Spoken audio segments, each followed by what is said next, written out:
now under Bergan because he have my age, like, and he beat me in the Champions League, so I want to take my revenge. I think it's Moauba. I think it's Johnny. I played him a couple of times in really, really big matches, especially last year in the Virtual Bundesliga final and the E-Champions League final. I lost both. It's probably Fakhr as Argentinian, yeah. Bueno, creo que ahora mi rival más grande es Guiobarros de Brasil, porque creo que la final de la Libertadores que yo gané estuvo un poco tensa, hubo gritos de los dos lados.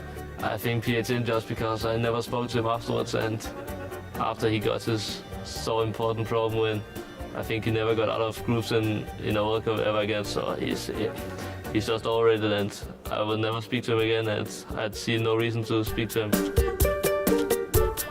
Yeah, maybe 1 or 2 weeks ago, because I found the team pressing meta out, and it's terrible for our game. I never did. Wasn't playing well. I had like earphones in my ears, and just pick them out and threw them at the wall. That was probably the worst I've ever gotten. It was not even an important game, but I played any online match, and I lost in penalty shootout to an extremely bad player, and then I didn't even do it on purpose, but my chair got destroyed. I'm pretty normal before games, guys. I just meditate, listen to some music.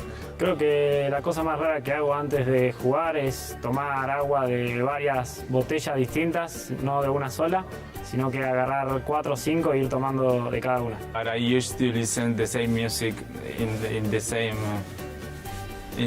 day of the game. To my teammate that he's good, but he's bad. Really. I never lie.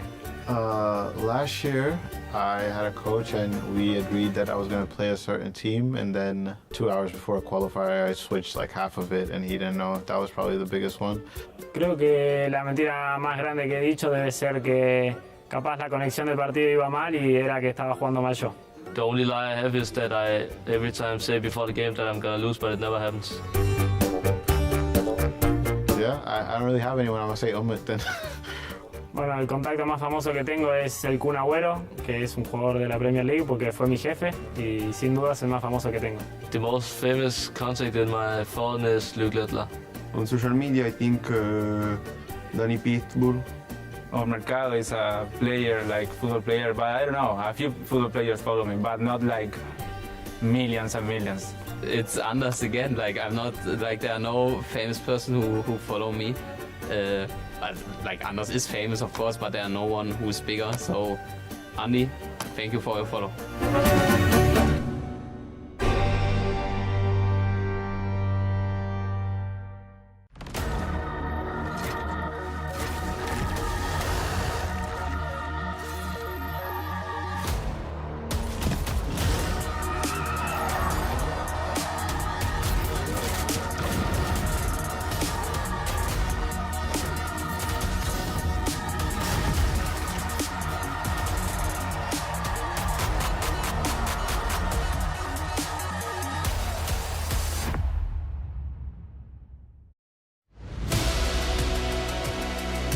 The best 32 players in the world.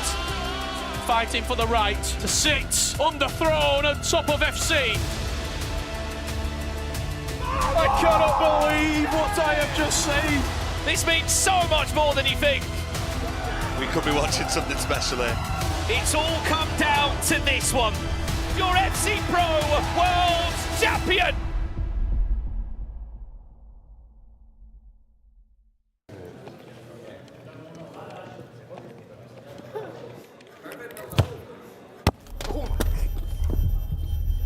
Shari, what are you doing? Why are you napping on the job? We have a show to go to. What? I didn't know what happened. What happened?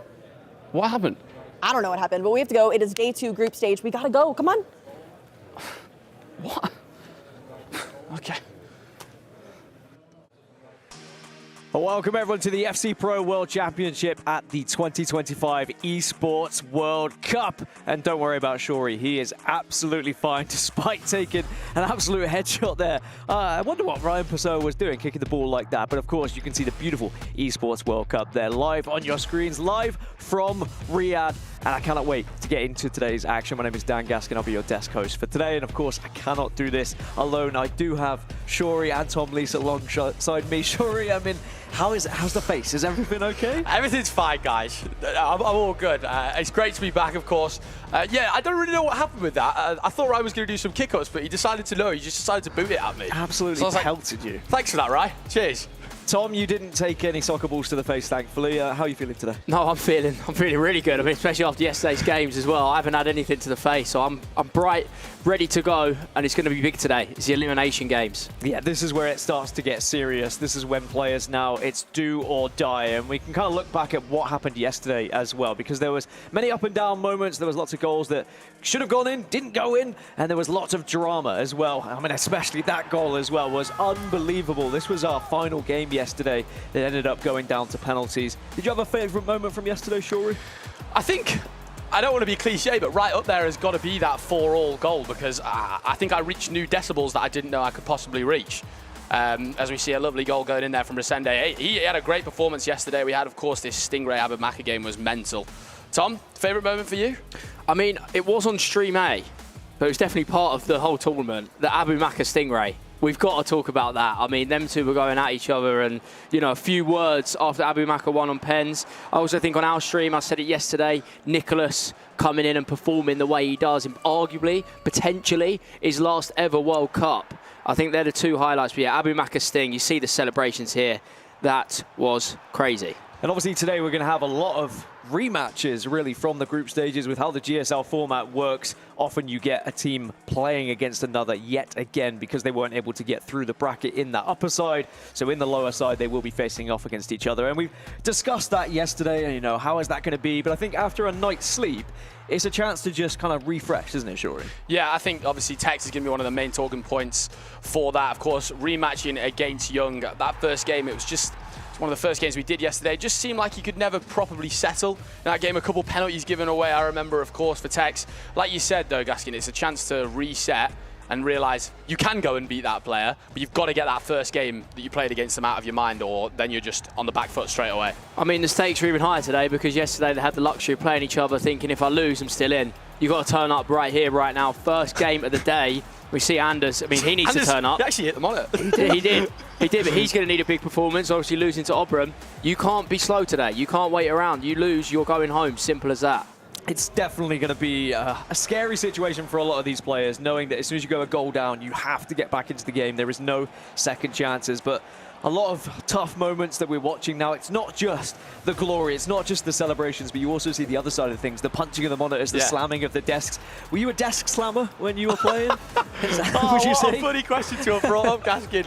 I've put some holes in some desks. Have you? Yeah, in the hashtag office back in the day. Yeah, I had to replace a couple of tables. I actually had to replace a monitor once. I have grown up now, though. Yeah. I have grown up. Well, I mean, it's your birthday tomorrow, isn't it?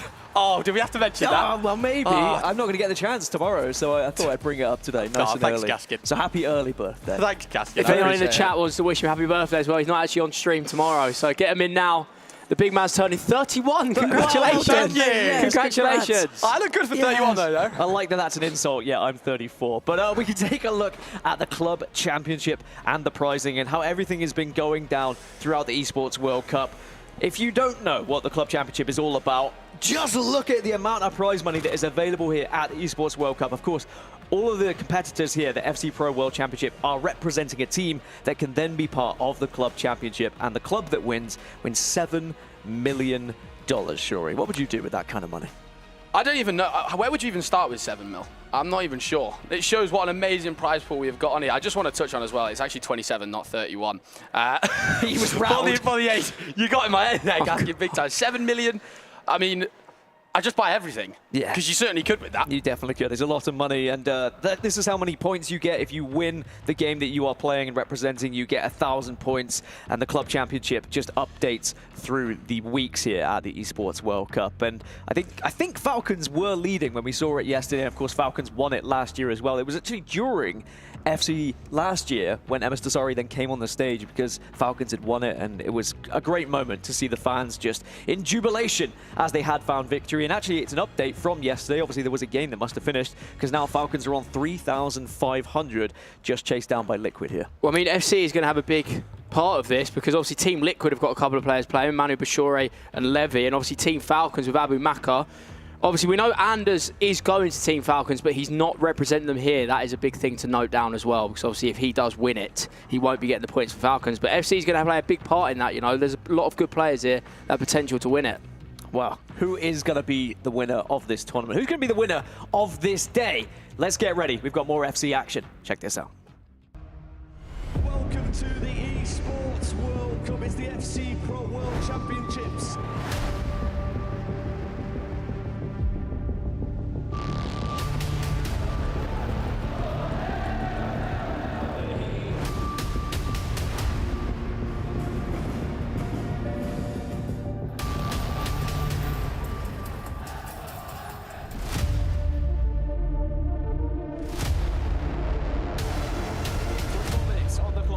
Find a way back in!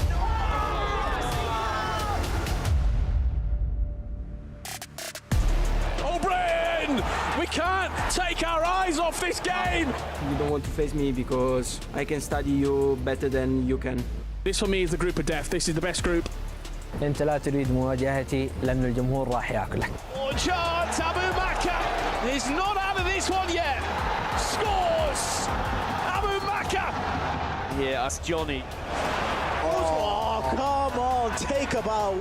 Oh, come on! That has to be one of the most creative goals we've seen today.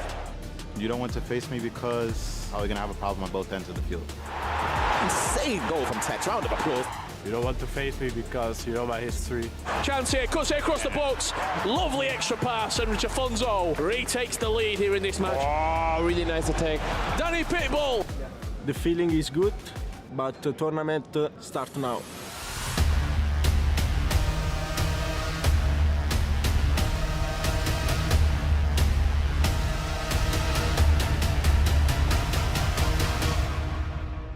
An incredible day one, and we are still only in the group stages, but we will conclude the group stages here today. It is a GSL format. The top two go through. In every single group, we've found one person that has already gone through, but we have to find that second person in our first matches today, Shuri. It's single elimination from there on, but we're already pretty much at single elimination now. Absolutely, and you know, like we said before, Tom mentioned, you had that little bit of leeway yesterday of that first game that you know you were allowed to lose in, of course, the group format, whereas now it's single elim. It's horrible.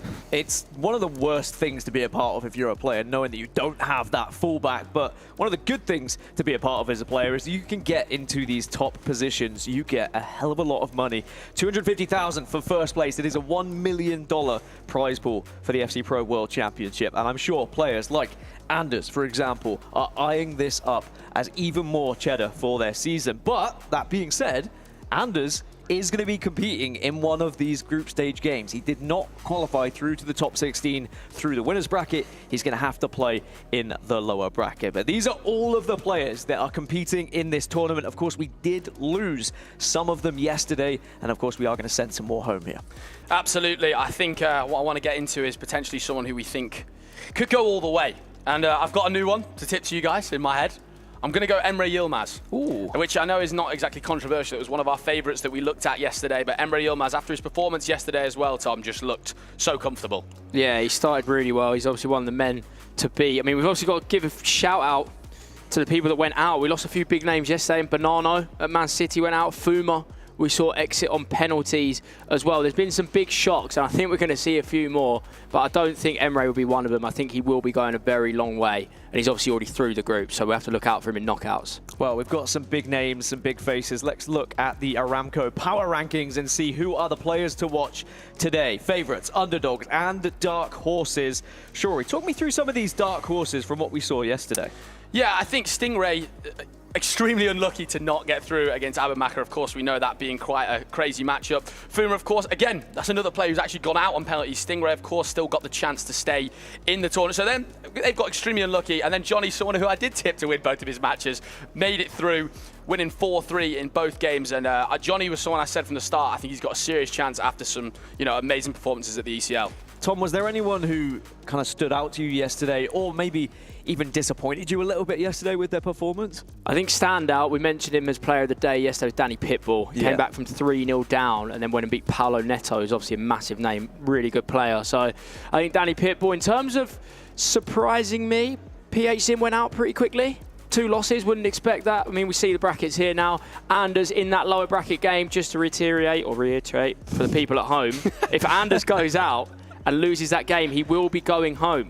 Well, going to Group B. I mean, Nicholas was able to progress through to playoffs, and we will have Young versus Tekkz, which I believe is going to be our feature game here on this stream as well. I know all of us are excited for that one, not just because you guys are friends with Tekkz, but it is a big game, isn't it? Absolutely, it's Tekkz' chance to show turning up at the World Cup big time as we go on to Group C here. Emre Yilmaz, the man who I've just been touching on, someone who is an extreme favourite right here, and he proved against 2 really, really good opponents. Goatman versus Peixotto in the lower bracket, just there. The loser of that, of course, will be going home. Moving on to Group D here as well. That Abu Maka game knocking Stingray into the loser bracket, Tom. Yeah, now Stingray against Dull and Mike will be an interesting one. I think Sting will take a lot of confidence, though, to go to penalties with Abu Maka is not easy at all. He's done really well, and if anything, Sting should have won that game. He was 6-4 up. As we see in Group E, Johnny already through, and then Fakhr Cohen and Samu Gamer, 2 players that have played really well and only lost narrowly both times, really. So that'll be interesting. They'll both be confident for that. Then we head in to Group F, Dan. Yeah, at least in that previous game as well, it's going to be 2 players who haven't played each other, which I think makes it a little bit more interesting. Whereas Rampazzo and Levi David have faced each other. Rampazzo was able to beat Levi David 6-4 in round 1 of that upper bracket. Can Levi get a little bit of revenge? I know he will be desperate to get into the top 16. Paulo Neto went down to the lower bracket as well, losing out to Dani Pitbull. As Tom was mentioning earlier, Dani Pitbull, arguably our MVP with how he performed against Fuma, and then beating Paulo Neto. Definitely an impressive one. So can Brees get the job done against Paulo Neto? That is going to be the real question. And then Group H, Jafonzo also going down. Guiobarros was incredible yesterday as well. Also probably one of my MVPs if I had to give it to someone. But Jafonzo Resende, another rematch. That's a big one. That's absolutely massive. Of course, Jafonzo, a previous winner here, and we know Resende putting on a good performance yesterday. Not perfect, but a very good as we look at our schedule for the day. Some round of 16 matches later on. But starting us off, we have got Young versus Tekkz. Of course, the rematch from yesterday. This is going to be an extremely exciting one, and we want to see Tekkz turn up, Tom. Yeah, I think there's been that question since 19, if I'm right, that will Tekkz ever do it at a World Cup? You ask him, he's not happy with how he's performed. Last couple have been really bad. This is now one of his big chances. You know, he's won a game. He's on the brink of elimination. He has to win early. And yeah, we're all waiting to see, will Tekkz show up? Now, something that you were able to avoid yesterday was a hot take. We've got Doctor's notes, Dr. Suleiman Al-Habib's hot take. Shuri, yesterday you got away with it, but today I want to hear a hot take from you. I want to hear a hot take? Yeah. Okay, right, a hot take. Rampazzo goes and beats Levi David again. Oh, wow, that is certainly something. Tom, how do you feel about that one? I disagree. I disagree. Guys, I disagree. Hot take. I think Levy's going to turn around and be through. Levy's too consistent. Do you want my hot take? I'd love your hot take. Jafonzo goes home. Shuri was trying to put him in a GOAT conversation if he wins this. I think Jafonzo, the previous Esports World Cup champion, is going to get knocked out in the groups and won't make it to knockouts. Well, we have our S&B match of the day. Great hot takes from you boys, but it's going to be Young versus Tekkz for the game to watch, and for good reason. I mean, this was not only a match we saw yesterday, and it's a rematch, but it's also so much on the line. You talk about your whole season, getting through to the World Championship. Can Tekkz get into the top 16? Can Young get into the top 16? If Young does get into the top 16, would he get a rematch against Anders at some point? You know, this is the thing that could happen down the line, but there's a long way to go before we get there. How are you feeling about this one? I mean, talk to me about Young, because we're talking about Tekkz a lot, but what does it mean to Young for this game? Massive. Someone who's started to show unbelievable performances over many iterations of FC now. Not one part of Young will be going into that game thinking, I'm playing against Tekkz, who has been this guy who's been so good over all of these years. You could tell he backs himself. That first game yesterday, he looked so composed. He was attacking extremely well against Tekkz, and Tekkz is going to need to be on his A+ game in order to take Young down.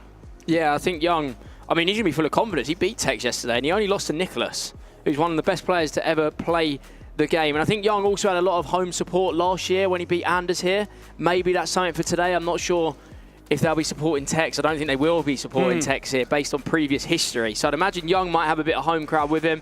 I know last year he obviously pulled out the Cristiano Ronaldo celebration when beating Anders. I think it might be a bit early for that. He's not into the knockouts yet. He can play football, by the way. He can couple kick-ups. Bit of Yoga Benito going on here. A little bit of a baller on our screens. Just careful if he kicks it too hard, it might hit Shuri in the face. Oh, yeah. You have to just be careful around him, all right? Wait, can we see some Tekkz keepy ups here? We got any rolling? I wonder if he's got any coming through. I mean, Tekkz, this is your time, my friend. I don't know if he has. I think he's decided to swerve the keepy uppies. Just standing on the ball instead. He's just a poser, isn't he?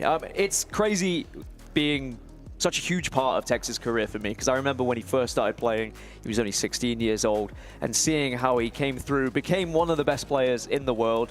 Whether he's the GOAT or not doesn't matter. His achievements are unbelievable, but I do agree with you. I think that he's kind of drifted off a little bit throughout games and maybe needs to really show us what he's made of here at this tournament. Yeah, to be that man at the top, the level that you have to keep up is absolutely ridiculous, and no one can ever take away what Tekkz has done for this space. I think he's one of the, the absolute pioneers in skill moves, in just creating absolutely crazy moments at tournaments. Like, I've got so many memories from watching Tekkz of being like, it's been so amazing to watch. So yeah, and of course, the loser of that game, that key's getting crushed. Yeah, sadly, the key will be crushed, and it scares half the players when the key does get crushed as well. It makes quite a bang. Actually, there was a clip of Tekkz on social media physically shaking when he heard that happening. But you can see the result that happened yesterday. Young was able to take down Tekkz, but it was almost a comeback, actually. Tekkz was down a little bit, but then got some goals back, but sadly didn't have the chance to find that extra minute.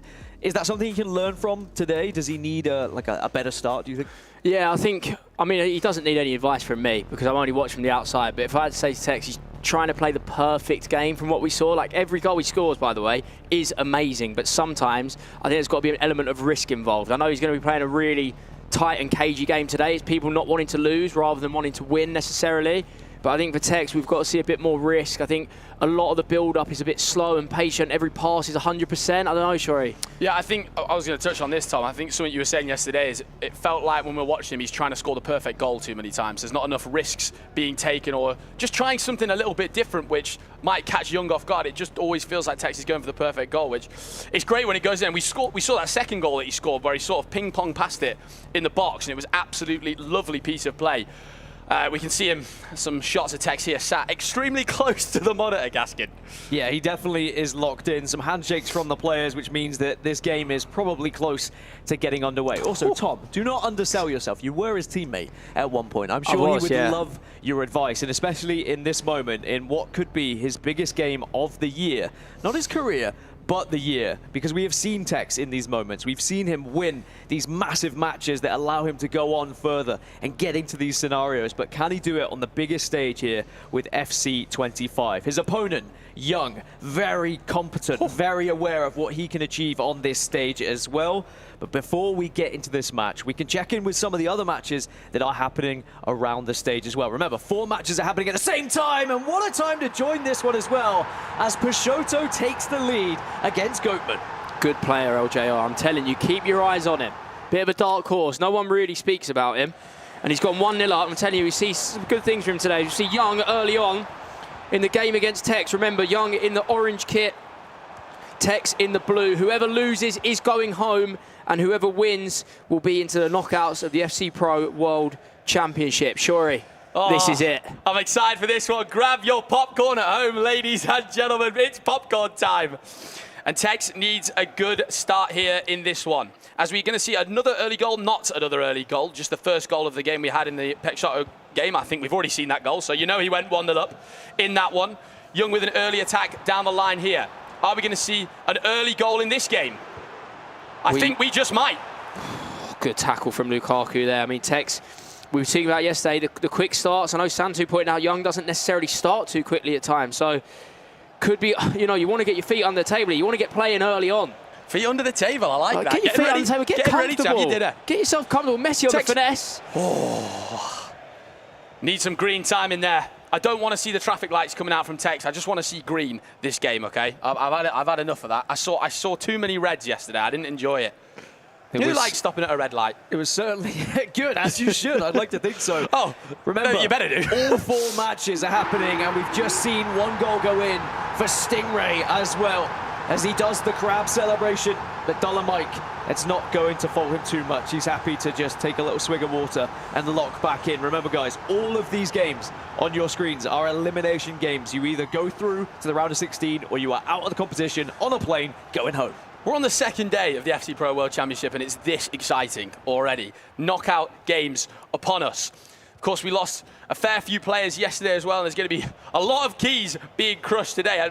I'm sure a lot of the players jumping out of their skin, as we saw many a time. That was world class to watch. So we see Tekkz moving forward with Samuel Eto'o. First chance again to Tekkz. Oh, that is magic.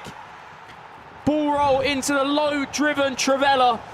And that is exactly how Tekkz wants us to start day 2. And that's the kind of goal where you're through with Eto'o, and what he's thinking is going to happen there is the pass into Vinny Jr.'s coming. The little ball roll into a lovely low-driven finish from Eto'o, and that's one of the reasons why Tekkz is using him. I think that's so important for Tekkz to get that first goal as well. I think if he goes a goal down here, maybe he'd be a bit dejected. Maybe he starts to beat himself up a little bit. But that he can now ride off this confidence, off of this momentum. Like, that's what I remember Tekkz doing back in the day, was just hammering goals past people.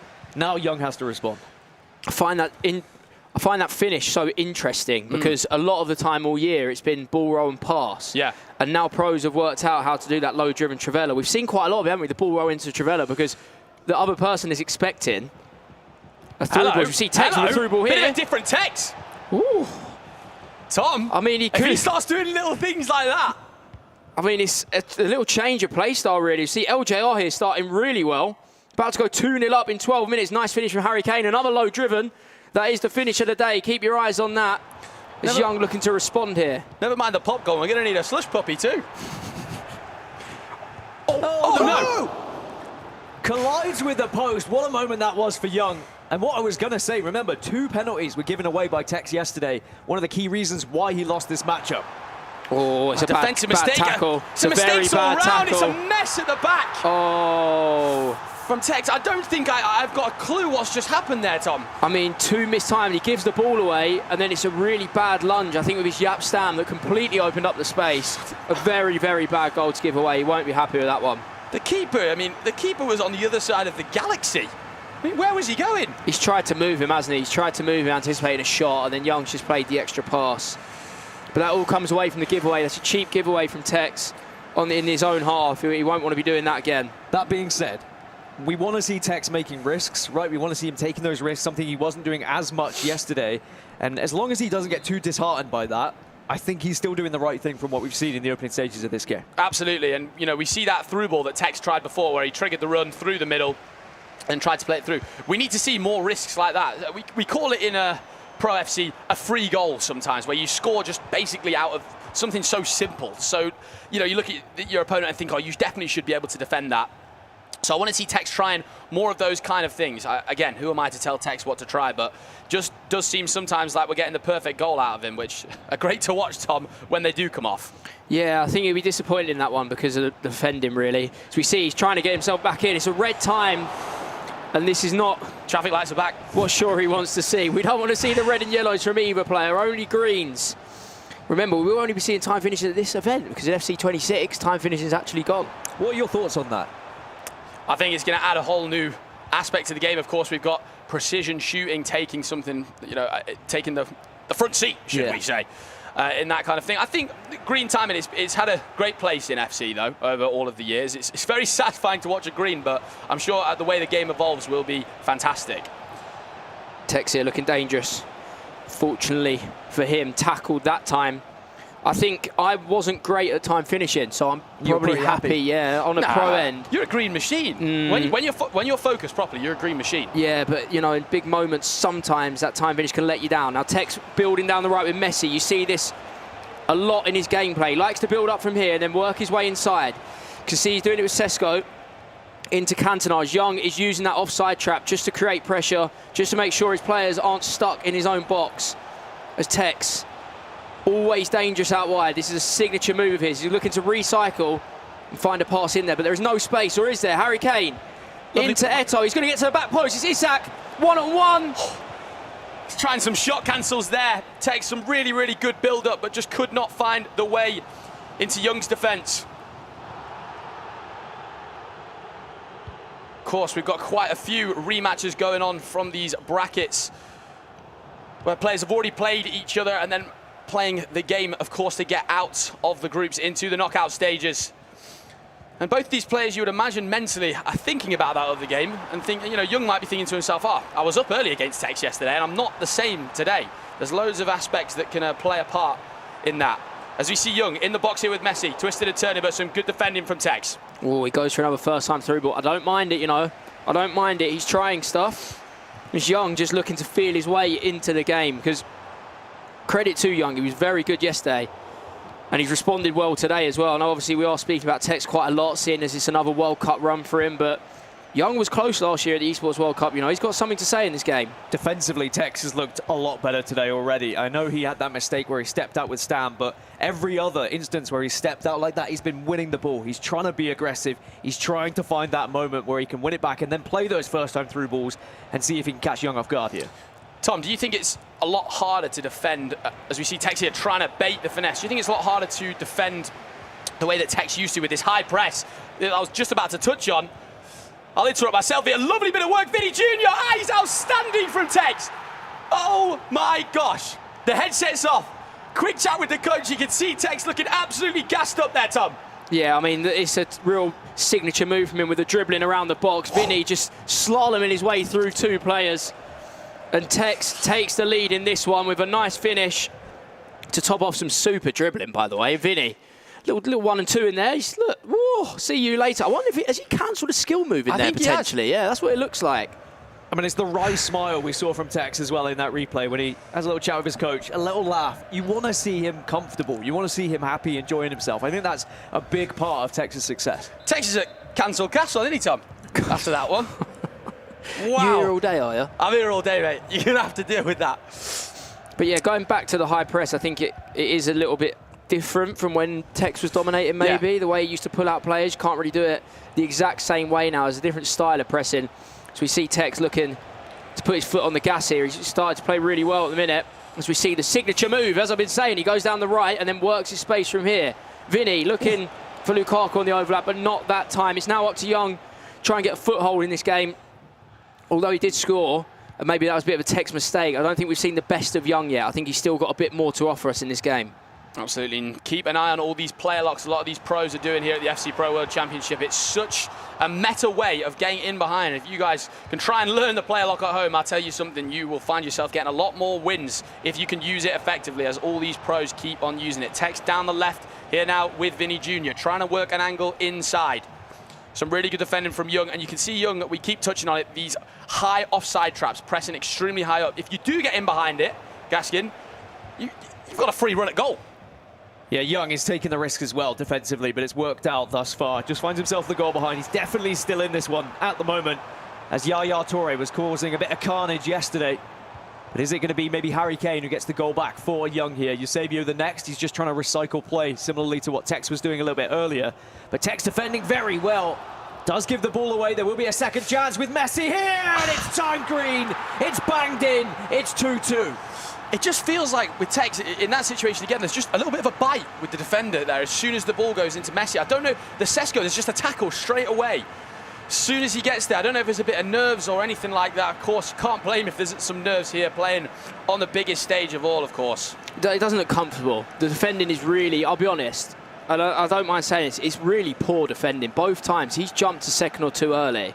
And I'm wondering if Tekkz is feeling comfortable here with how he's playing or whatever it is there. There's the mistakes he's making, you don't really see that. He's defending pretty well. And then when he gets to the edge of his box, he's jumping like a second early into these tackles. And he'll know better than anyone. You can't defend like that at this level. Both times it was when he gave the ball away as well. It's almost like he's panicking after giving the ball away a little bit as we take a look between Dullen Mike and Stingray. Stingray had a 1-0 lead, but it was equalised by Dullen Mike. No, it wasn't. Sorry, Stingray takes a 2-goal lead. Excuse me, the kick colours. What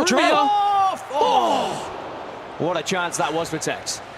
Last one before the half, or is he going to whip this in, Shuri? I think that might have been a little bit of keeper movement from Young there, which was unbelievable. The ball whipped into Sesko, but it's very good defending from Young. Moved the keeper out a little bit and also tried to bring the player to the front post. 45th minute here. Tekkz will go for that last attack, which we spoke about many a time yesterday, Tom. Hopefully we see Tekkz pull it off successfully. trying to just tick the clock down here now. Going to work this angle inside, but it won't be enough. And unless Young has the time, he certainly does not. It'll be 2-2 at the break. Wow, I mean, what a half. I mean, very up and down, but at the same time, I feel like it was 2 mistakes from Tekkz. He could have been 2-0 up here, Tom. Yeah, I think he's actually played a pretty good game, but it's just like Young gets to his box and he's mistiming challenges really badly. Like, he's pulling out players and suddenly looks like either a moment of panic or he's not really comfortable on stage, because them mistakes are not really like him the way he defends. I wouldn't say it's like that.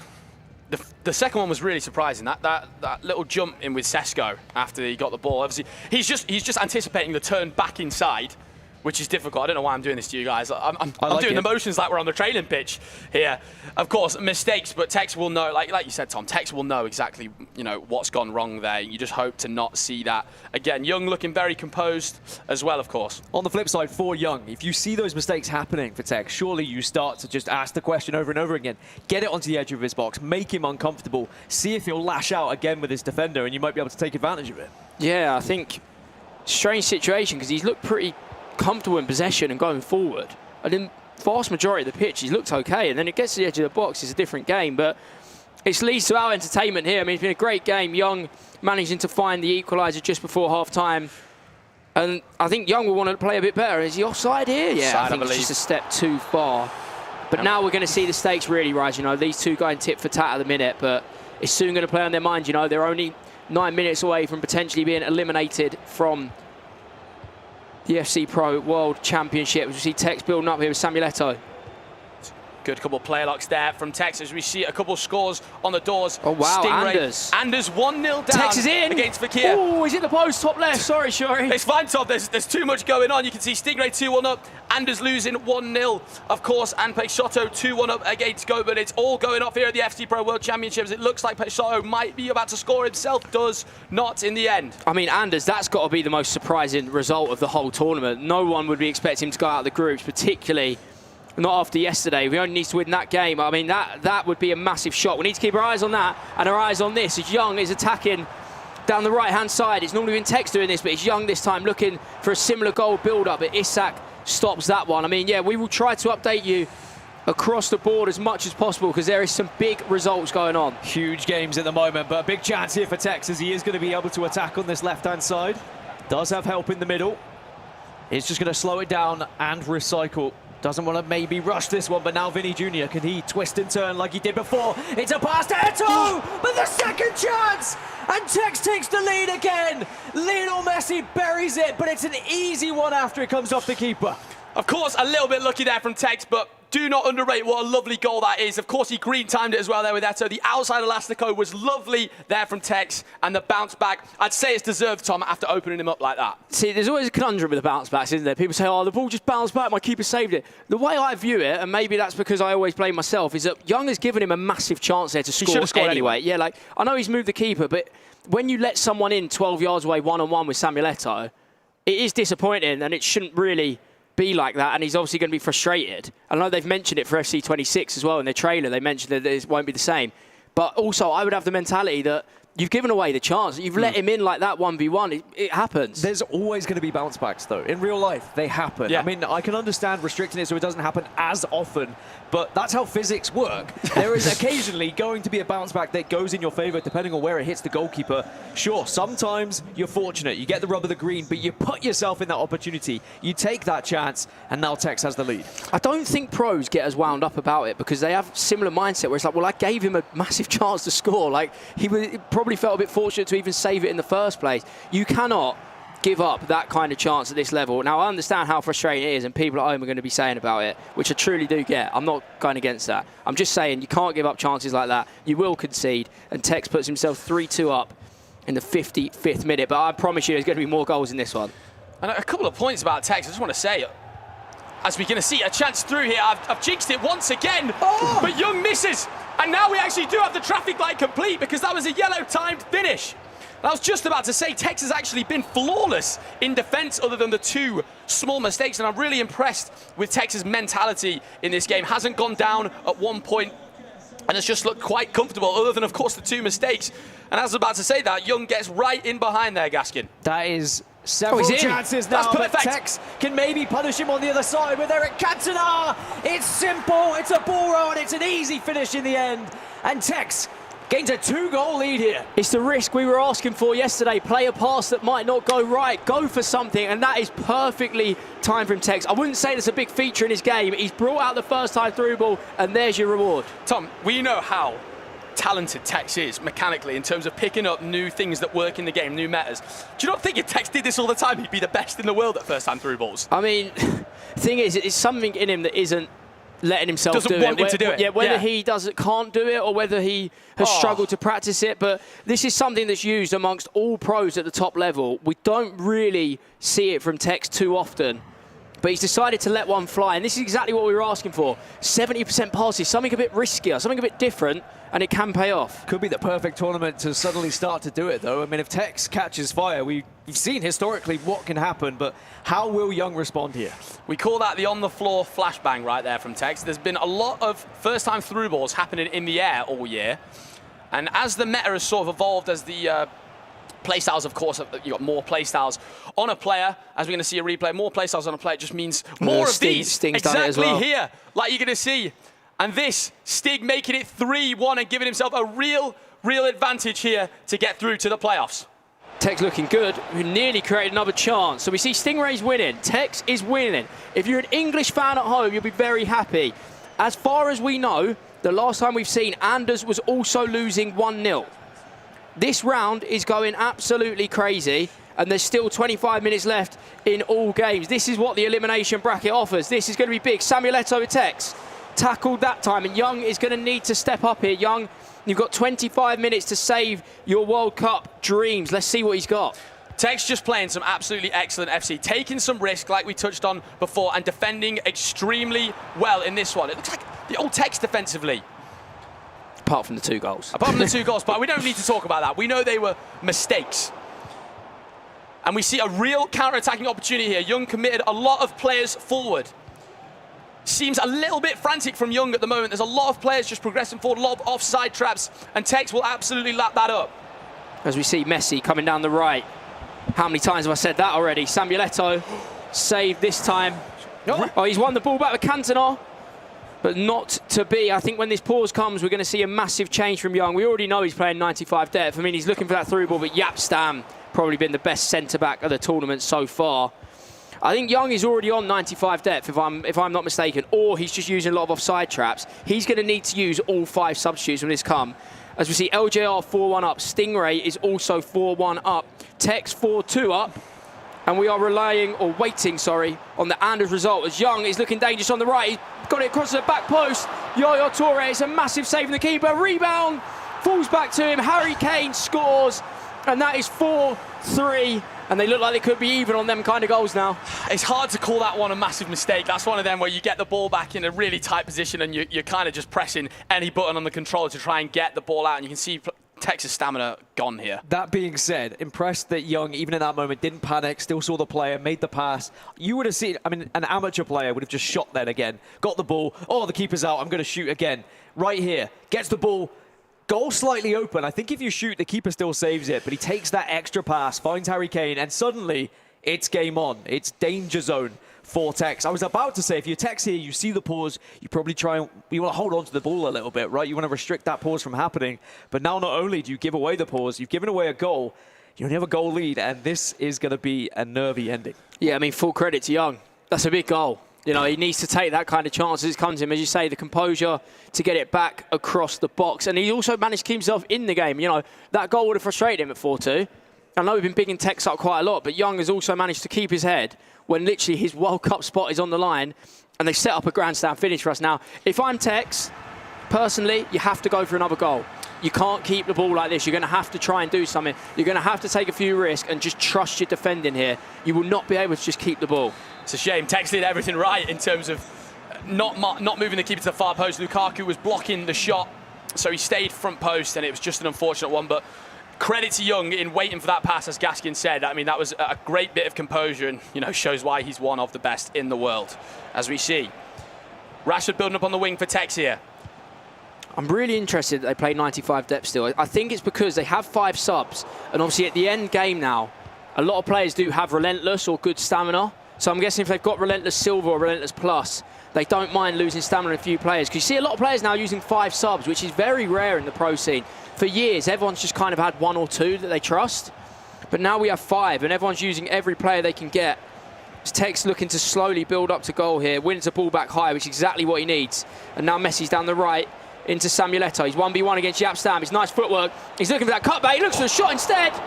Save this time. Tiny bit of keeper movement there from Young, and as we see, we do have a pause come in from Tekkz once again, which is interesting. You know, we've just been in a pause, man. He's just had a good little bit of time to sit, relax, talk to his coach and discuss some tactics, and pauses it straight after. 78th minute here, not a lot of time left for Young to pull this one back, but of course, as we know, these 9-minute halves, you've got a bit more time. Oh, he's half in. That was a great run. There was a good attempt there from Young with Rio Ferdinand. He tried to go for the dummy, pulled him one way, sent him the other way, but Tekkz was wise to it. You feel like if Tekkz gets a 5th here, it would be the game. A 2-goal lead going into the last 10 minutes. Surely Young wouldn't be able to come back from that, and he is marching forward with Messi. Plays it back to Charlton. Now into Vinicius Jr. There is a run on the left, does find it as well. Vinicius has it again. Trying to find just a little bit of something, but it's good defensive work from Young. He's got a lot of players out here. Tekkz triggered the fullback, and it presents Young with a great opportunity for a counter-attack. It's good 1v1 defending. He's known exactly when Young's coming inside there, and that is a great read as Tekkz now looks to counter-attack with Vinicius. Tom, I think he definitely meant a cancel there, Young. You don't see a Berber spin very often in professional FC. I'll tell you that for free. 82nd minute we go. Tekkz building up on the edge of the box. Messi, he's looked so dangerous with this Messi footies item.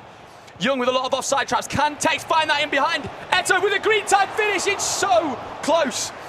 A little bit more on it though. Tekkz with a green time finish. And it's absolute shambles at the back for Young. And Tekkz with glory. Oh, wow. I mean, he's created a good chance for himself, but the keeper's saved. I did mention the first rebound saying maybe that one you wouldn't moan about. I think you'd definitely be complaining about that one. I mean, I said physics happen, but okay, maybe that one is going to be a tough pill to swallow for Young, and you can see it on his face, his body language.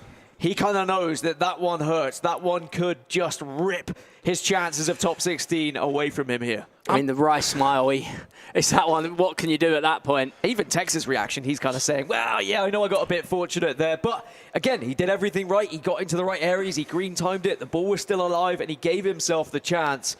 But Tekkz now finds himself with a 2-goal lead going into these last 7 minutes. Do you think Young has what it takes to get back into this one? I think Young has got what it takes. I don't think it's going to happen in this game, though. I think Tekkz is playing very well in this one. There's been a couple, of course, defensive mistakes, but overall Tekkz's performance has looked very different to yesterday. His confidence level has looked different as well. You saw the emotion coming out of him there. I don't even know if he actually meant to green time that shot. I think he might have been pressing circle a couple of times. I'll have to ask the main man when I do see him. But Young going to need to be perfect from here. Trying a couple of player locks in behind. Could see a Travella open up, but Tekkz with some more good defending, and Young's players are all over the place up this pitch. I mean, from here, I don't think Tekkz loses just because of how good he is at ball retention, especially with a 2-goal lead. I've cursed him that time, but Young's going to need something from this attack, surely. It's not a man you want to be against, who's trying to hold the ball. I'll tell you that. Oh, that attack, that was big for Young. That was really big, because Tekkz is not going to give the ball. Now, Shuri, in terms of keeping the ball and time wasting, I think this is something you're really, really good at, and it's something that Tekkz is really good at. There's a certain area of the pitch that you need to keep the ball in, right? We go just after the halfway line, Thomas. Just after the halfway line, if we can, holding it on that wing. Now, Tekkz is actually holding it a little bit further back here, but if Tekkz advances up this pitch just slightly more, you'll see Young's players all advancing. That was the hardest part of the pitch to get out of, that Tekkz was just in there. But it's 89th minute, and it looks like Tekkz will be booking his place into the knockout stages here at the FC Pro World Championship. And I think we will see some emotion come out of him at the final whistle. Just the 2 minutes of added on time. Tekkz has battled hard in this game, as has Young, but sadly it looks like Young's tournament is about to come to an end. Remember, Tekkz lost to Young earlier on in this group, but revenge is sweet, and he is going to enjoy this one so much, Tom. I'm sure he said in his interview yesterday as well, I'm not losing to the same guy twice. He was right. Tekkz makes it through to the FC Pro World Championship knockout stages, top 16, and eliminates Young, and will be crushing his key in the process. Oh yeah, we get to watch Tekkz Are we going to see a jump scare from Tekkz, the same as I believe we did yesterday? As you see a handshake between the two. Hey, we've got to say a special shout out to Young, of course, beating Tekkz previously. A great guy as well. Sorry, just a minor detail I picked up on. I'm pretty sure Tekkz has changed his kit number. It used to be 66, right? Yeah. And then he's now number 20, which I found a bit interesting. Obviously not happy with Trent's move to Real Madrid, clearly. Thanks for bringing that up, Tom. Sorry, Trent, Really just had to remind you of it once. Sorry. We did see Anders Vergang on the screen there as well. I'm still waiting for confirmation on what the score was in that one, but he didn't look particularly happy on the big screen there. So I'm worried he might have been eliminated in the groups. It can't be. But obviously, No. again, we'll wait for confirmation. We'll talk about what actually happened. Tekkz is through. Changed his number, as you might have said. Very superstitious, a lot of you players are. I have noticed that. Whether it be wearing the same socks, the same pants maybe for Shuri, having the same popcorn every single day. I don't know, but whatever Tekkz did, whatever he changed, it worked. Brilliant performance from him. Amazing from Tekkz, and I think I just want to touch on his mentality the most. When you concede goals where you make mistakes that Tekkz made, often that can be something that makes you lose your head more. He just stayed really composed. He had that one other chance with Yaya Toure where he finessed it and hit the bar, Young. But other than that, I think Tekkz was outstanding. Yeah, I'd love to have a word with Tekkz to see what he thought about his defending, because that was very uncharacteristic, especially in the game as well. He was actually playing pretty well, and then it was just a few random mistakes in the first half that had him pegged back. But he managed to keep his composure, keep his calm. Probably a deserved winner in the end. It was a tight game. Young played very, very well. I also think Young's been a bit unlucky. He's played Nicholas and Tekkz to make it out of his group. That is a hard, hard bracket. But if you look at the matchup they played yesterday, the two penalties that went in favour of Young as well, if you ask Tekkz, he probably felt like he got unlucky in that one. So maybe things come around, you know, like a roundabout. It always comes around. Now, Young and Tekkz, we can look back at the highlights of this one. Tekkz, of course, started us off with a goal, and then we saw the uncharacteristic mistakes that you were talking about, Tom. Yeah, that is exactly what I said with Jaap Stam. His tackle was just absolutely everywhere, as we've just had confirmation in our ear, by the way, that Anders Vergang has been eliminated from the FC Pro World Championship. Anders will not retain his title. Another player, by the way, who hasn't retained the title. It seems like the impossible dream. Unbelievable news, of course, as Tom's alluding to, the reigning FC Pro World Champion, and not only that, but he has won multiple championships throughout his career already and was up in the discussion of being the GOAT.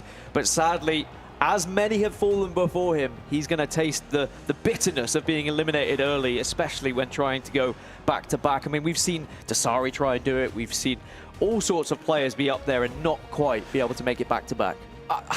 Sorry, Tom, you go. I would argue that is one of the biggest shocks we might have ever seen in FC, given Anders' history. I don't remember him ever being grouped. He's been playing competitive since 23. This is his third year now, the back in the third year. I don't think I've ever seen him been eliminated in the groups. I wanted to talk about those Tekkz goals there and go through everything, but that's the most shocking thing I've heard. I'm actually in a state of shock, guys. I mean, can I continue?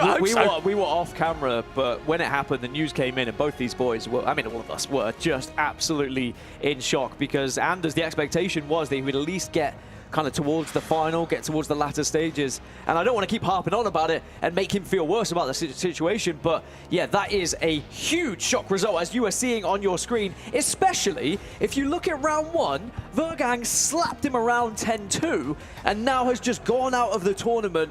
That is unbelievable, and I think you're right, Tom. It could be one of the biggest upsets in FC history. I mean, it reminds me of Tekkz in 19, right? He turned up at that event. Everyone said it's his locked up. It's going to be him who's going to go and win it. He has been the best, him and Dasari. And then it was actually Mo Alba who won it. And when Tekkz got grouped that day, I remember everyone being in shock. It felt like the whole arena stood still. I can only imagine what happened there. But we do have Tekkz through in Group B alongside Nicholas. Two of the best and most biggest names in the scene have made it through to the knockouts. I mean, and they're all going to gain confidence now. Everyone's going to look at that and think, hold on, there's a real chance here, because most people look at Anders and think, oh, I don't want to be playing him, and if I go to him, it might be a moment where I'm out. They're all going to gain confidence. We see LJR has also coasted through. I told you, that man is going under the radar. Absolutely, LGR, fantastic work from him. I just want to go back to the Anders one quickly and say congratulations to Fakhr. I feel like we didn't just say that. That is one of the most shocking results, but unbelievable results. As we see here, Stingray absolutely cooking on gas against Dull and Mike. Dull, of course, came through the play-ins Did really well to get here, but Sting showed his absolute class representing Twisted Minds, and he will be into the knockouts. It'll be interesting to see if there's a rematch between Abimaka and Stingray at some point as well. That would be huge. I mean, definitely potential for it. If they go all the way, they could be in a final together. You never really know. Now I don't know what's going to happen at this tournament, right? Expect the unexpected with what we've just seen with Anders being eliminated. Tekkz seems to be back into his form as well. And I believe we're going to be able to see a key get crushed here on our screens. So we'll jump over to this one and we'll have a watch. I'm running away. It's running away. Okay, well, enjoy the moment, Stingray. Congratulations.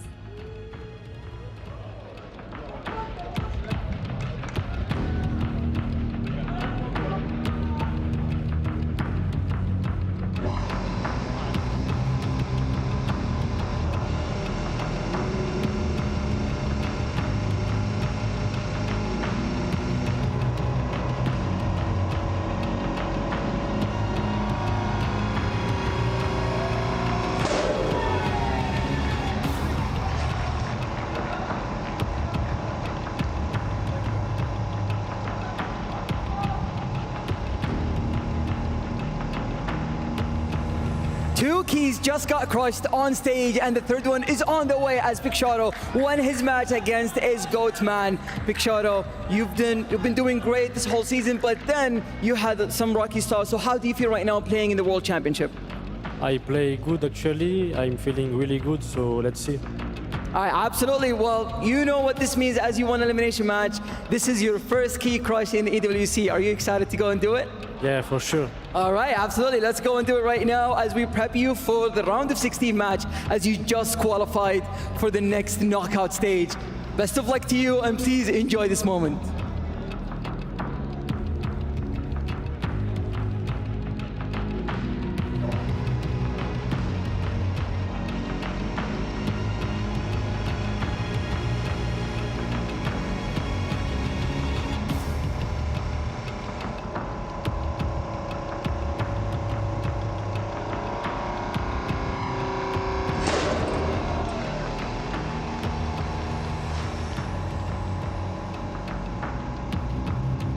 I'm here with Tekkz, who just beat Young. Tekkz, how are you feeling right now? I mean, I just saw you jump out of your skin when that key was being crushed. Yeah, that key crushing's the scariest thing in the tournament. It's scarier than playing, but nah, I needed that. I said yesterday I refused to lose to the same player twice in a row, so he beat me yesterday. I was like, okay, I'm gonna win this one today. So like the whole game, I was like, okay, I'm gonna win, and yeah, I managed to do so. You wanted to get a bit of revenge then, did you? Yeah, not revenge on him, just revenge for myself. Like, I keep getting knocked out early in tournaments, so I want to get revenge come up for myself and just show the people that I'm still capable of making it far in tournaments. But yeah, obviously one more game today, and I'll be looking to win it. So what does it mean to you then to have won that game on that main stage here in Riyadh? You said just then that you wanted to do it for yourself, so how do you feel right now? No, I'm happy.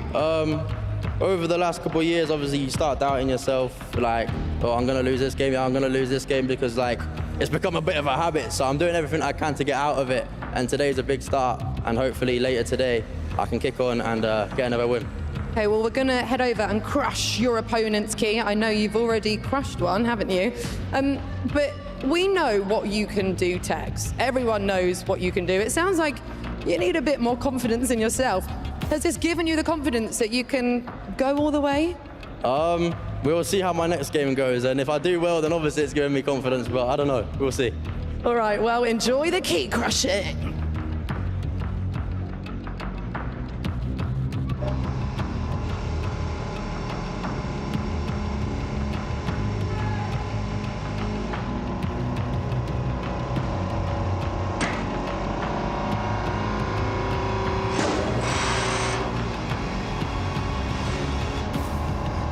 Tekkz didn't enjoy that one again. I think they're meant to enjoy the key crushing, but every player just seems to be concerned every single time that bang goes off. I've been told so loud in that arena as well, but he was pretty scared about that one. I actually think his facial expression on that one was, you know what, I don't even want to win my next game. Yeah, it's not worth it. That scared the life out of him. I mean, I thought it'd be satisfying, you know. You know, you feel it crush. I thought it'd be satisfying, but maybe it's the noise. I mean, regardless of the key crush, whether he likes it or not, he'll love what he's doing. And I know he said he wasn't fully confident then, but I think he'll gain a lot of confidence because Young, arguably one of the top 10 to 15 in the whole tournament. beating him in that controlling fashion, he'll gain a lot of confidence from it. A lot of confidence gained for Tekkz then as he moves on to the round of 16. Anders Vergang out of the tournament. Of course, we're going to go for a quick break, but when we come back, we're going to have more action on your screens. Don't go anywhere. We'll see you soon.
Level up your gaming experience with over 8 billion playlists, only on Spotify, the official audio streaming partner for the 2025 Esports World Cup.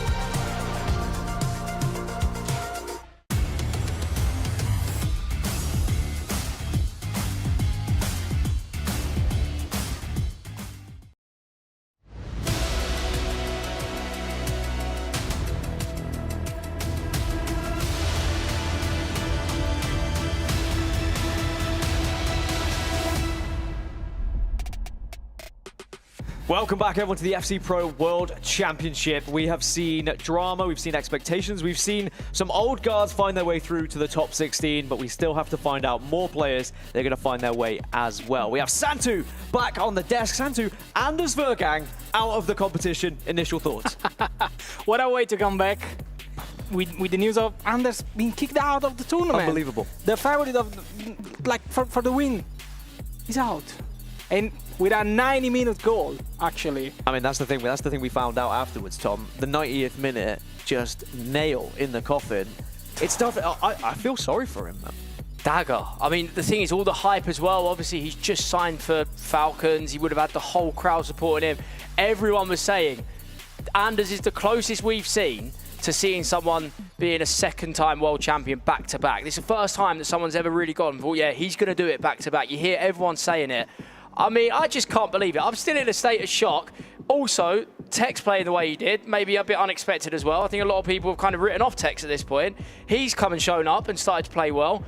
Stingray obliterating Dull and Mike, LJR winning. I mean, that's only the first round of games. I know, we still have to find out 4 more competitors that are going to be going through to the last 16, and it's tough to know now what is going to happen because it seems like all the expectations are being thrown out the window. Rip all of those pages out of your book of stats, and suddenly we're going to be seeing, you know, maybe new players, new faces getting into those stages and becoming the faces of FC. Because I think Tom's completely right. You know, the whole FC community is going to be shocked by that one.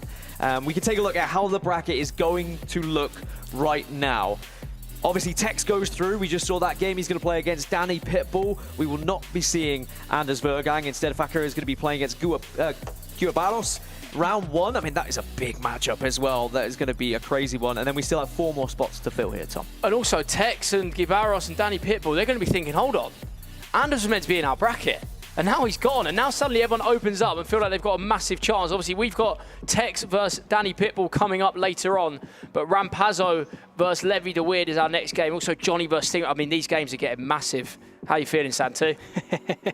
I'm looking forward to see Dani against Tekkz match. Oh, yeah. Who'd have thought? Yeah.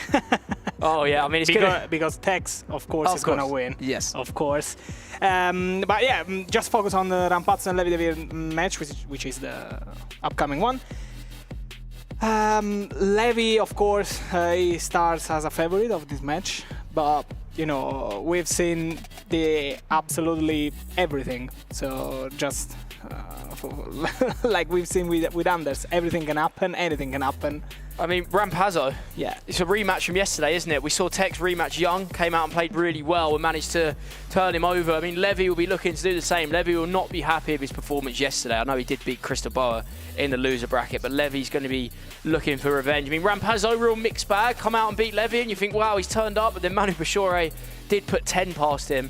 So I'll be interested to see if that affects his confidence. But a word on Levi the Weird, I'm sure for the people that used to watch this a few years ago, me and Levi obviously had a really good rivalry in 21. We were at each other basically every week, and I've got a lot of respect for him. I mean, at the time, I remember there was a few little things exchanged, but I always said how good he was and how, you know, he was coming through then. He's really now an experienced pro, and he needs that big tournament win, Levi. He's at the level. I think every pro is full of respect for him, but he needs that next step, you know, win a world championship, go and win one of the big majors, and this is a chance for him here. Well, what a chance it could be. It's Levi the Weird versus Rampazzo. Tom, Santu, I'm going to let you guys take this one. Enjoy. Thank you.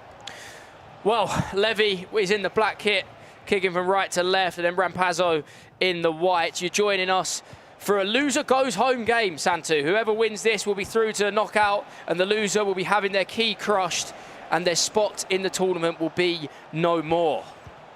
As we see early on, Harry Kane in 1v1, but Levi the Weird greens it. Not enough, but the rebound falls to Eusebio, and that is the start that Levi the Weird wants. 1-0 in 4 minutes. We've seen how important these quick starts are, Santu, and there you have one. Yeah, absolutely. We've seen how important are the very good start. Of course, another bounce back, but what a composure for Cantona here to pass back to Eusebio to give the free goal almost. Yeah, I mean, these bounce backs have been a talk point from the last game. I think, as you say, still composure. You know, once that ball bounced back, some people are spamming shoot. Yeah. The top players, they have their composure. He just has a little pass, sets it over for an open goal for Eusebio. And that is a massive start for Levi. Obviously, he lost this game yesterday, and he's not letting that happen today. Great start. We will be trying to keep you updated with any other games happening as well, as we are now concluding the group stages nearly. We're nearly at the end already. I mean, it's flown by. Some unbelievable games all around. Let us know in the chat who you think's winning this one. We've seen plenty of surprises if you are just tuning in. I'm going to keep mentioning it. Anders Vergang has been eliminated from the FC Pro World Championship. I mean, anything can happen at this point. I don't even know. Still can't believe that. I still can't believe that. These are the games we'll keep you updated. We've got Paolo Neto against Brice, Jafonso, the reigning Esports World Cup champion, against Resende, and Fakhr Cohen against Samu Gamer. So we're going to be going all around these games, but our featured match is Levi the Weird versus Rampazzo, which is going to be an absolute barnstormer, just like the rest of them have. As we see Levi now on the left-hand side with Eusebio, looking dangerous early on. He loves to build up from this wing, and he's very unpredictable. Time green, and that is the Spurs keeper himself, Vicario, with a great save. What a play here from Eusebio. But hold on, we got 2-0 up with a fantastic green time header from Mamardashvili, and then a little kiss to the camera. No, a ball to the camera, actually. What a ball, actually. A strike, some would say. I mean, we've seen how important these set pieces are. Non-stop throughout FC25, and now the pros are on to the next variation of the set piece, which is what we call the uncontested header. You get it to the near post as soon as possible. You make sure your player doesn't have any contest from the defence, and then you rise like a salmon, time it green, and you put yourself 2-0 up. It's one of the best goals that I score every day playing at home in my room. I have like 300 goals with Van Dijk in my team. Well, it's what Scholes calls the dark arts of the game, the set pieces, the first time through balls, the goals that might not look as beautiful on the eye, but are very important because, you know, it's so not easy, but it feels a bit free and easy at times. It feels a bit cheap, considering it's just one corner and you're suddenly conceded. And now Levi can put his feet under the table. He can relax, he can start to play his game. He's got an early 2-goal lead, and Rampazzo is going to have to react here because Levy's running riot as he goes down the right side with Eric Cantona going down, looking for the recycle pass on the edge of the box. Finds Vitinha into Marquinhos with a Trivela, blocked this time, and the rebound falls to Rampazzo's way, but he's going to have to get a foot in this hold, Santu. A foot in this hold? A hold in this game, should I say, because it's not looking too good for him. Yeah, it's not looking good for Rampazzo, but the time, he has time, actually.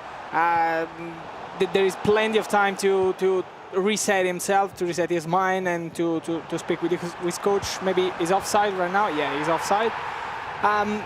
Now we've seen he called a pause, maybe to change some tactics, to see something that is not working out with the coach, and he's trying to he's changing some roles here, as we can see.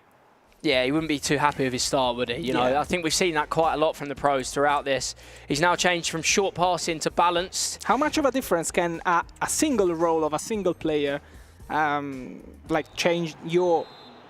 I think it makes a massive change. I think it makes a massive change because sometimes, you know, if your fullback's on the wrong instruction, it completely kills your build-up, and then you lose your confidence everywhere else. I mean, Levi, he's high on confidence right now. Rampazzo's paused it to try and change something. I don't think Levi cares. He's looking for a third here. Eusebio times it green. And Rampazzo, you are playing a dangerous game, my friend.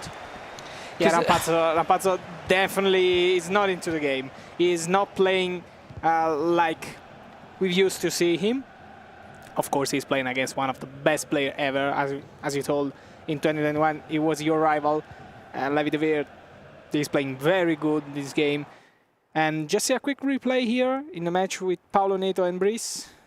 See Brice equalise, makes it 1-1 with that first time through ball on the floor. We've seen that many a time today. I mean, wow, there's goals flying in everywhere, people. And remember, the people that lose their game here will be going home and will be eliminated.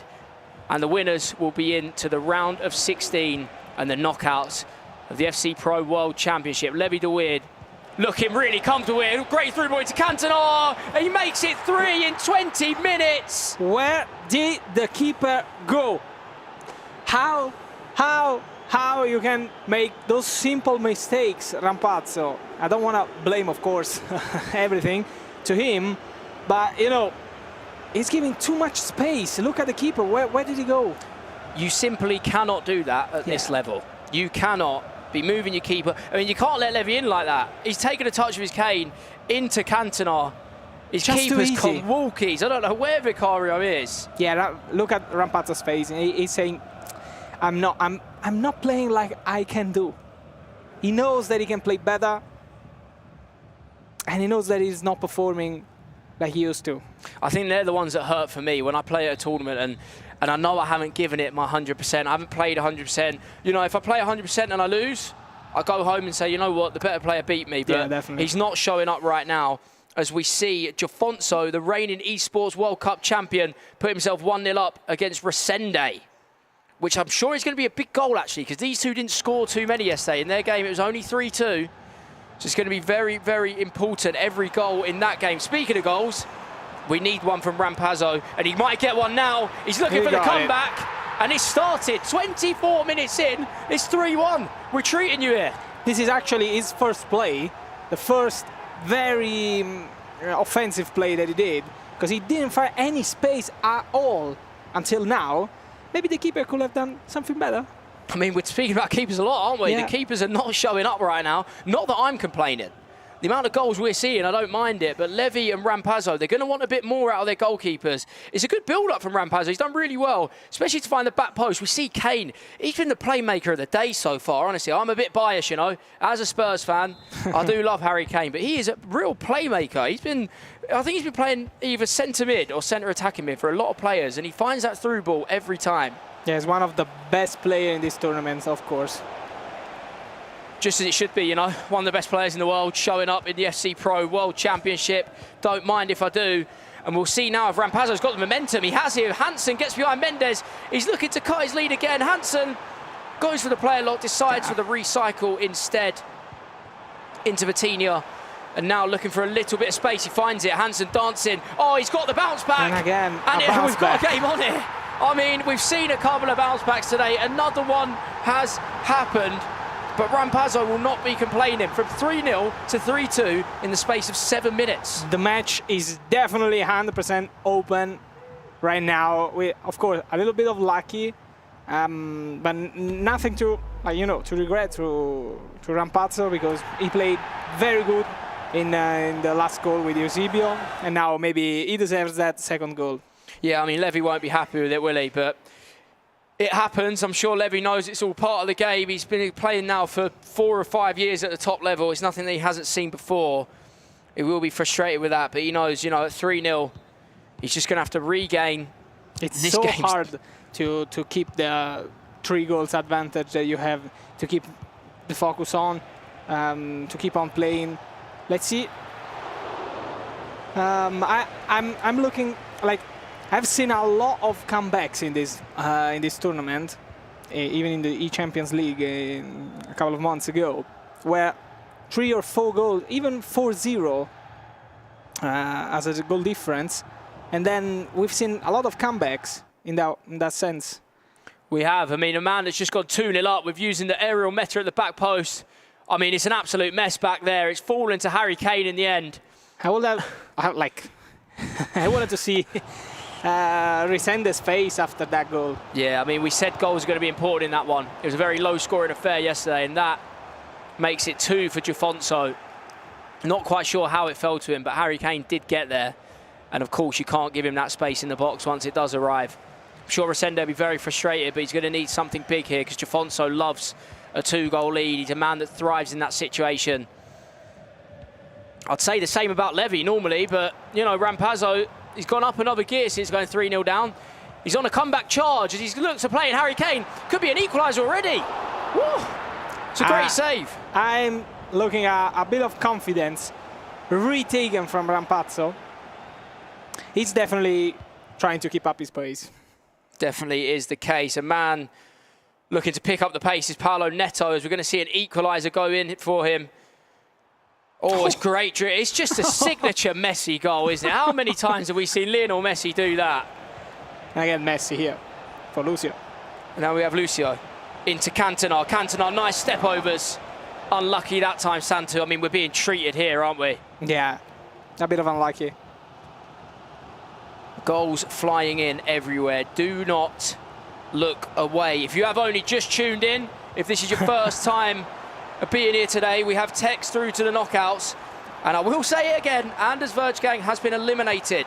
As we see Rampazzo on the comeback charge. What's he got from this corner? We've seen dangerous corners many a times. Van Dijk up like a salmon. It's Massimiliano Adile. I don't even know how to say his name. Mamardashvili. It doesn't matter. Mamardashvili for the equalizer. He's definitely one of the MVPs of the tournament. Definitely. How many times have we seen that header at the near post? Ignore me absolutely butchering his name and focus on Rampazzo's comeback from 3-0 down in the 20th minute.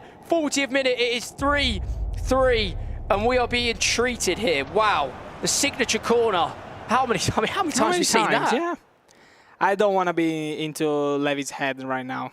No, it must be tough. Yeah, it must be tough. Actually, I generally don't know what to think in a situation like that. You start well, you score 2 goals in like 5 minutes, then you got the third one and say, okay, all right, I can relax a bit and try to play my way, not to focus too much on, try to find a space. Because I found. Let's see this replay. Okay. As we see Brees go 3-2 up. That won't be the end of that one, guys. Honestly, the amount of goals Brees has been scoring and conceding, I'd expect to see a few more live updates from there. But touching back on Levi, I think me and Santu are a bit of disbelief here. I mean, I could see a comeback happening at 3-0. It wasn't over, but to be 3-3 before the first half is finished is something that I definitely didn't expect. Yeah, definitely. Even for, like I was saying, even after a 3-0 advantage, and what do you think right now if you are Levi Deville? Just get me into half-time. Just get half-time. Keep it at 3-3. And let's regain and speak to his coach, Renzo. Obviously, Renzo's been coaching him now for many years, one of the best coaches in the space. He's going to need to work his magic at half-time because this... I mean, normally you'd be happy going in half-time drawing. You'd say, you know what, it's been an okay game, but not when you've been 3-0 up. Yeah, exactly. And I don't want to say Levi actually made mistakes to concede those 3 goals. Actually, it was a couple of bounce back and 1 corner kick. It was. I mean, he could be going 4-3 down here before the half finishes. Wow! Hits the post. I mean, what has gone on? Rampazzo, yeah, what have you eaten in the Levi? 20th minute? What did you do in the 20th minute? Because he has turned it round. I mean, he made a really slow start. He should be winning here. That should have been 4. How did the coach of Rampazzo woke him up? You what tell did he me. say? He must have had his Weetabix or something because He's doing the flying. Italian move. He's doing the Italian move. I mean, great beard, by the way. Great beard on the coach of Rampazzo there. Levi just looking to take his time and regain. I mean, Rampazzo will be itching to get into the second half. He's got all the momentum in his favour. And really, he should be winning. Yeah, now he thinks, okay, I can win it. I can give everything I got in those 45 minutes. I mean, yeah, we're being treated here. I'll tell you that. You can't look anywhere to see Jafonso getting back into his game against Resende. Last time we tuned in, he was 2-0 up. I've got a feeling it could be 3-0 because Harry Kane's running back to halfway line. We're not going to be able to see that one just yet because we are back into our featured match. Rampazzo versus Levi de Weird. I mean, a game that you simply cannot take your eyes off as Levi is now in the black kit, kicking from left to right, and Rampazzo in the white kit, kicking from right to left. Remember, whoever loses this game will be eliminated from the FC Pro World Championship and will have their key crushed. And whoever wins will be going into the knockouts. And just to remind you, Anders Bergang just got kicked out from the tournament. The favorite of the tournament. It doesn't make sense. We see Brees go 4-2 up against Paolo Neto. A big goal from Reece James sneaking into the back post, waits for that keeper movement, hits it at the near post. All about that composure on the right. Look, you can see there, he just waits for the dance over, says, thanks for coming. I'll tap it in to an empty net.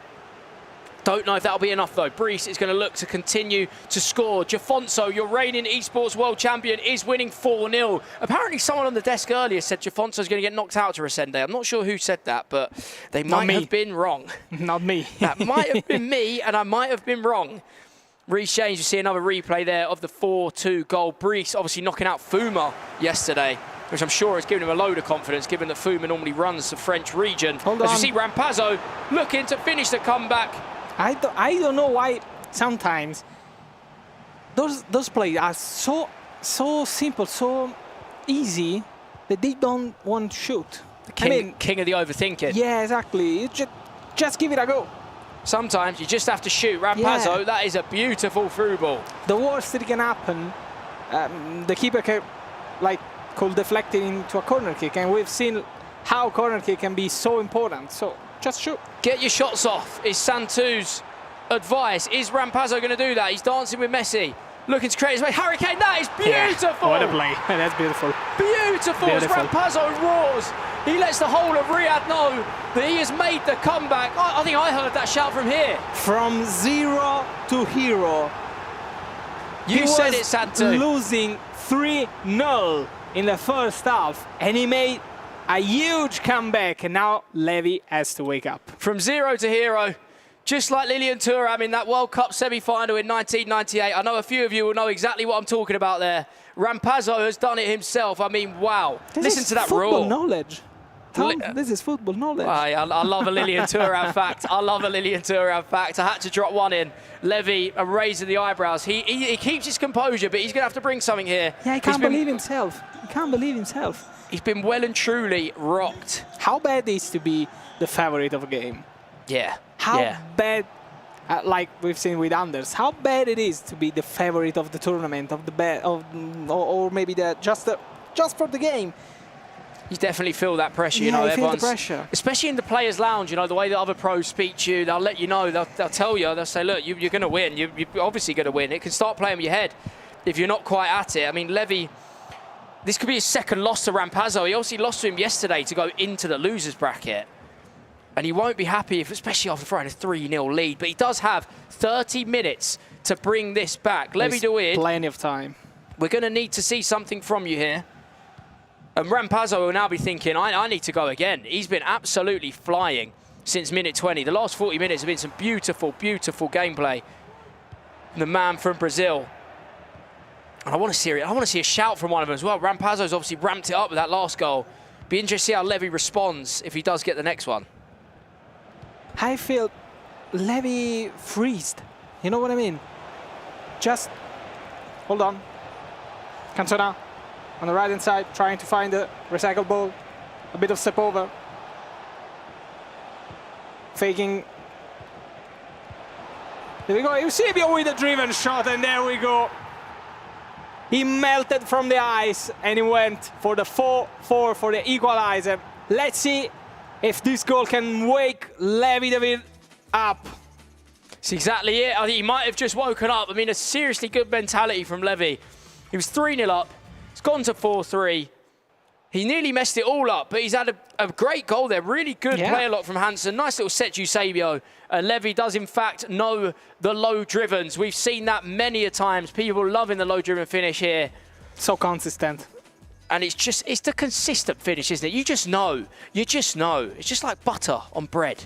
Yeah. You just know what it's going to offer you. It's butter on bread. Oh, love the English. You know what it's going to offer you. Do you know it's consistent every single time? Levi makes it 4 apiece, and we've got a serious game here. I can't wait Are we going to see extra time here? Oh, Santo, you've said it. You've said it. I did. It could be the game, but we've seen many a late dagger. Talking of late daggers, I've mentioned it already, but Anders has gone out of the tournament, and it was a 91st minute goal. I genuinely can, but you know, I feel it's a joke. You know, yeah, like someone's, come on, it's not true. Say the truth. Exactly. I mean, a huge shootout to Fakhr. Yeah, of course. I mean, amazing performance to knock out Anders. Obviously, Anders losing is going to be the storyline, but he needs to take some of the credit as well for taking him down, you know? You've got to give credit to Fakhr. Unbelievable performance. No one backed him. Lowest seed in the tournament. And he's shown up when it matters. Full credit to him. We've got a load of games coming your way today, people. Trust me. We're getting into the business end of the World Cup now. Last group games. A lot of keys to be crushed before we get into the knockouts. I still want to crush a key. Santo, you're desperate, aren't you? I don't blame you. I'm leaving tomorrow. I'm leaving tomorrow, guys. This is my last day today. I want to crush some key. I mean, Levi wants to crush Rampazzo's key. Nearly goes in there. If any of you haven't seen the key crushing, it is very satisfying. You know them satisfying TikToks. You know what they are. When they just. Oh. I always watch them. Yeah, you always watch them when they come on. Always see them, and it's no different here at the Esports World Cup. Even if they don't let me crush it, just give me a piece of the crushed key, please. Just a reminder, I mean, Brees, he's looking like he's going to crush Paulo Neto's key and send him home as he's gone 5-2 up in the 73rd minute. That is the shapeshifter Vieira item playing up front.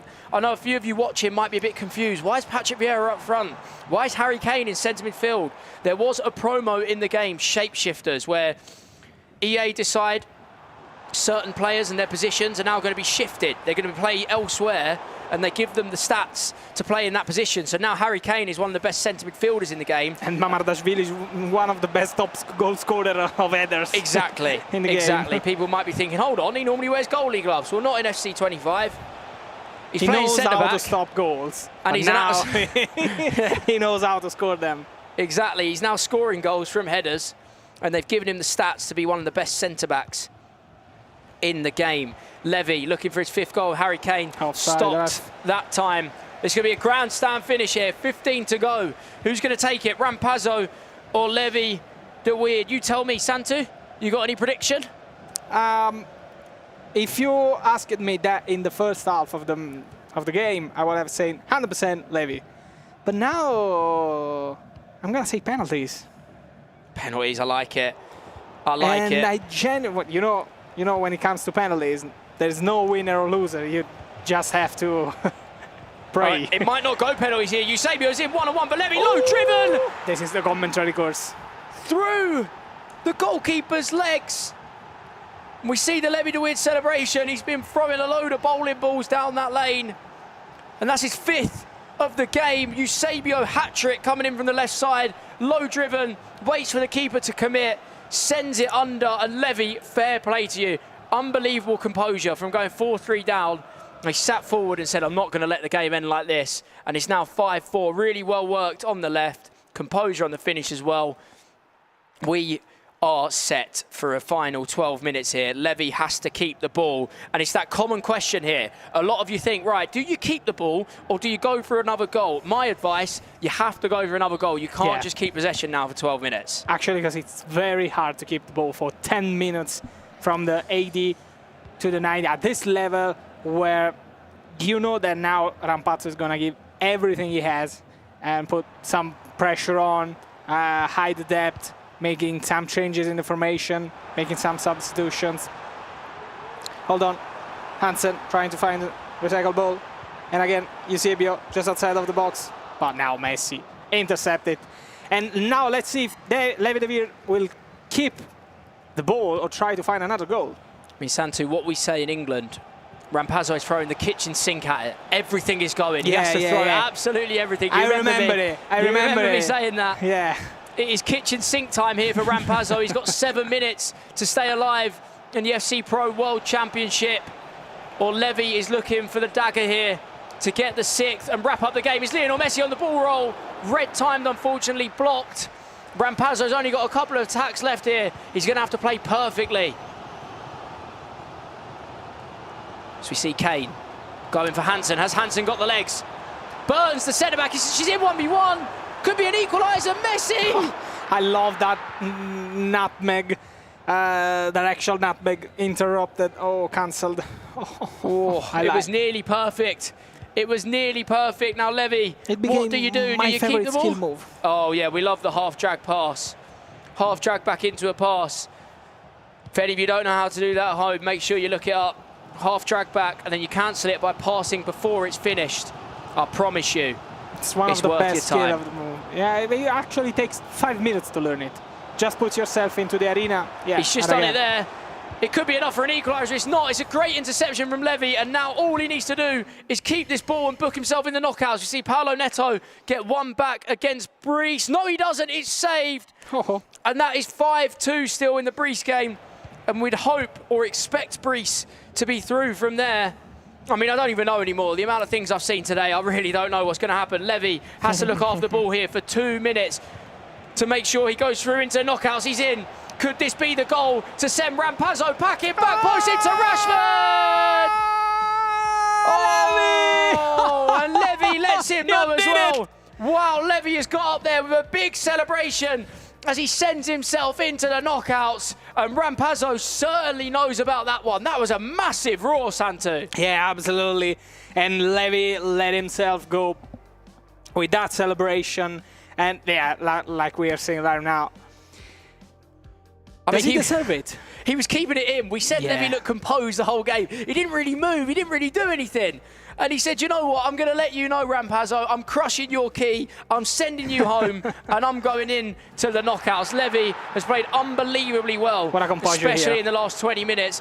He had a really good 20 minutes at the start, a really poor 40 minutes, and then a really good 30 minutes. The game was swinging left, right, and in the end, it swings in Levi the Weird's favour. He's booked himself into the knockouts, as has Brees. Jafonso has also booked his way in with a outstanding performance. 7-1 against Resende. 7-1. As many as 7 as Levi gets up I think we're going to see a handshake between the two. He did give a shout, and we see a great gesture of respect there. Fair play here. Yeah, he's one of the most respectful player in the scene. What happens in the game stays in the game. Of course, yeah. Little handshake, and Levi, he won't be too worried about celebrating. All he'll be thinking about is, I'm in the last 16, and I've got a real chance here. He throws a little love heart to the Saudi Arabian crowd, who I'm sure were giving him a lot of support. And Rampazzo's key there we see being moved. It's about to be crushed. Give it to me. Santu desperate. Do you know that mate? Give it to me. Give it to me. Yeah, it doesn't look very happy actually. Of course, you know, he knows that he won that game in a difficult situation, but he knows that he didn't play very well. Yeah, he's got another gear to go in. He would never want to give a 3-0 lead away, but very happy that he's got himself back in there. I mean, also huge in respect for the whole Esports World Cup Championship, because Levi obviously plays with Team Liquid, who are currently sitting in second, and they're trying to catch Falcons. Levi could be the reason they catch him, Dan. Yeah. What a game it was. I mean, the fact that we just saw a scenario where he was 3-0 up, he was cruising, and then suddenly 3-3. Me and Shori were watching out the back, and we were like, oh, suddenly this has gone down the pan. And I was thinking it was going to be another shock exit from the tournament, but Levi does hold on, Tom. I mean, do you think that he will be disappointed with how he played, or do you think he'll just forget about this one now? Because you can just start to move on to the next round. I mean, thing is, you always kind of remember the ending of the game more, like how it's finished. And he actually played pretty well in the last 20 minutes. There was a blip, that random period between minute 20 to 40. We see Levi go 3-0 up, and at this point, we're all thinking, he's cruising, he's through. Doesn't need to stress. Then Rampazzo decided to sit forward. Don't know what his coach did to him, but he turned it on really quick. Santu, on the side of Rampazzo, I mean, the fact that he came back from 3 goals down was brilliant. But do you think he'll be a bit annoyed that he went 3 goals down in the first place? Because it could have been very different if he had started a little bit quicker. I mean, yes, of course he will be annoyed. But I think he's more annoyed that the fact that he did actually came back. And then he, again, lost the match like he did in the first 20 minutes. So maybe he will go home looking back at this game and say, oh, I could have done more in the second half of the match. Well, it certainly was a barn burner. Just 2 competitors going at each other's throats, desperate to get into the last 16. And it does mean, Tom, we now have our last 16 complete. We know the 16 players that are going to be competing throughout the playoffs. Of course, we will be seeing the round of 16 today before we then move into the quarterfinals and onward from tomorrow and into Sunday. Now that we've seen arguably the favorite being eliminated from the tournament, do you have a change of heart in kind of who you're thinking could go on to win this whole thing? I think it's so difficult to try and predict now. Shori. You think Shori's going to come in and play? I know he's not playing. He's not playing. Sorry. But I'll tell you, between Emre and Oberon, they're the 2 that are going to be looking, saying, you know what, Anders gone, I fancy it. I fancy getting involved with it. Them 2 have probably been the most consistent behind Anders for the last 2 years. They're obviously come out and played well today and yesterday. I think now, if we're looking at a favourite between Emre and Oberon probably, and I think Abu Maka's just behind him as well. What about you, Santu? Would you agree with that? I definitely agree. I'm going to add 2 more names, actually. And one is Yafonso. Yeah, well, of course. After the 7-1 of the last match, we need to consider him.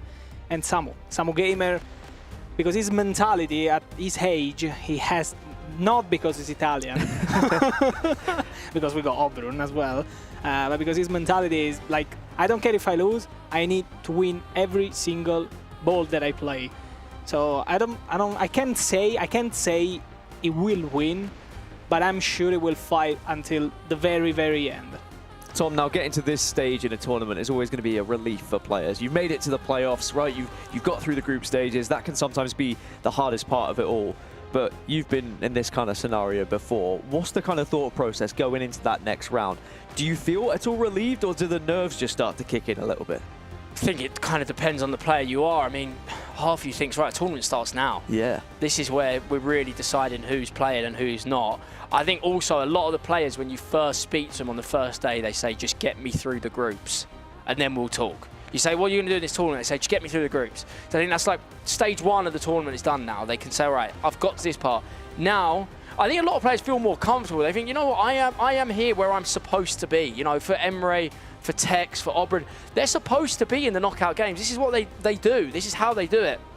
as we see Dani, Pitbull and Brees making it out of this. I mean, Brees, we need to give a shout out for. Come on, He Dani. lost 8-3 to Paolo Neto and then turned it round in the losers bracket. That's exactly why we need that lower bracket, because players can turn it around with mentality. Yeah, we've seen a lot of reverse results already today. I mean, Paolo Neto going out is a bit of a shock for me as well. We did see Group F previously with, of course, Levi David going through. That's both Liquid players going through that group. And you mentioned it earlier, that is very important for the Club Championship here at Esports World Cup, with Team Liquid chasing Team Falcons to try and catch them up in those Club Championship rankings. Then in Group H, Guiobarros and Jafonzo going through. Of course, Jafonzo, the reigning Esports World Cup champion as well.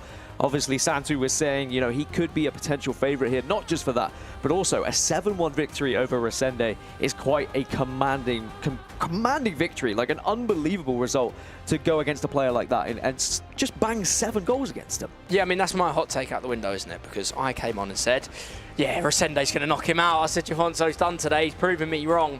He's come here with something to prove, as he is the reigning Esports World Cup champion. We've only got one of the champions from last year left. Jafonzo's going to hold the flag for him now. Has to. I mean, if it makes you feel any better, Shuri's hot take also went out of the window. He said Levi David was going to lose. So that's both of you 0 for 1. But it's a hot take for a reason, I guess. Well, I mean, we had to go out there with something. It creates some discussion, and that's all we have. Santu, what would your hot take of the day have been? Actually, no. Let's get a new hot take from you. What do you think from these 16 players? Is there anyone that you think might surprise us, shock us here? I mean, I just say that Jafonzo could go to win the tournament. But having a look again at the brackets and knowing that he's going to play with Guiobarros again, having seen what happened yesterday with Guiobarros against Jafonzo, I'm gonna go for Guiobarros. Guiobarros could beat Jafonzo again. So yeah, this is my hot take. I mean, I've already backed against Jafonzo, so I'm not going to do it again. I think in terms of hot takes, wondering where to look in the bracket really. I mean, is Tekkz winning really a hot take? I mean, kind of expect it from him. I think we can go with Pexoto, probably against Manu. Yeah, I mean, that's a big one. I think also, I mean, Fakhr, 999. And Stingray against John. I mean, that's what's mad. And I think Shuri pointed this out as well. If you look at the top side of that bracket, Guiobarros, Fakhr, Dani, Pitbull, Tekkz, Manu Bashore, Peixoto, Johnny, and Stingray. Now, don't get me wrong. Incredible names in there. Manu Bashore as well, a previous champion. But you no longer have Anders in there. I feel like all 8 of those players are looking at this bracket and saying, we have a real chance of getting to a final here. Yeah. And they've missed Emre and Oberon in the bottom half of the bracket. Probably the 2 most consistent players. They are pointing at the bracket. Where am I? Where is Anders? Oh, where is Anders? Oh, there's no Anders. Exactly. And I'd imagine that's exactly their reaction as well. They'll all be smiling backstage. Some pros pretend they don't care. You do. I pretend I didn't care a lot of the time. Oh, I'm not bothered. It's about who I play. You see a big name go out, you're confident. You're suddenly thinking, hold on, this bracket is a lot easier, or it looks a lot nicer than I first thought. As well as what I said, I think Emre and Oberon are the 2 most consistent players, and I think they're now the 2 players to beat. They're in the bottom half of the bracket. The top half has completely opened up. And we did get just updates on this bracket as well as those final couple of players start to roll in as confirmation. I mean, that bottom match, Jafonzo versus Oberon, is an incredible one as well. I can't wait to see that. But you could say that about every single round 1 match here, Santu, right? They all seem to be incredible matches. It's so difficult to try and predict how these are going to go. Yeah, definitely. I'd love to see right now the Oberon-Jafonzo game. Every single match is looking astonishing. I mean, yeah. Anything can happen. Emre versus Levi in there, by the way. He's got another Dutch match. He's had a few of them already. He was in a group with Cristobal and Manu Bashore. I mean, to say Emre, Levi, Nicholas, Oberon, Jafonzo and Abu Maka are all on one side of the bracket. You've got to have a look at that. I mean, if you come out of that part of the bracket, though, you're going to be very, very confident. Truth be told, people, we can't make any predictions for you at home. We don't have a clue what's going to happen here. I mean, I was just insistent to everyone that Anders is going to be having a say on this tournament. And now he's not. I don't even know where to look. Every match could be an early final, actually. Yeah. I mean, if I said to you Emre's playing Levi, it's a semi-final game, at least. Yeah. It's a semi. Same for Oberon and Jafonzo. Semi-final game. Some of the big games you see in here, yeah. Some of the games you see in here, I truly am in shock. Do you think that, as a player, it matters what round you're in, though? Like, if it's round of 16 and you're playing against a player that you think you should be playing in a final, does that ever put you off? Does that ever change things for you? Or are you just in a situation where you're like, doesn't matter what round it is, just play what's in front of me? I kind of like playing the best players early on because it's like, right, that's what my level has to be. If I want to win the tournament and I've got to play Emre Yilmaz now, okay, I've got to go play. I had to beat him at one point. Whether I got to the final or last 16, you have to beat him now. And you start thinking, right, I've got to play at this level now. There's no time to mess around. There's no time to warm up. There's no time to feel your way in. And sometimes playing against the better players means your level goes up. So you start thinking, you know what, I've got to play at this level. As we see the day 2 schedule and the games we're going to see. What do you reckon, Dan? Well, interestingly, we are going to get to see Guiobarros versus Fakhr after his victory against the best player in the world, or some was touting him certainly the favourite for this tournament. Anders Vergang eliminated, well, the player who did eliminate him will now be on our screens against Guiobarros, who looked incredible yesterday, actually. When he played, every single time, he looked like one of the best players in the tournament here, Santu. Yeah, playing with the Joga Bonito style. We had a lot of fun yesterday commentating his match. I cannot wait to see Rui do all the stuff with Ronaldinho. Like you were listening to me shouting back in the green room, and I'm looking forward to watch that match actually. But we also have Johnny versus Stingray, Emre Yilmaz versus Levi, Obram versus Jafonzo to round things up here. Every match just seems like it's one of the best matches we could watch here. I can't wait to see Johnny versus Stingray. I'm interested to see if the crowd just now dislikes Sting, if they're now just going to go against him in every game he plays. Obviously, Abu Makr had the home support. We know about the beef. Obviously, Sting said that he's an overrated Falcon. Abu Makr then beats him on pens, makes sure he shushes him, tells the crowd about it. I wonder if Sting is now the chosen villain. I wonder if Sting's the one they're now going to say, you know what, whoever you play against, we're cheering against you. Johnny might just have a buff. Johnny's not expecting this. He's going to come out there and be a hero potentially in that game. So we'll see how that goes, but let's see how Samu Gamer gets on here. FC Pro World Championship. Samu Gamer, how do you block all the noise and stay focused on this match, especially that you have such a big crowd right now? Come hai fatto per bloccare tutto il suono di fuori, speciale con tutta quella tribuna che c'è? Come ho fatto? Per bloccare tutto il suono di fuori, tutto il buio. I just focus on my game. I don't hear anyone, only my coach, and it was good. I mean. Yeah, absolutely. I mean, you hear what they're chanting right now. They're chanting Abu Makr because that's your next opponent in the round of 16. What do you want to say to them right now? I respect Abu Makr and who follow Abu Makr. I don't want to do anything. All right, well, best of luck. It's going to be an exciting match, but right now you get to crush your opponent's key. So please come with me to the key crusher as we gear up for the round of 16. More slots are being filled out. Just a few remain. And now it's Samu Gamer's moment to crush his opponent's key.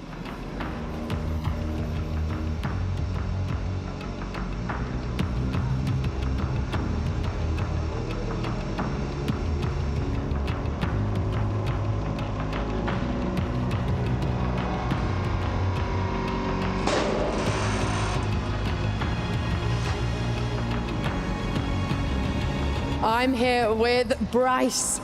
Congratulations on that win. How do you feel? Thank you. I feel good, of course. Yesterday was a hard day for me because I was bad. I lose against Polo Neto yesterday and now I beat him. I am happy about that. And of course, GG to him. He's a really great player. And yeah, I am happy to be in the knockout, but now I want to go more. You face Nicholas next. How are you feeling going into that game? Because we all know how good Nicholas is. Yeah, of course, it's a dream for me to play Nicolas in the World Cup. But yeah, I am here to beat him and to win every game. Then I will give everything for that. We just saw Anders Vergang get knocked out, though, by Fakhr. Does that make you feel more confident that you can beat a favourite like Nicholas as well?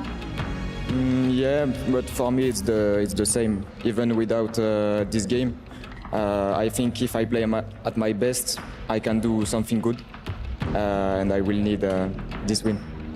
What does it mean to you to be here in Riyadh at a World Championship? It must feel so special. Yeah, of course. this means a lot of things. For me, he's maybe the GOAT of the FC player. And yeah, of course, it's really my goal to beat him now. Should we go and crush your opponent's key? I know you did this yesterday. I think you enjoyed it. No, yesterday I don't enjoy because it was my friend. But yeah, we will do. Well, you've got a smile on your face now, so I will let you crush your opponent's key.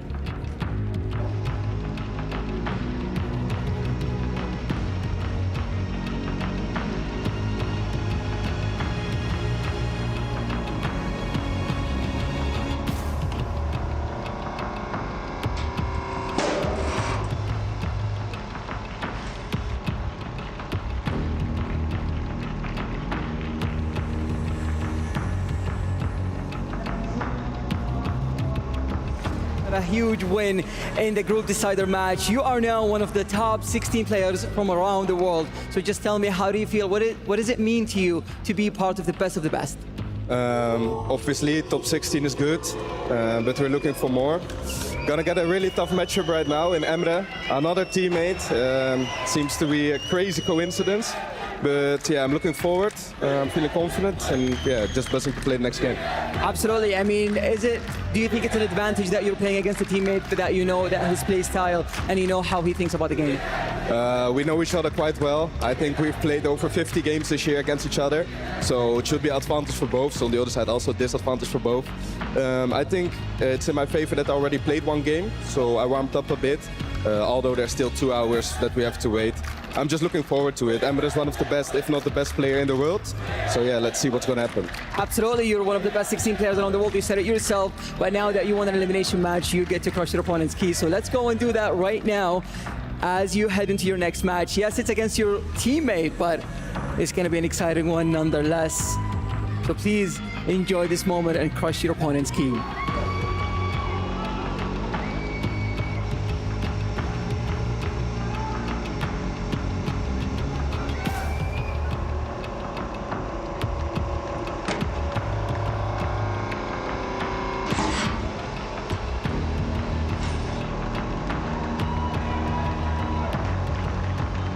I'm here with Jafonzo. Jafonzo, a big win on the stage just now against Resende, who is a quality player.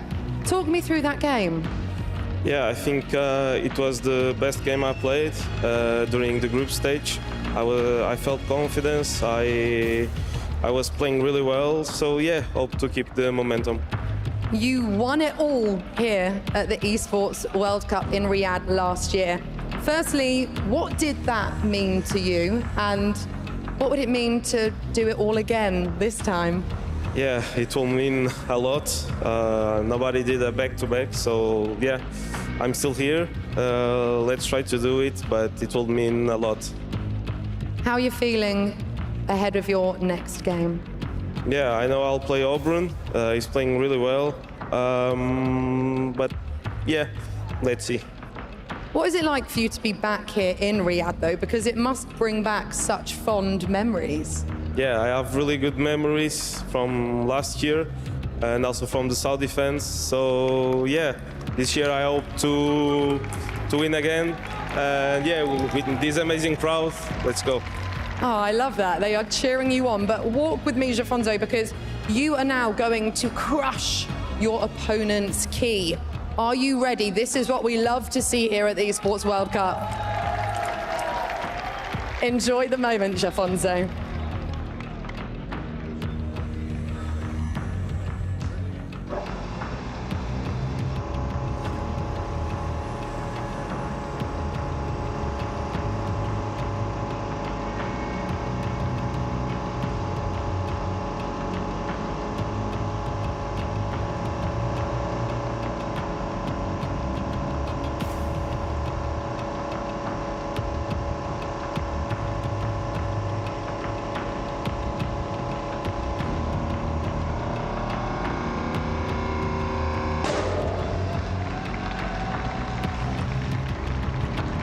So some more keys crushed then at the Esports World Cup, and I mean, Santo, you enjoyed that, didn't you? I know you love the key crushing. I can tell. Yeah, I want to do it. I want to do that. I want to keep one piece of the key crusher. Maybe if you ask one of the players nice enough, that you might be able to join them and crush a key with them. Yeah. I'm gonna go to the arena right after the show. I want to say there's no harm in asking for one of these things, but you can see the players are starting to get used by the noise of the key now. It certainly can be a little bit intimidating with just how loud it is when the key gets crushed. Of course, we still have more keys to crush today because we are now going to enter the round of 16 here at the FC Pro World Championship. But before we do that, we are going to go for a quick break. When we come back, we enter the playoffs.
This land is calling.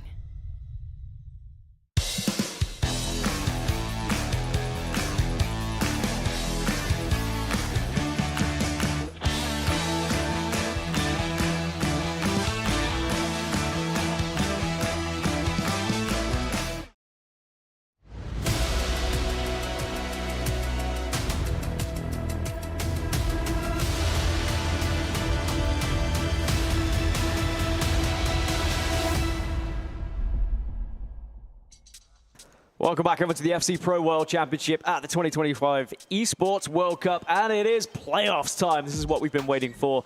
Knockouts, single elimination. This is the good stuff. And I have the good stuff alongside me as well. I have Shuri and Tom, the hashtag house, or 2/3 of the hashtag house. It's 2/3 or 2/4 officially. It's got to be half at this point. It has to be, doesn't it? Yeah. Really? I think we say half at this point. I think it would be bad if I said 2/3. Yeah, so half of the hashtag house, guys. I mean, we've had some incredible matches already, but now this is business time for the tournament, isn't it, Shuri?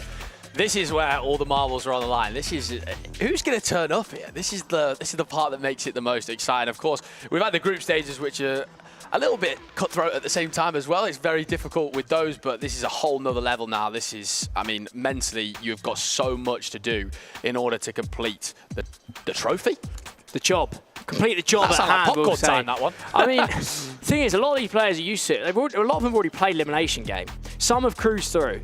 To be honest, I don't think people really, like Emre or Oberyn, you say, oh, he hasn't played elimination game yet. They're too good, they don't care about that anyway. Like, they are here for business, they're used to this. They've played in multiple major tournaments, they've won multiple major tournaments. This is just business for them. I think, yeah, I mean, it is going to ramp up. You're going to see some big celebrations, you're going to see a lot of noise, you're going to see big moments. I mean, no one can call it now, Anders is gone. And because Anders is gone, we get to see the player that knocked him out in this next game against Guiobarros as well. And I mean, we already saw how Guiobarros was yesterday. He played incredible, actually. I was very impressed with him.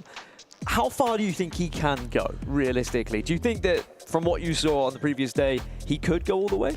I mean, Guiobarros has outfounded me. I knew he was already good. I've seen some of his gameplay this year. I've obviously seen all the work he's been doing. He's been very, very close to winning tournaments this year. Some of the stuff I saw yesterday, that was pure liquid FC. That's how you want the game to be played. Some of the goals he was scoring, I was in awe of. Can he go far? I think he can. I think he's got a lot of confidence from the whole season he's had. He's looking to go over the line, sure. He's looking to get it done. And of course, Anders being knocked out. Has anyone got over that yet? Because I can't say a single part of me has made it past the fact that that's happened. I've not got over it. I'm sure the FC community is not over it. Maybe Guiobarros has got over it because he has a different opponent now. If you want to be a fan of him, like Tom is, take a look at this video. To represent Brazil is a really big thing for me. I was born in the US, but my whole family is Brazilian, and I have a really big attachment to the country and feel like a true representative of the country. So for me, it's really important to just out in these tournaments, have a good vibe, have a good energy. You know, we are a footballing country. We have 5 World Cups in real football, and that type of stuff, it sort of carries over to FC and to the way we play. So just try to translate it the best I can to what I do. I think something Brazilian about my playstyle is definitely the skills. I use Ronaldinho most of the time I can. I use Neymar most of the time I can. Every chance possible, I'm trying to just skill. I like to make the goal look pretty. I grew up playing football, you know, just trying skills and try to incorporate that into my game. And then personality-wise, just a good vibe, man. Try to treat everybody nice, be welcoming to everyone. And I think that's what we as a country are known for, and just try to bring that out here.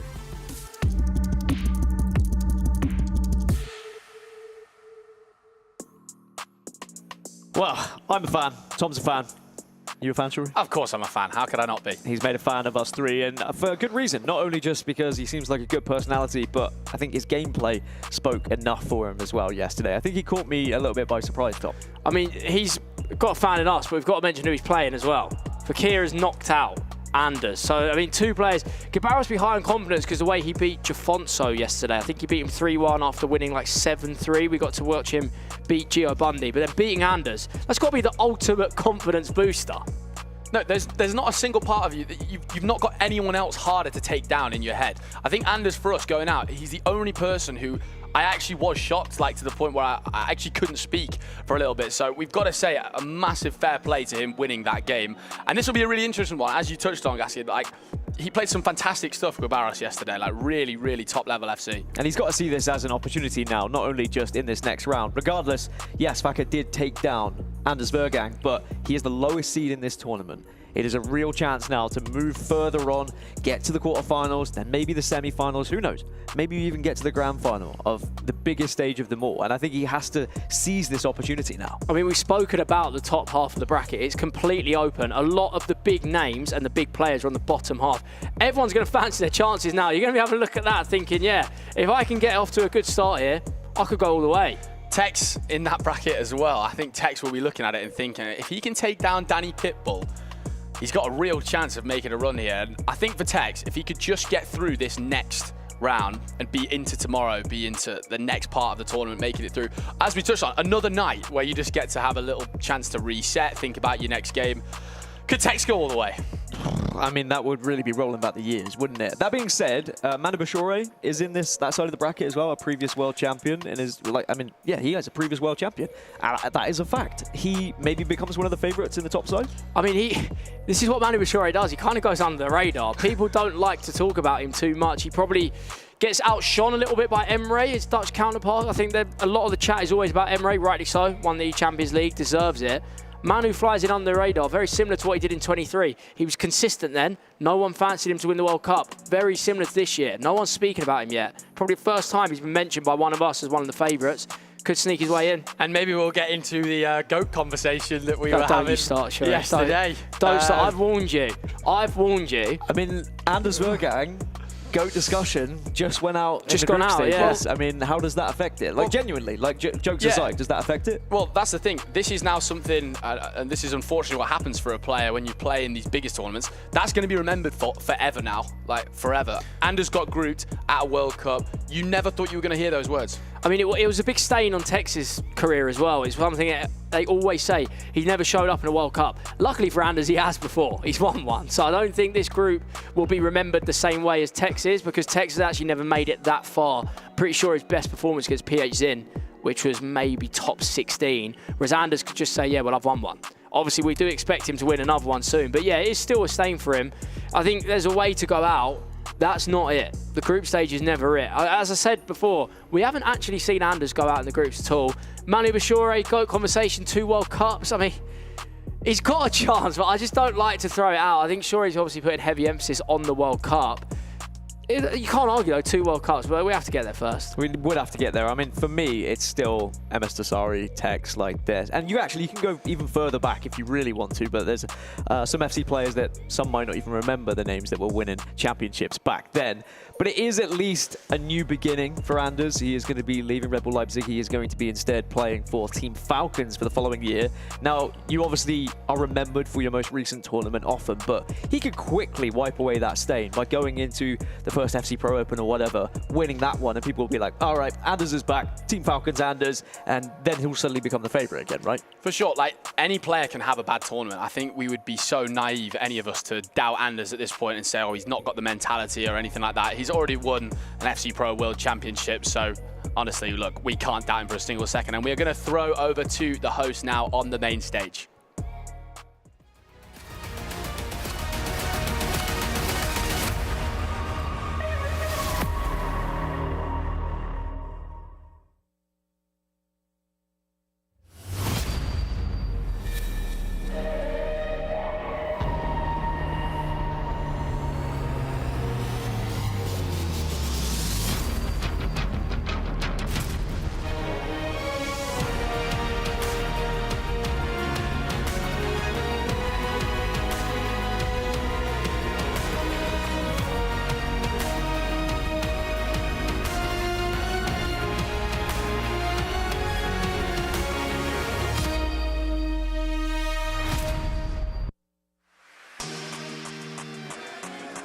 It is time for the round of 16 here at the FC Pro World Championship at the Esports World Cup in Riyadh. And wow, what a day it has been already. I mean, a huge surprise, Fancy. Absolutely. I mean, the reigning world champion is not even in the tournament anymore. And we're jumping into the top 16 players from all over the globe. It's knockout time. You lose the tournament and you're out. There's no second chances. The pressure is real high, Nicole. It is, and there is so much riding on this, including a huge $1 million prize pool. I mean, Fancy, imagine what you could do with that money.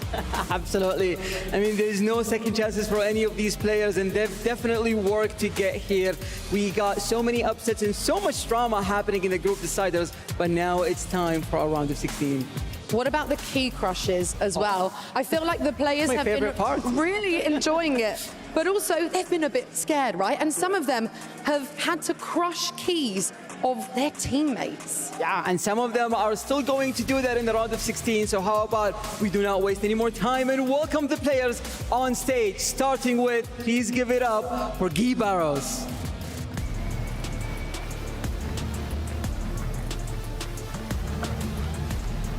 He's been cool, clinical, and undefeated through the upper bracket. Representing Brazil, will he carry momentum for this knockout stage?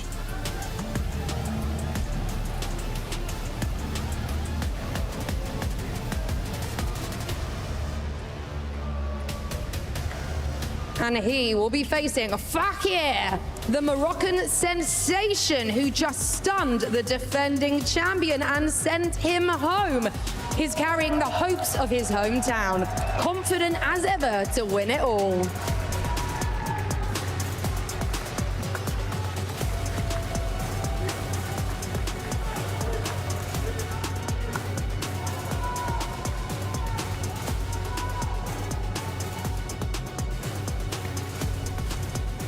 And now on the other side, we have Dani Pitbull. Coming in from Italy, a player who's been all bite and no mercy. The man who tore through Group G and took down Paulo Nito.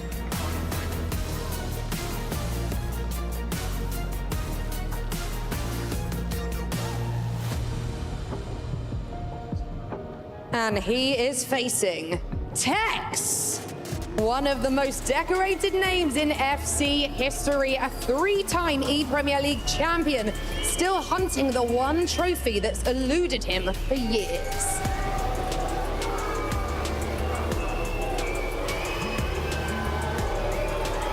"16 players remain, each just 4 wins away from immortality. Every pass, every shot, every moment counts from here on out. Welcome to the round of 16 at the FC Pro 25 World Championship."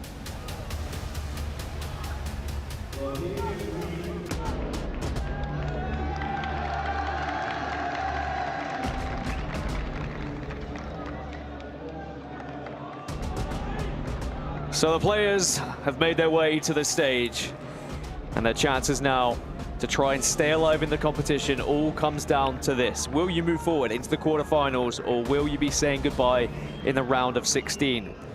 Fakhr on our screens, would he even expected to be here? Day one, gets beaten 10-2 by Anders, but then battles his way through the lower bracket of his group, takes down Anders, now finds himself sitting across from Guiobarros here, and wow, what a matchup we have, Shori.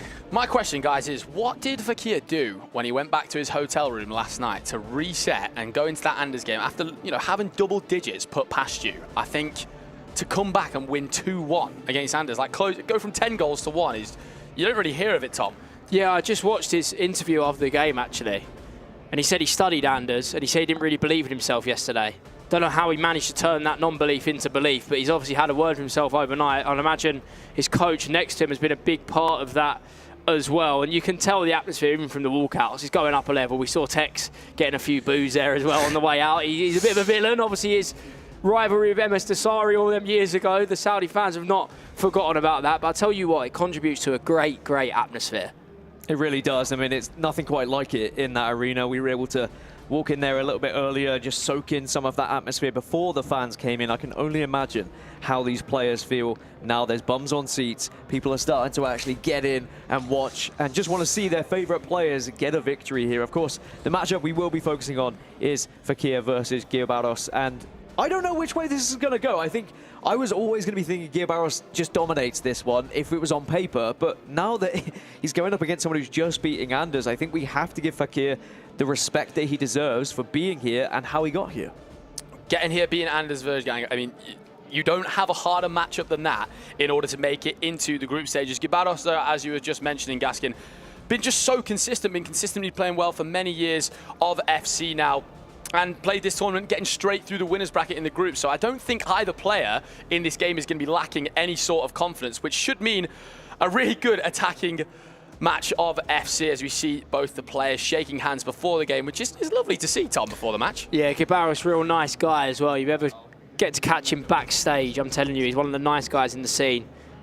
Very good English, very well spoken as well. Obviously, he said he's born in America, then moved to Brazil, but he's a very talented player. That's the main focus here, how well he played yesterday. If he can replicate that now, Fakhir's going to have a real hard time. I know he's obviously going to be full of confidence after beating Anders, but Guiobarros, he's here on merit. Is it prediction time? Tom, quick prediction before you go. Guiobarros 6-1. Just comes out and absolutely obliterates him. Tom, go and have a break. You need it. You deserve it because you've been putting in an absolute shift. Thank you. All right, means that Shori and I will run us through this game then. Shori, prediction from you. Prediction from me, right. Fakhr has just come off an absolutely sensational result against Anders.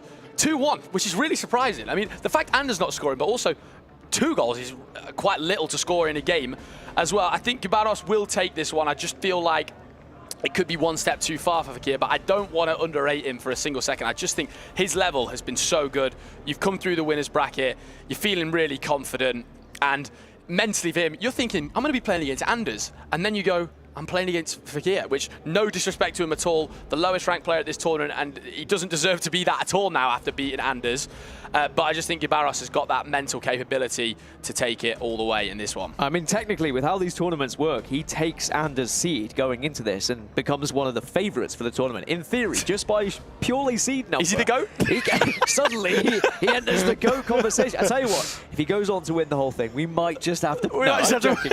But still, a long way to go. And I agree with you. I think that Guiobarros is definitely going to be the favourite. That being said, I hope that it isn't a completely one-sided affair. I've seen this happen historically through a lot of esports, not just FC. One player has a standout game, gets an unpredictable result, gets their way through to the next round, then gets absolutely battered by their next opponent. I truly hope that Fakhr can keep the form that we've just seen against Anders. So far today, we've not seen too many games be a blowout like that, as you said.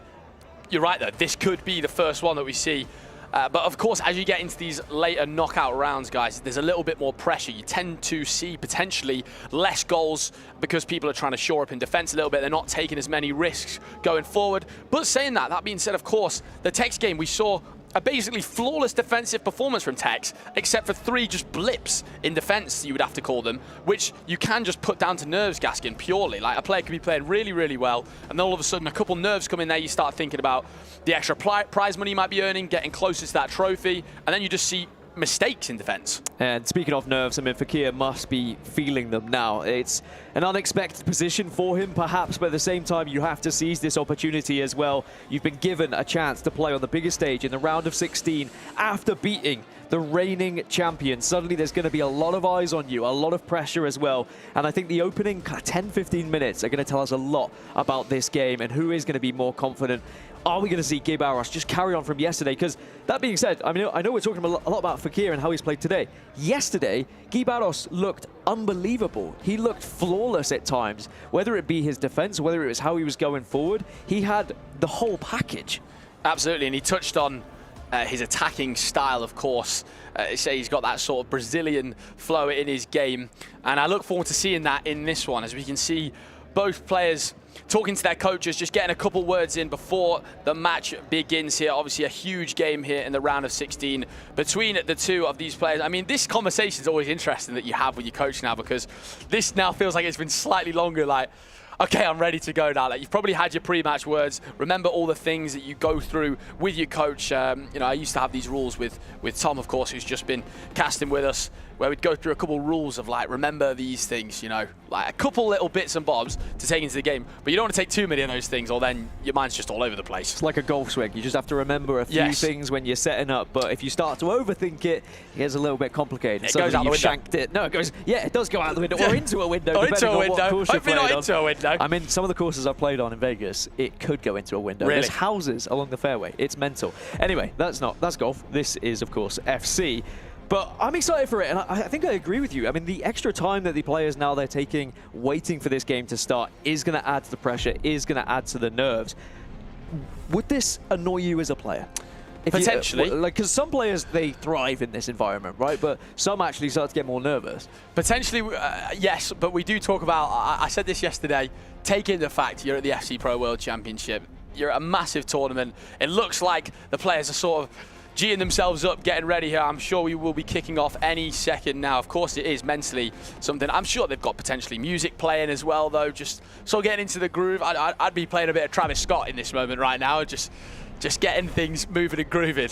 Everyone has their preferences for music about what calms them down or hypes them up, depending on what is your preference. For both of these players, though, their single focus here is just getting through to the quarterfinals. To say that you are a top 8 player in the world. We are about to be underway, and we will kick off then the FC Pro World Championship playoffs now. The round of 16 begins.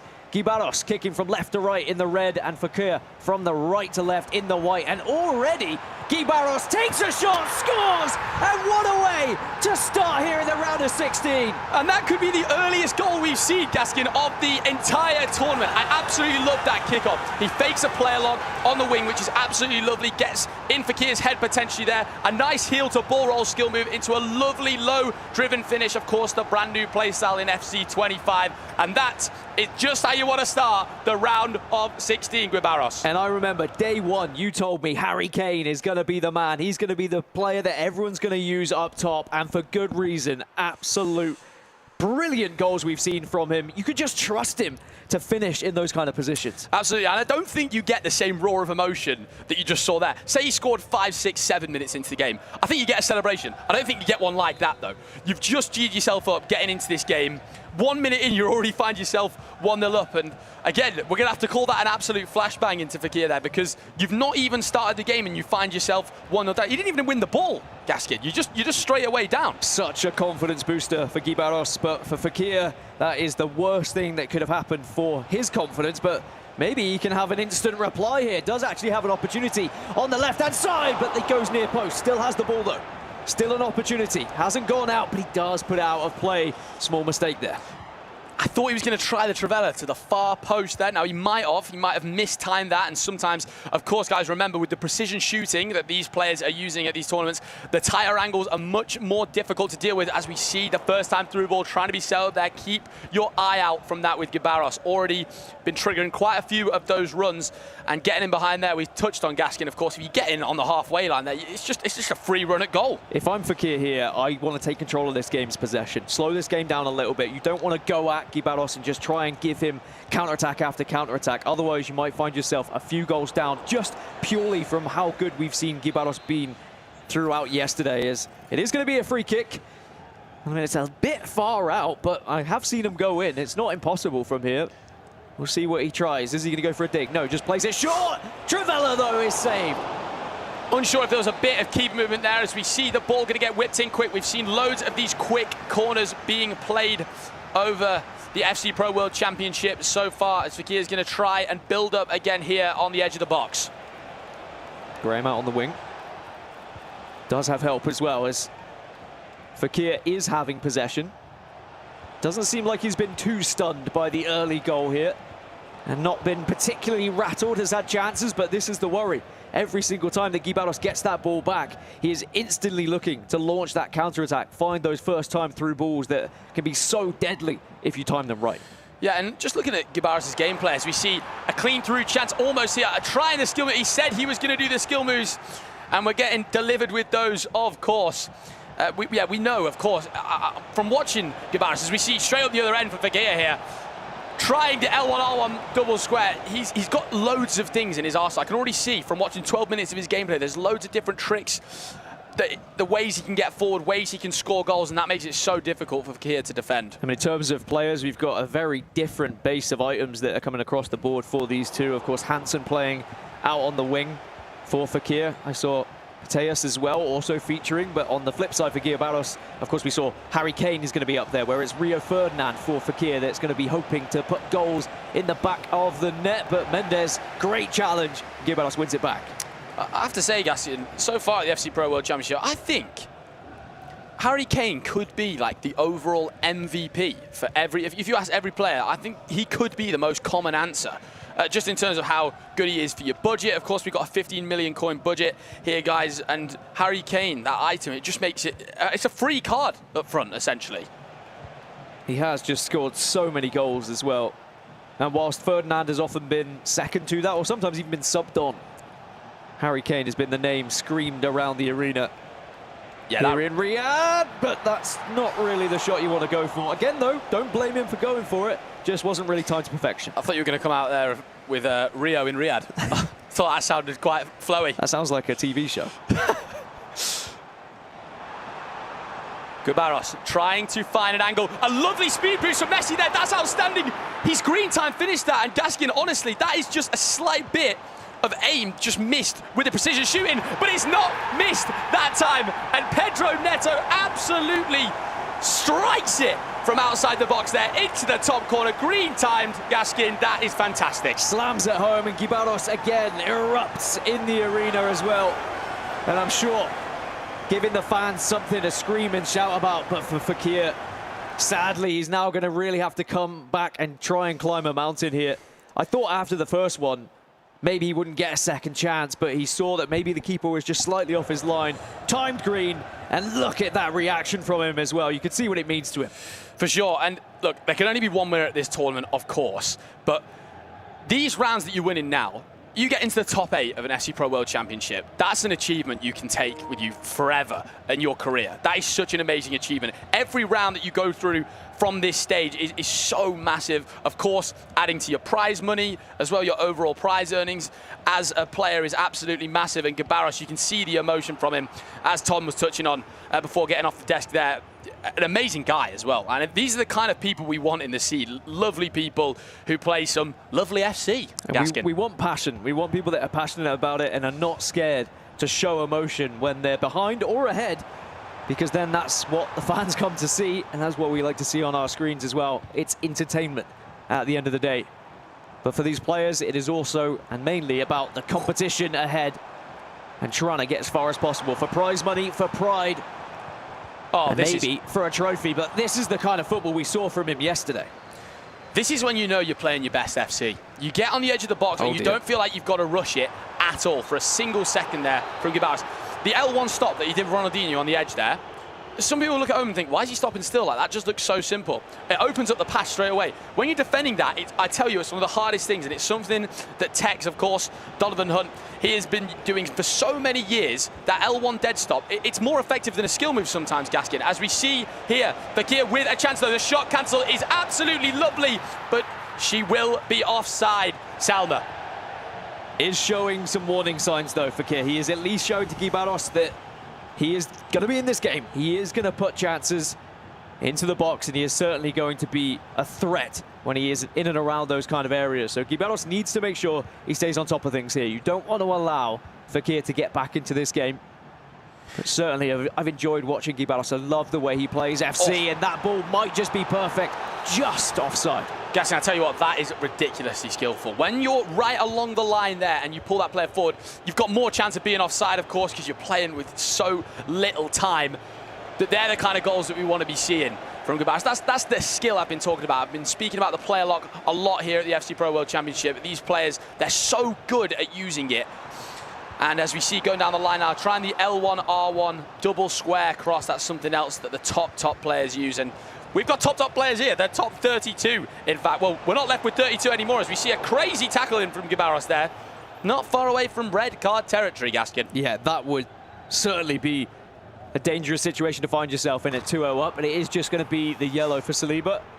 Rio Ferdinand limping off, but I'm sure he'll be all right. But Fakhr, 2-0 down, and as you said, we started with 32, but now we are down with 16. I know that even top 16 is an achievement at the FC Pro World Championship, but I completely agree with you. The further you get, the more chances your name will be cemented in FC history as well, being remembered as top 8 or top 4, maybe even get into the final. Who knows? You could be the FC Pro World Championship winner. And tell you what, if you try more of those, if you catch it at the right time, you might just be able to sneak one in.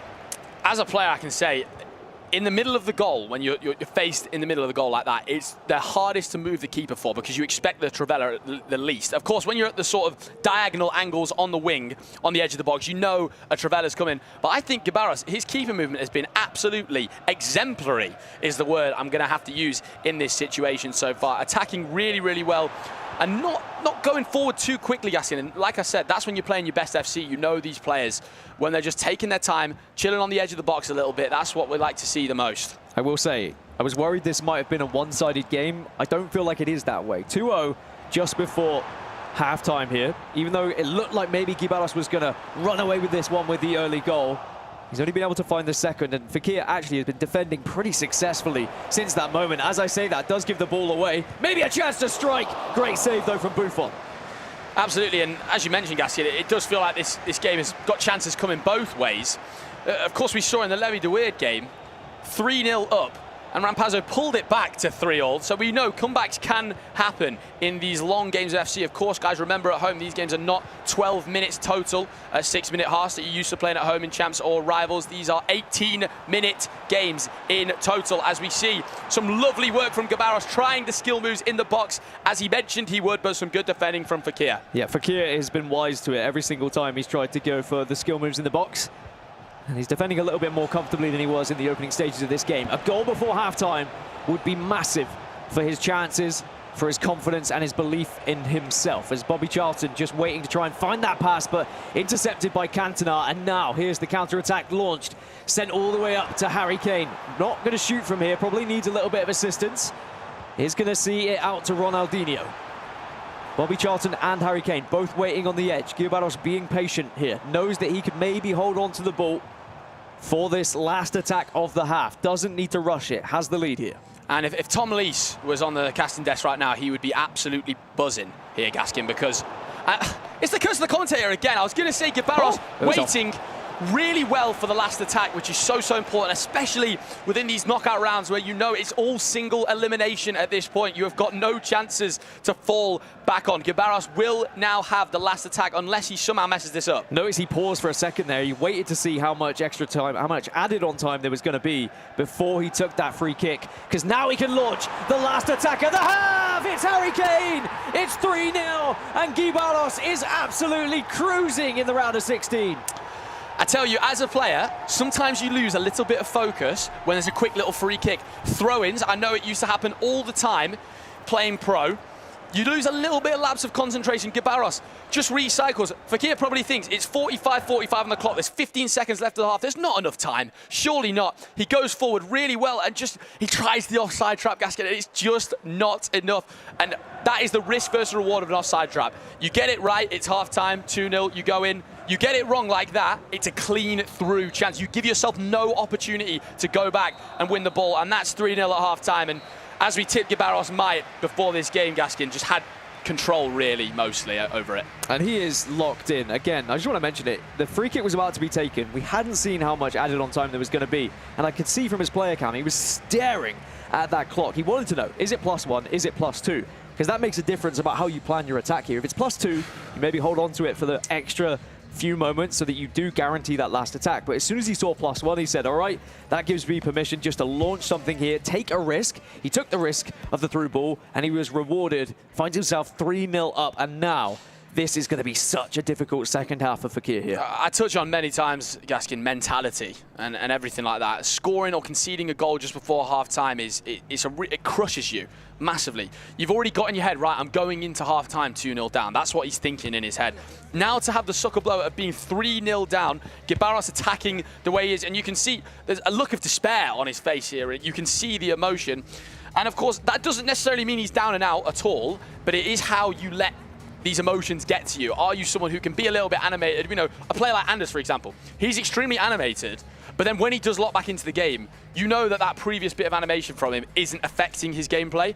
However, I'm someone who played, if you saw me getting a bit angry, that would translate over into my gameplay. I feel like I've become a bit of a body language expert after doing this for all these years, because you're completely right. Some players, they definitely show when they're feeling a little bit dejected, and you see it in their gameplay. Very few actually can go against their emotions. I think Anders is definitely one of the ones that you pointed out. But you can see the body language difference on both sides of the stage. I mean, if you looked at both of these players, you would probably be saying Guiobarros is going to go on to win this one comfortably, because Fakhr looks down, he looks like he's almost given up already. He just needs that one goal to lift him back up and give him that belief. If the fourth goal goes to Guiobarros, I think this one might be done. Absolutely. We mentioned with the 9-minute halves, there is loads of time for Fakhr to pull this game back. I mentioned before, Levi 3-0 up. It came back to 3-3 in an absolute heartbeat. So things can happen. And this is the perfect start to the half for Fakhr, but it just cannot find the low driven there. Again, if that's Guiobarros' keeper movement, I've got to tip my hat to him, because he's been outstanding with that. And I tell you what, Gaskin, that was almost a real error. Does play it very long from the corner, but has won the ball back. Maybe can turn here to get a shot away. Back to Cantona, plays one more into Hansen. Oh, it's good defending again from Guiobarros. Gets the player in the way. Takes the corner quickly this time. Can he do it with a header? No, he can't. Keeper collects it, and Guiobarros holds on to his 3-0 lead.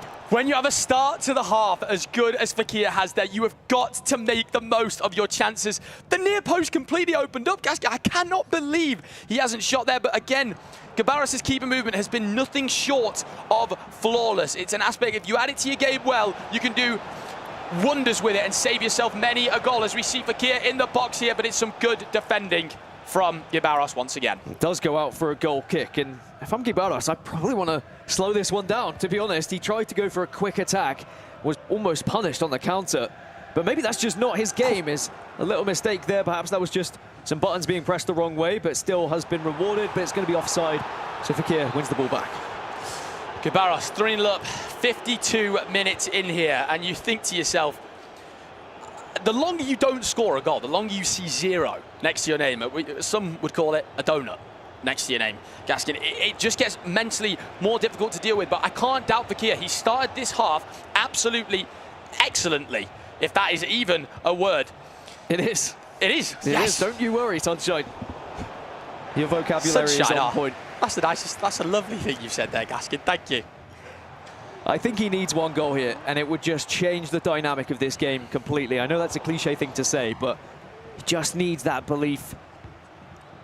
As now Fakhr, with Bobby Charlton in midfield, has queued up a pause here. That's worth noting. The ball doesn't go through either. And if I see a pause, and I'm Guiobarros, I'm saying, all right, I probably want to keep the ball here. And I don't want to allow him to make those changes that can maybe just provide a little bit of extra oomph to his team. Definitely, we know subs are so important. We've seen so many times where a player's paused it, had a little chat with their coach, potentially changed formation, put on a little bit of a press in terms of a higher depth, as we see Guiobarros here. 4-0 to the good. And as Gaskin mentioned before, that could be all she wrote in this one. Guiobarros playing with extreme confidence here in the round of 16, and just a lovely finesse with that all-important Harry Kane item. Yeah, it's going to be a tough one now for Fakhr. It was already an uphill battle, but now suddenly that hill becomes a mountain, and it might just be one of the biggest mountains in the world, because Guiobarros does not look like he is slowing down whatsoever in this showdown. Finds himself 4-0 up now. And remember, he could have been playing against Anders Vergang, but instead is going to be going up against Fakhr here, who took down the reigning world champion. And we've just had word from the other game going on at the moment. Dani Pitbull, 1-0 up against Tekkz. 1-0 up, which is a very interesting scoreline this far into the match. Of course, we don't know exactly how many minutes into that game. We do know how many minutes into that game. Dani Pitbull, 1-0 up against Tekkz. 1-0! 1-0. Gaskin. 73 minutes gone. 17 minutes to survive against one of the most historic players in this game. Can Tekkz maybe dig deep and find something from his past here to find his way into the top 8? As you can see, this is a bizarre scoreline, Gaskin. It's really not the scoreline I would expect, that's for sure, but 2-0 would be crazy if we see it happen. And actually, that over-the-top through ball, oh, so close to finding the second. Dani Pitbull, 15 minutes away from progressing to top 8. I mean, with Tekkz's attacking capabilities, to keep Tekkz out for 76 minutes is outrageous stuff here at the FC Pro World Championship. Of course, the winner of this game will book their place into the quarter-final, which will be played from tomorrow. Tekkz needs a goal, and he needs it now as we jump back over to our featured match. 4-0 down, back against the wall. What do you have left in the tank here if you're Fakhr? Do you have anything? You need to just put one of these away. He has had chances, but Guiobarros maybe could run away with this one. Now Ronaldinho does play it back to Lionel Messi. Nice little fake shot. Cancels stop it. Ronaldinho saved, but it does look beautiful when he's going forward. Oh, those skill moves with Ronaldinho, obviously, he mentioned in the little clip we saw of Guiobarros before this match. He loves using Ronaldinho. He loves the skill moves. Those step-overs inside, guys, do not underrate those kind of step-overs. We see the straight step-over used from a lot of these pros, but when you go to the side there, Gaskin, it's ridiculously hard to defend because you're always anticipating that forward step over. As soon as they go to the side with it, opens up the angle and could have been a 5-star performance. But you know what? I'm still calling this a 5-star performance from Guiobarros. And look at the game management we're seeing from him as well. He was patient in his play. Every single time he received the ball to his player, he was just taking that extra second, waiting for Fakhr to bring those men out, and then he was playing the ball back. He's happy to recycle. He's happy to keep the ball here because he knows he has the lead. He doesn't need to give too many chances to Fakhr, and he wants to already start eating away at that clock. But Rio Ferdinand, it's a shift onto the left foot. Times it yellow as well, but Fakhr, I think he realizes that was another chance that's gone missing.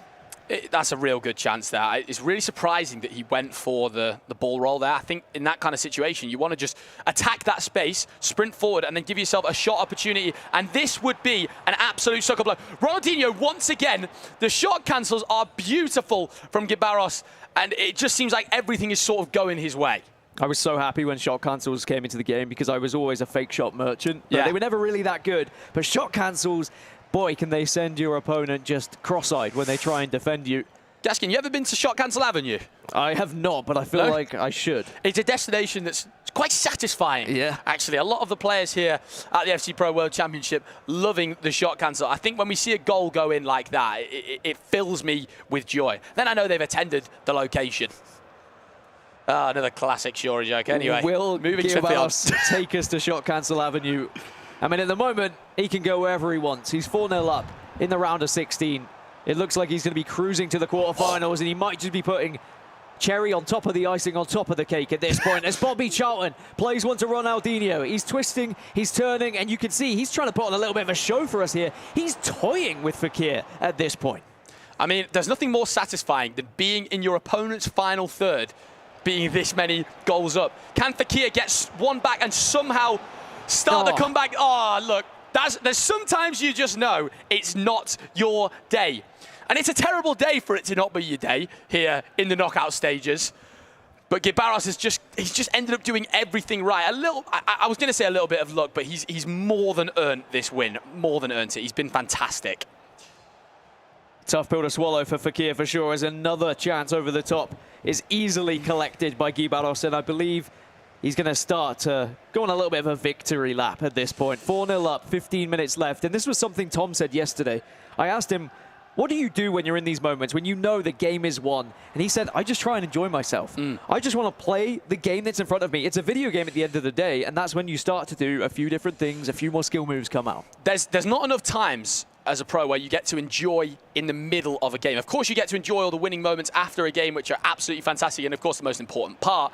But enjoy winning during the game. It's one of the best feelings ever. I know many times where I've been coaching Tom, mid-game, he'll be 8-0 up because he's just absolutely ridiculous. And he'll just sort of take his headset off and turn and have a little laugh with me and do a couple skill moves. As you mentioned, Guiobarros getting to that territory here, unless Fakhr can pull off one of the best comebacks we've seen in FC Pro history.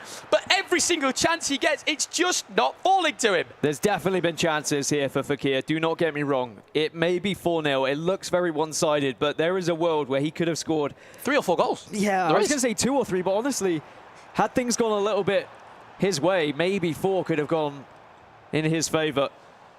But instead, he finds himself 4-0 down, and the dejection he may have been feeling at half-time, sadly, is going to be amplified here in these final 10 minutes as he's probably starting to get that realisation of being eliminated from the competition. Realisation station, I call this one. I mean, there's just absolutely 0% chance, I'm going to say, at this point of a comeback. That would be the best comeback I have simply ever seen within that sort of time. And we're going to see Guiobarros here just closing this game out in fantastic fashion. I have to say, in Fakhir's situation, this is one of the most frustrating things to play against, when they're just keeping it in the final third and just relaxing. And this could be the end of the 5-star performance there. Van der Ven recovers. I will say, I'd be worried if I was going up against Guiobarros in the next round with the way he's been playing. Maybe Fakhr, though, can get some sort of consolation goal here, and he will see the goalkeeper movement, and he will put one in now, but I think it just might be a little bit too late here. It's the start of the comeback.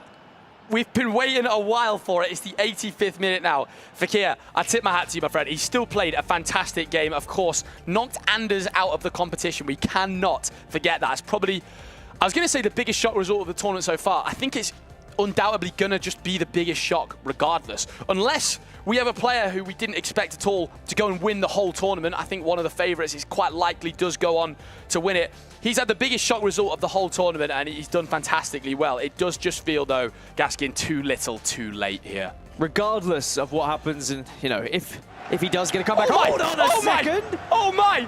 Tekkz! He's not onside. He's not onside. He's onside. I don't believe it. I don't believe it. I simply do not believe it.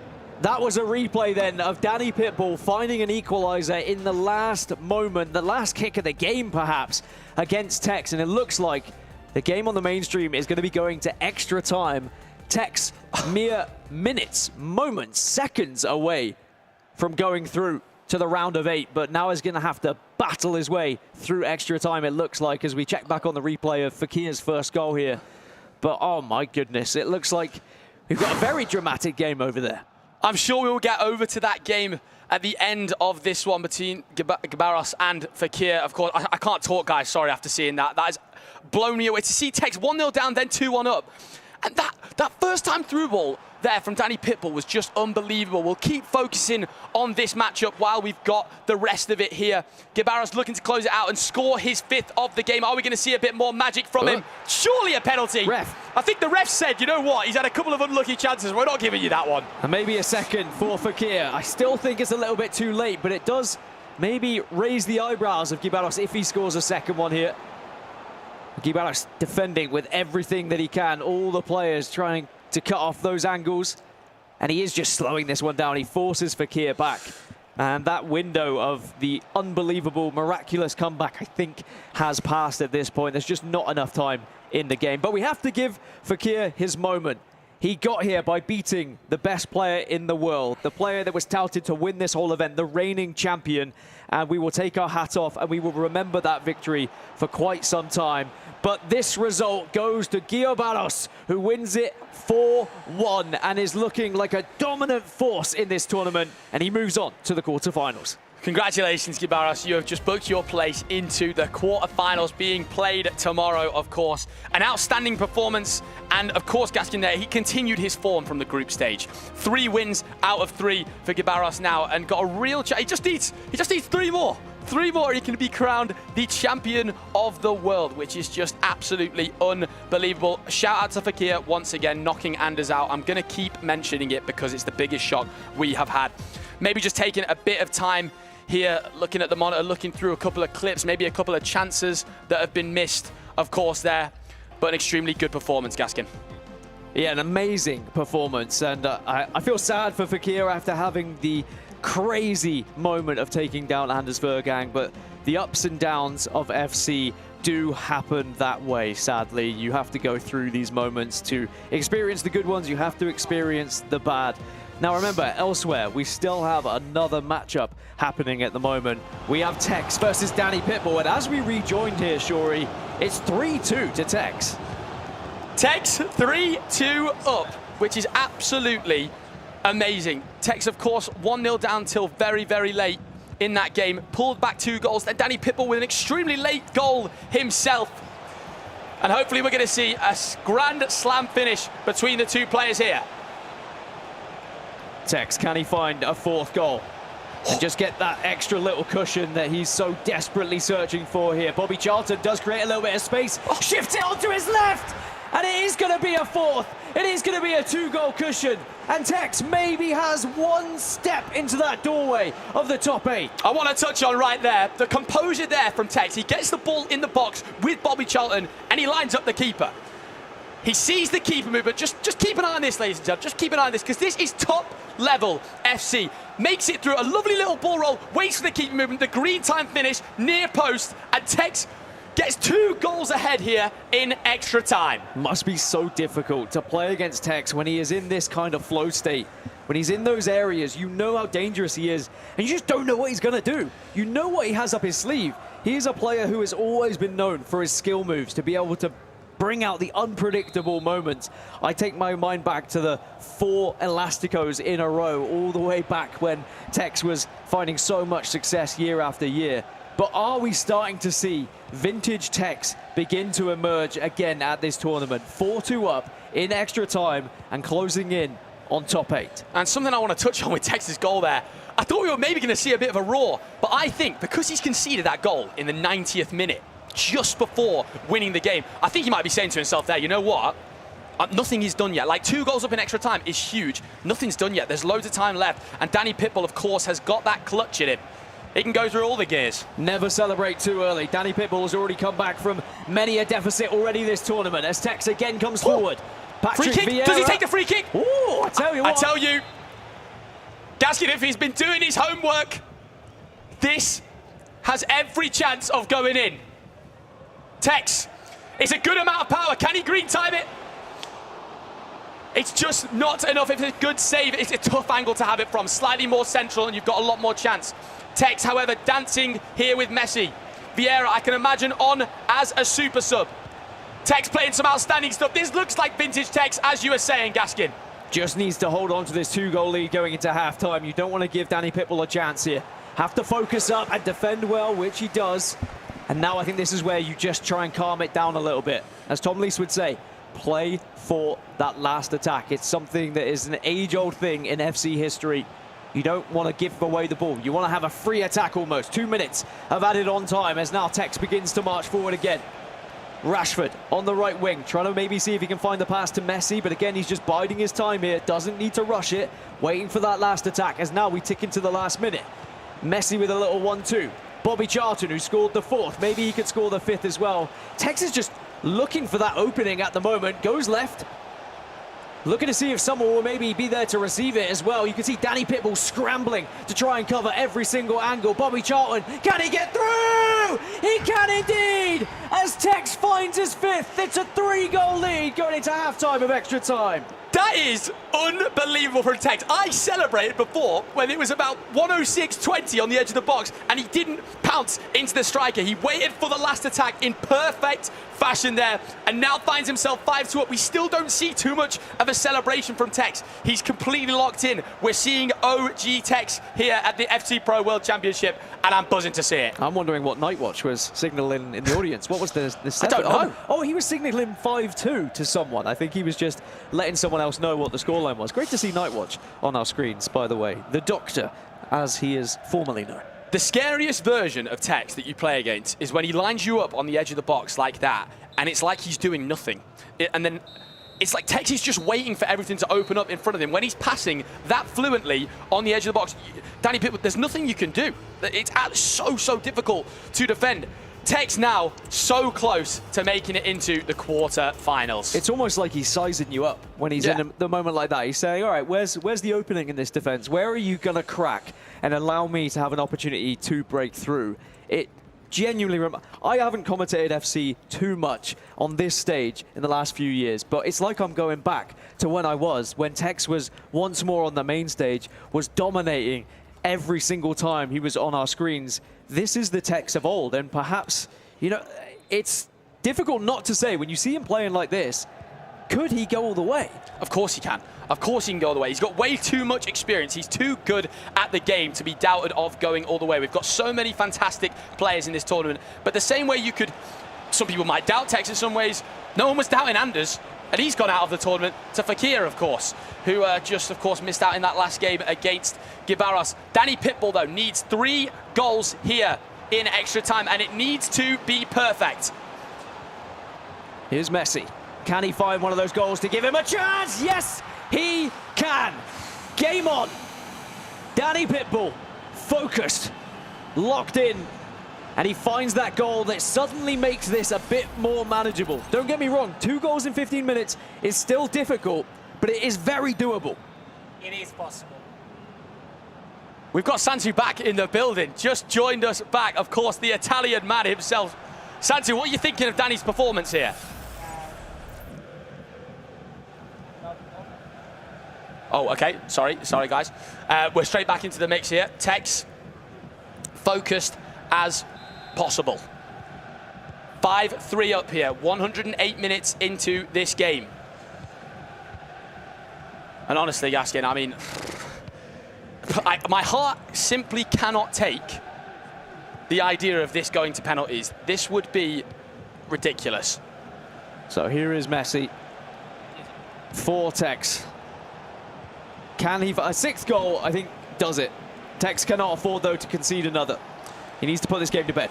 I touched on Santu being back in the building. We have now got Santu back in the building. Welcome back. Yeah, thank you, guys. Sorry for the break. And you asked me what I think about the game of Dani. I know he can deliver so more. Oh, he can deliver right here, right now. And it is going to go in. It is going to be 5-4. One more. All he needs is one. All he needs is... And all you can imagine is what Tekkz is what both of these players are going through right now. The emotional roller coaster that is happening on our screens. I can't look at the screen. Just one. The emotion just one. that this is bringing out of me. I cannot take anything away from Dani Pitbull. Some fantastic work. That ball over the top is amazing. Of course, a little bit fortunate to get the rebound, but honestly, a really great piece of FC being played there. And you can see Dani Pitbull just saying to himself, he's believing in himself now. He has to. 2 very quick goals here. And for Tekkz, a lapse of concentration, maybe thinking about the fact that 3 goals was probably just enough to close it out. I don't know. As far as I know, Dani, if he scores another one, or maybe 2, he will break into one of the biggest celebrations we've ever seen to the scene. I mean, if I'm Dani Pitbull, when I equalise, I would be roaring on that main stage, because then you intimidate your opponent as well. And maybe it gives you that chance of potentially going on to win the whole thing, but it would be a penalty shootout if it went that far, but maybe we don't need it. Tekkz surely finishes this one off, and surely ceases any doubters, any possibilities of a comeback here, surely buried by that 6th goal. And we see the raw emotion coming out from Tekkz there. Dani Pitbull, you have to do everything. You're chasing a goal in the last 5 minutes, but I want to say Tekkz there, we know him for his absolutely unbelievable timing. Dani Pitbull is hitting that offside trap.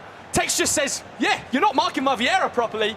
And it is just what we call a sweaty goal. And Tekkz will not complain at that for a single second. Oh, look at the emotion. Look at the emotion from the man.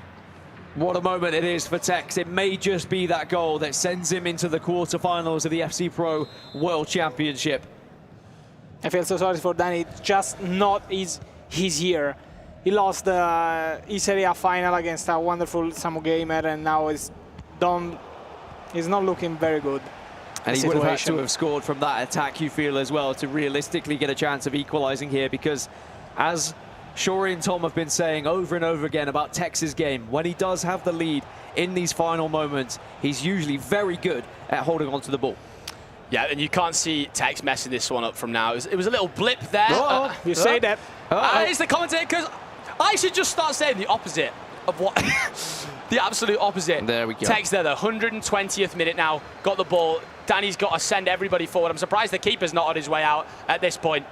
And even if Dani was to score now, it would be some shocking game management from Tekkz if he wasn't to close this one out, and he is not a man who is going to do something like that. Tekkz looking to book his place in the quarterfinals. Tekkz, back to the Tekkz of old, perhaps. Back to the vintage style of play. He has found his success. He will find his victory, and he will find his way into the quarterfinals of the FC Pro World Championship. Of course, Dani Pitbull straight up to congratulate him as well. It's great to see they are good friends. Commiserations to Dani Pitbull, because what a tournament he had to get to this point. But when you come across a Tekkz that is hot and playing that way, it is so difficult to try and find a victory. I mean, great to see the handshake between the two at the end of the game. Now, I want to say a massive shout out to Dani Pitbull as well. I know he's an absolutely fantastic guy. Always got a smile, always got a great smile on his face whenever I see him backstage or even on stage as well sometimes. A great guy. Great to see the interaction between the two players. And we've now got an interview on the main stage for Tekkz.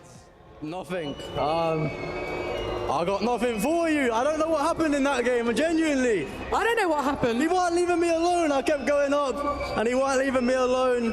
And then, yeah. Anyway, on to the next round tomorrow.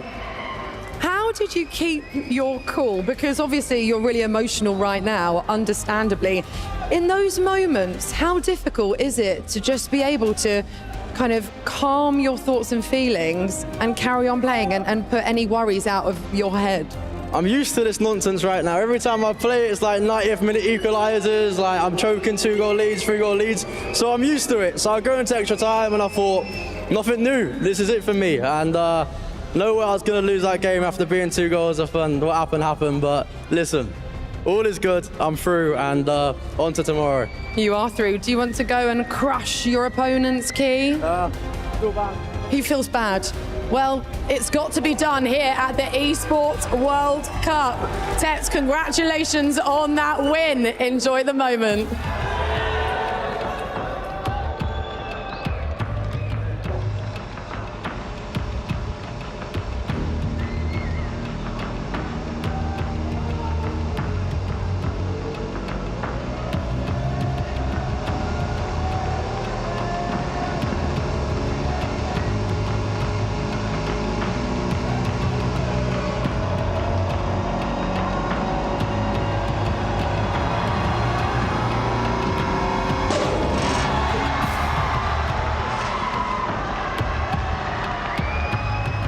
We just saw the first key from the round of 16 getting crushed, and we're about to see the second one, but I have Guiobarros with me after a win against Fakhr.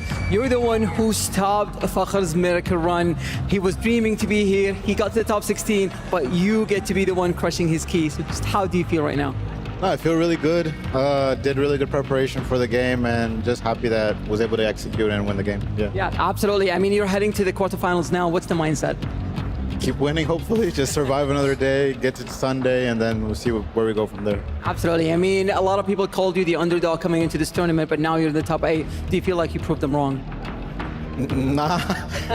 Still top 8, haven't won anything. If they want to call me the underdog, that's fine.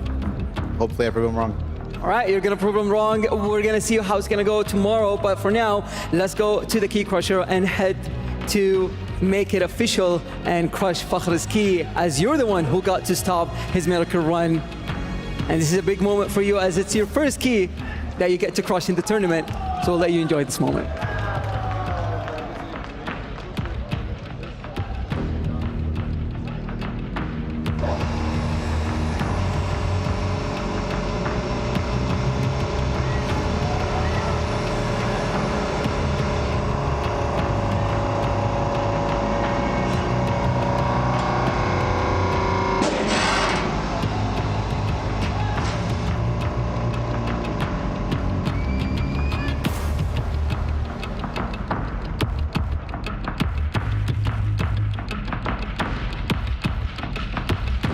Wow, more keys crushed, an Italian key crushed. Did that one hurt, Santu? I mean, yeah.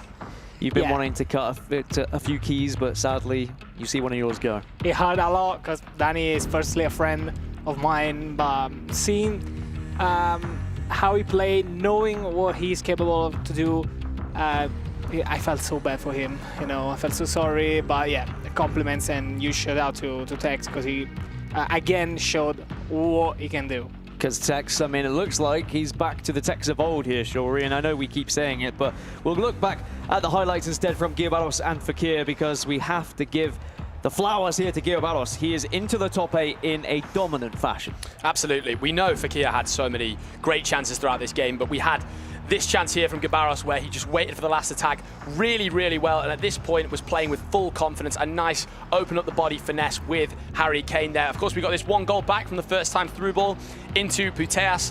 Fakhr finally waited for the keeper movement really well, green timed finish, but it never looked in doubt for Guiobarros, even though there was a little bit of a hiccup there. The main man came through, secured his quarter-final space, and it was more than deserved. And with how the bracket works, it's Guiobarros versus Tekkz, right, in the quarterfinals. That's from what we had seen earlier. So, I mean, that is a mouth-watering matchup for tomorrow, isn't it? Yeah, definitely. And if I were Anders, I would be fuming, knowing that the person I lost with just lost 4-1, and I could have gone through against Tekkz.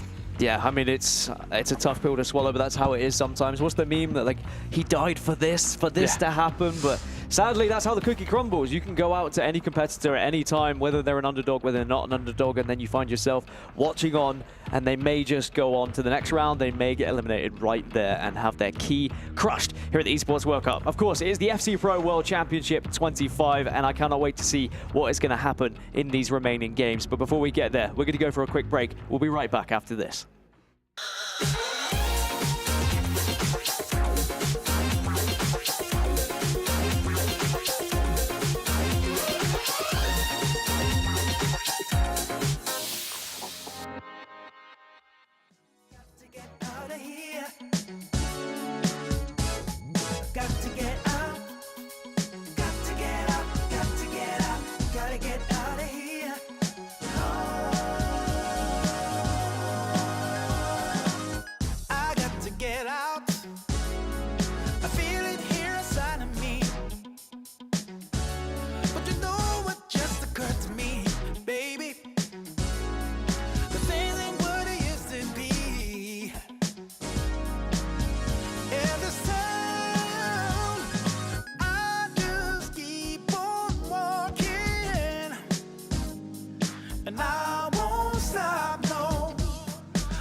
me something, please show me something alright.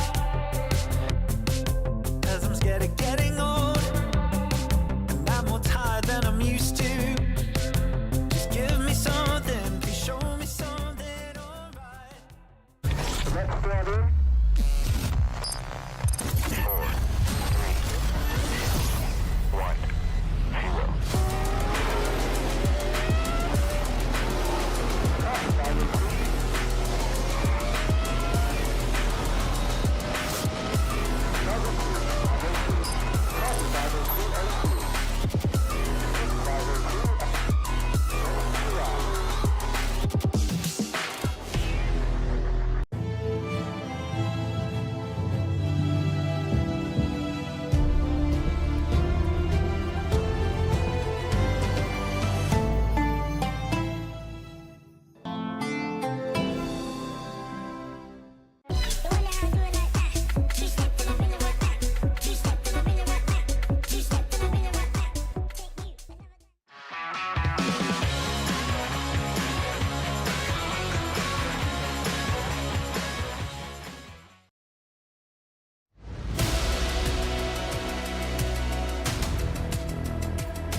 Tekkz and Guiobarros find their way through to the quarterfinals here at the FC Pro World Championship, but we still have to find 6 more spots to go into those quarters. I have 2 wonderful gentlemen alongside me as usual. I mean, it has been drama galore throughout today, hasn't it? Unexpected results, maybe some expected results, but regardless, we've had some great FC, haven't we?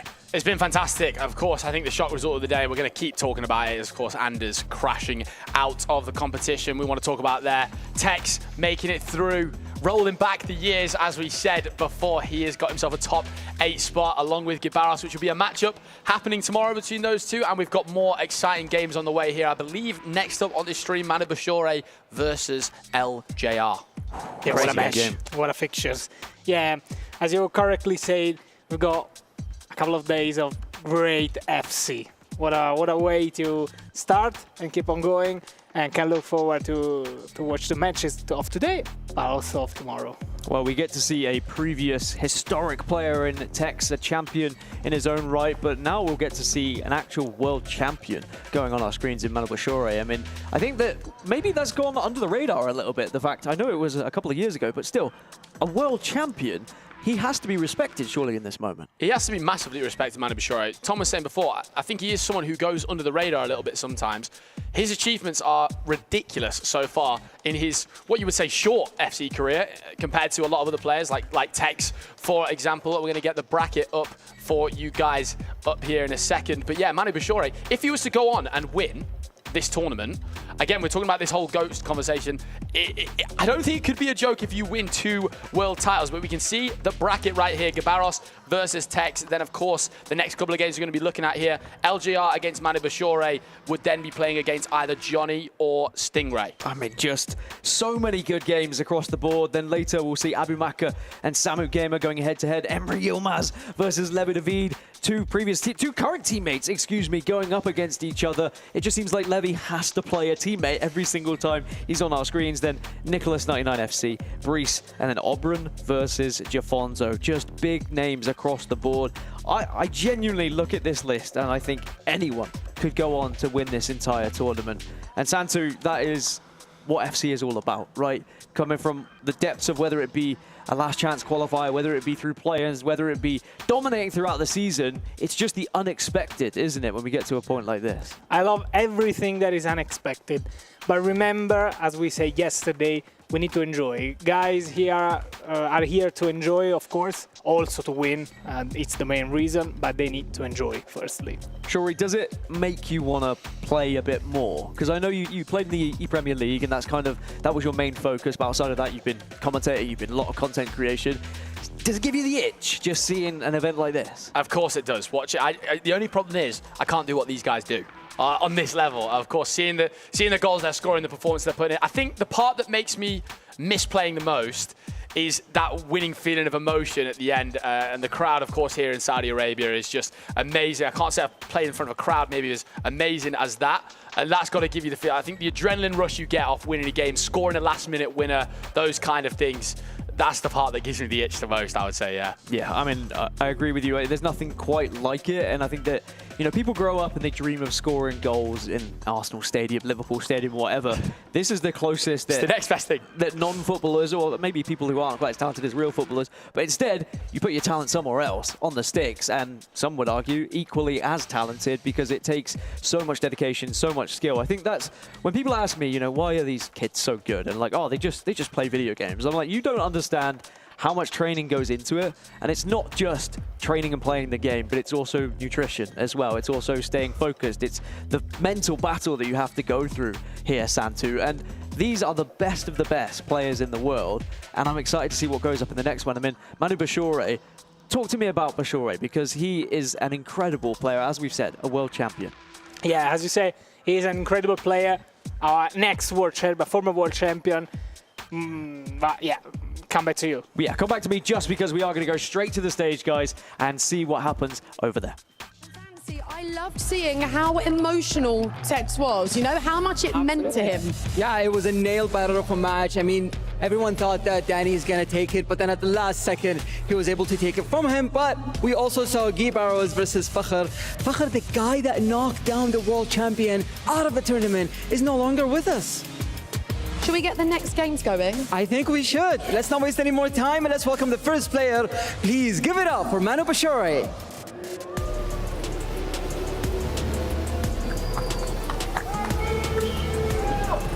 He topped his group with back-to-back wins, sealing it with a one-sided victory over Rampazzo in the upper bracket final.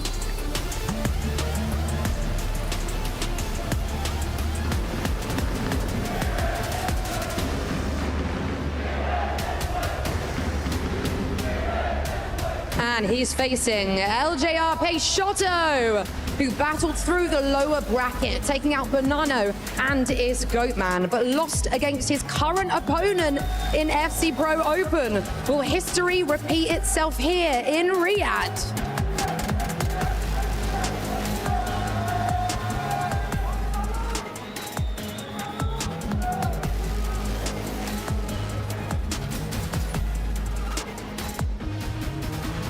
And on the other side, it's Johnny.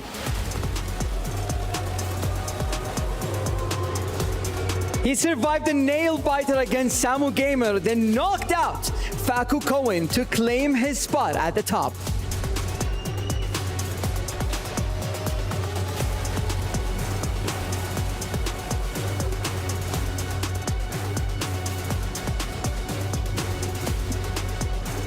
And he'll be taking on Stingray Jr.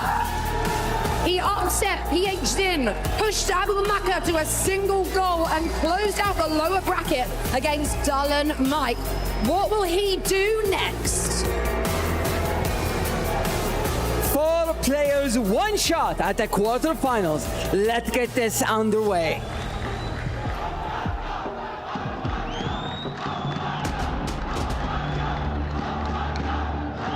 We are almost ready to rumble here on the main stage, and you can hear the crowd getting loud, whether it's boos, whether it's cheers. All that matters is it is smiles for our competitors, or at least most of them. Peixoto looking a little bit more focused here, Shuri. Absolutely. I just want to touch on Stingray blowing kisses to the crowd there. Johnny just sort of looking at him, just laughing. All 6'7" of Johnny, by the way. Got that in there early doors, had to be said. Of course, the matchup we're going to be focused on here on the B stream, Manu Bashore versus LJR. Manu Bashore, I want to touch on him again. We were talking about the fact that he's previously won a world championship as well, came through the play-ins. You cannot forget how amazing that is. The run that he had to go through, 48 players, only 4 made it into the world championship here, and looking to make it a second world championship for himself, Santu.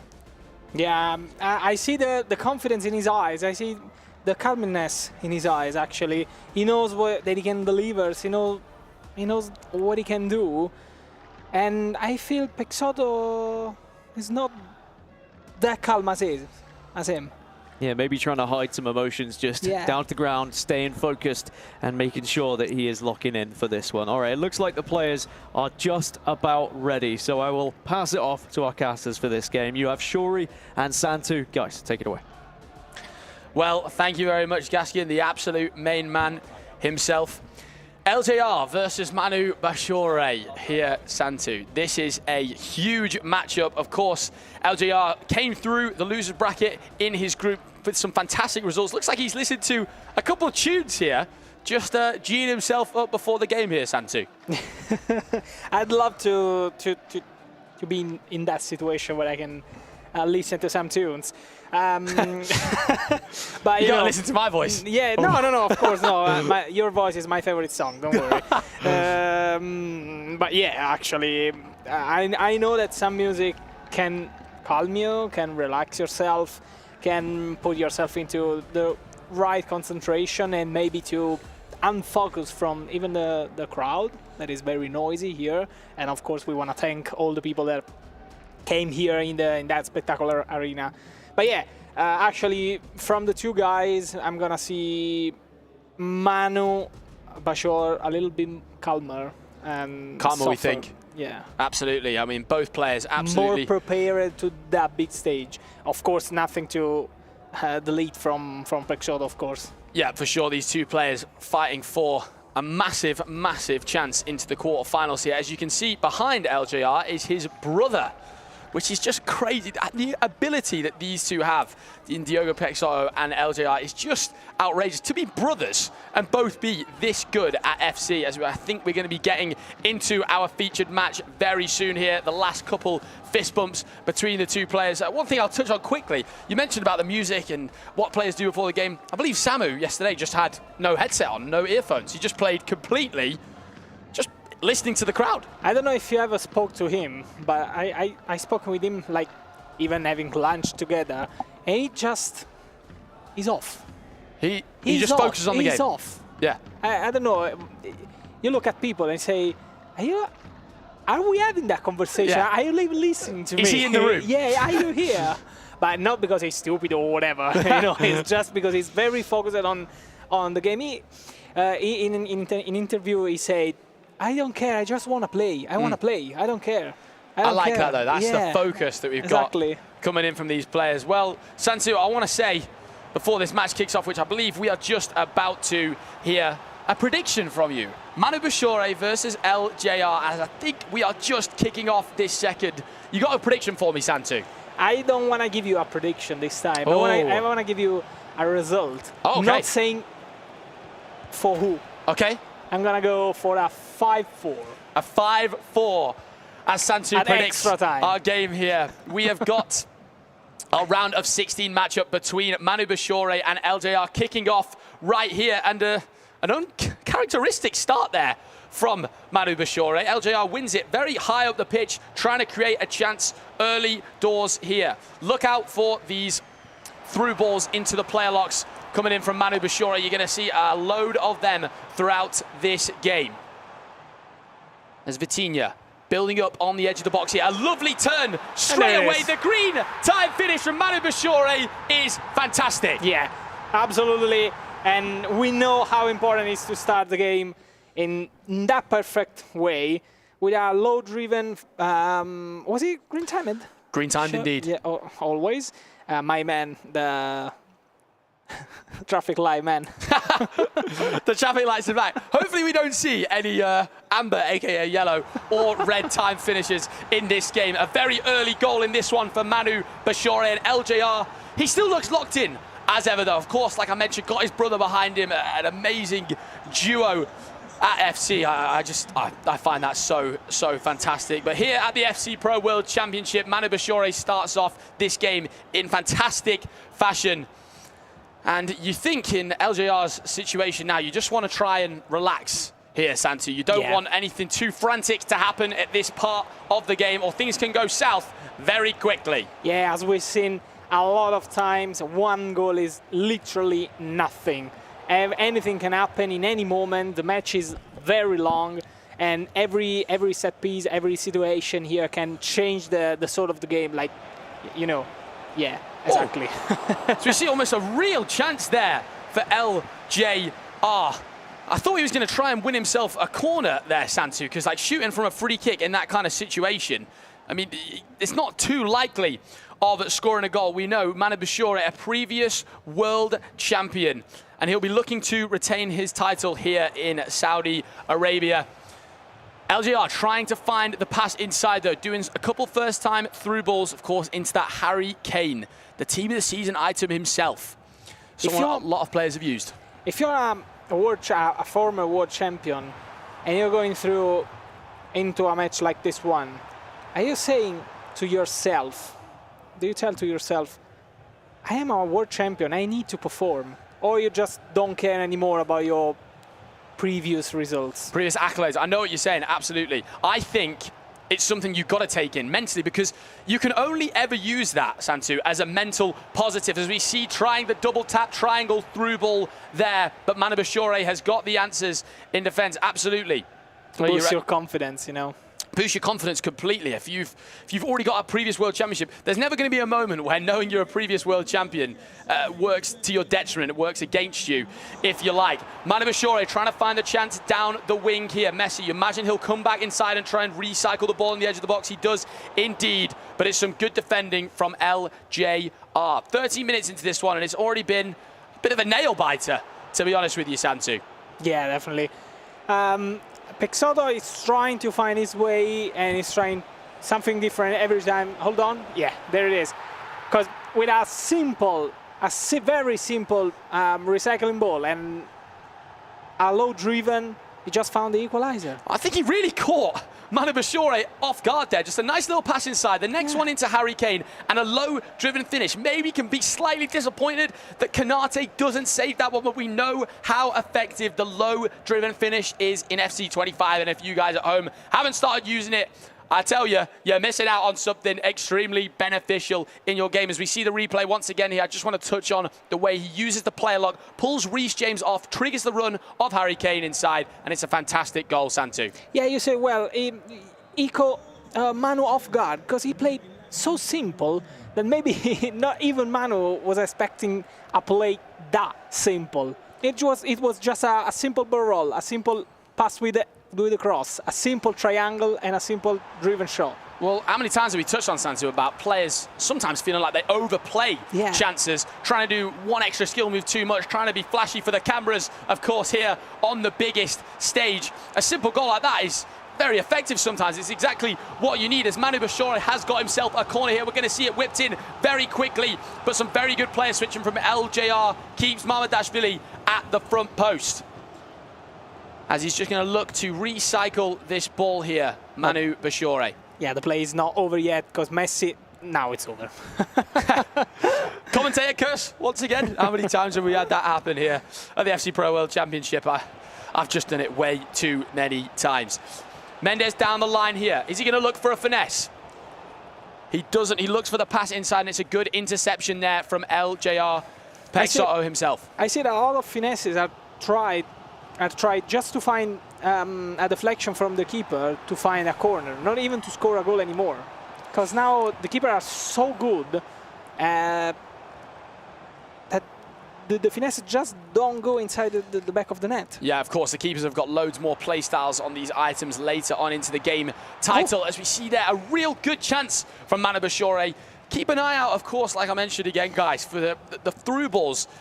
Pressing triangle twice, it just lost that ball slightly into the air and makes it extremely difficult to defend. Even if you've got your defender in front of it, sometimes it will find its way through. Halfway through the first half in this one here between Manu Bashore and LJR, and it's 1-1. Absolute deadlock between the two of them so far. A lovely ball, though, from Pexoto. Mamardashvili, the man we've touched on many times before. Yeah, and have a look, because Mamardashvili now could score a goal right now. Oh, he was absolutely nowhere to be seen. He was interested, but only on Manu Bashore's. And hold on, because now with the counter-attack of Manu Bashore, we can see a lot of player locks to confuse and bamboozling Pexoto. Bamboozling, I like the use of the word there, Santu. Waits with Messi. That was Tekkz-esque from the previous games that we've seen from Tekkz, just waiting there, Manu Bashore trying to look for the cutback. To no avail, of course, but some great attacking of both players. Very end-to-end stuff so far here in this fixture. LJR will look for the goal. Harry Kane, twisted to the edge of the box, finds his way inside, waits for the keeper movement, but Manu Bashore finds his way across the goal like an absolute spider there. How important is to know how to move your keeper. You guys at home, just learn to move it with that double tap with a triangle, or a triple tap actually, so you can move it and come back, let him come back. Just learn to do it, because it saves you a lot of goals. Elevates your game. I think none of these players, all of these of course, at the top level, they've all got fantastic keeper movement between all of them. As we see a chance out wide here. Reece James, unbelievable stuff. Harry Kane into Eusebio, but it's a very good save. As we're going to jump over to our Stream A game here. Johnny 1-0 up, but this looks very much like Stingray is going to even things up with Rio Ferdinand, and probably the crab celebration came after that. I would not be surprised. 1-1 in this game, 1-1 in the other game. It's unbelievably exciting stuff here at the Esports World Cup, Santu. I love that celebration. That crab celebration has to be on my ultimate team, definitely, next year. Well, that's on camera now. We need the crowd celebration in FC 26. That's for damn sure. LJR looking to work his way up the wing here. Slowed down slightly this game between the two players. Oh, what an intercept from Mamardashvili. That was clearly a goal saved. And if we talk about sort of value for coin items here, Santu, I think Harry Kane would be the one we'd touch on up top. And then Mamardashvili at the back would be the one. I think for all of these players, he's got so many of them good play styles, barely costs you any coins of your budget and frees you up to spend more, often in the attacking areas, as we see the attackers cost more. Yeah, definitely. Harry Kane is the one that touches every single ball in every single play. And Mamardashvili, of course, not only for his defensive play styles and his defensive presence, but for a lot of goals scored in this tournament from corner kick. Yes, it's something that's been extremely meta, Santi. You're absolutely right the whole time. We've seen different parts of the year where the meta's been maybe pass it short, dribble on the edge of the box, try and do a couple ping-pong passes into the striker. However, now all of these players have unlocked the aerial meta very much so, and loads of corners have been being scored here. 41 minutes into this one, and in Tom Lee's words, are we at last attack territory? I don't think so just yet. LGR will look to score here on the edge of the box. How important is to have the last attack at every single half-time or end time? Oh, Sesko. It's ridiculously important. I think if you give the ball away just before the last attack and then you concede from it, we've touched on so many times mentally, it's such a drainer for you, Santu. It really makes you start thinking about not playing your A game at that point. You start thinking, how can I make such a simple mistake? Manu Bashore, though, you would imagine now is going to try and hold this ball, not give it away, not give LGR the chance to be up in this half. However, does progress forward, does indeed give it away, and LJR with +1 on the clock will look to get a goal of his own. And now he has the last chance of the match, of the first half, with Sesko. Across for Harry Kane, but the ball is still on with Messi. Again, Harry Kane. And who was there once again? Mamardashvili. 1-1 at half-time between these two. It's been a fairly even game, Santu, I would say. I think both players have shown some really good attacking capability. Yeah, it could have seemed like a pretty dead game, but actually it's not, because everybody, both of them, are attacking.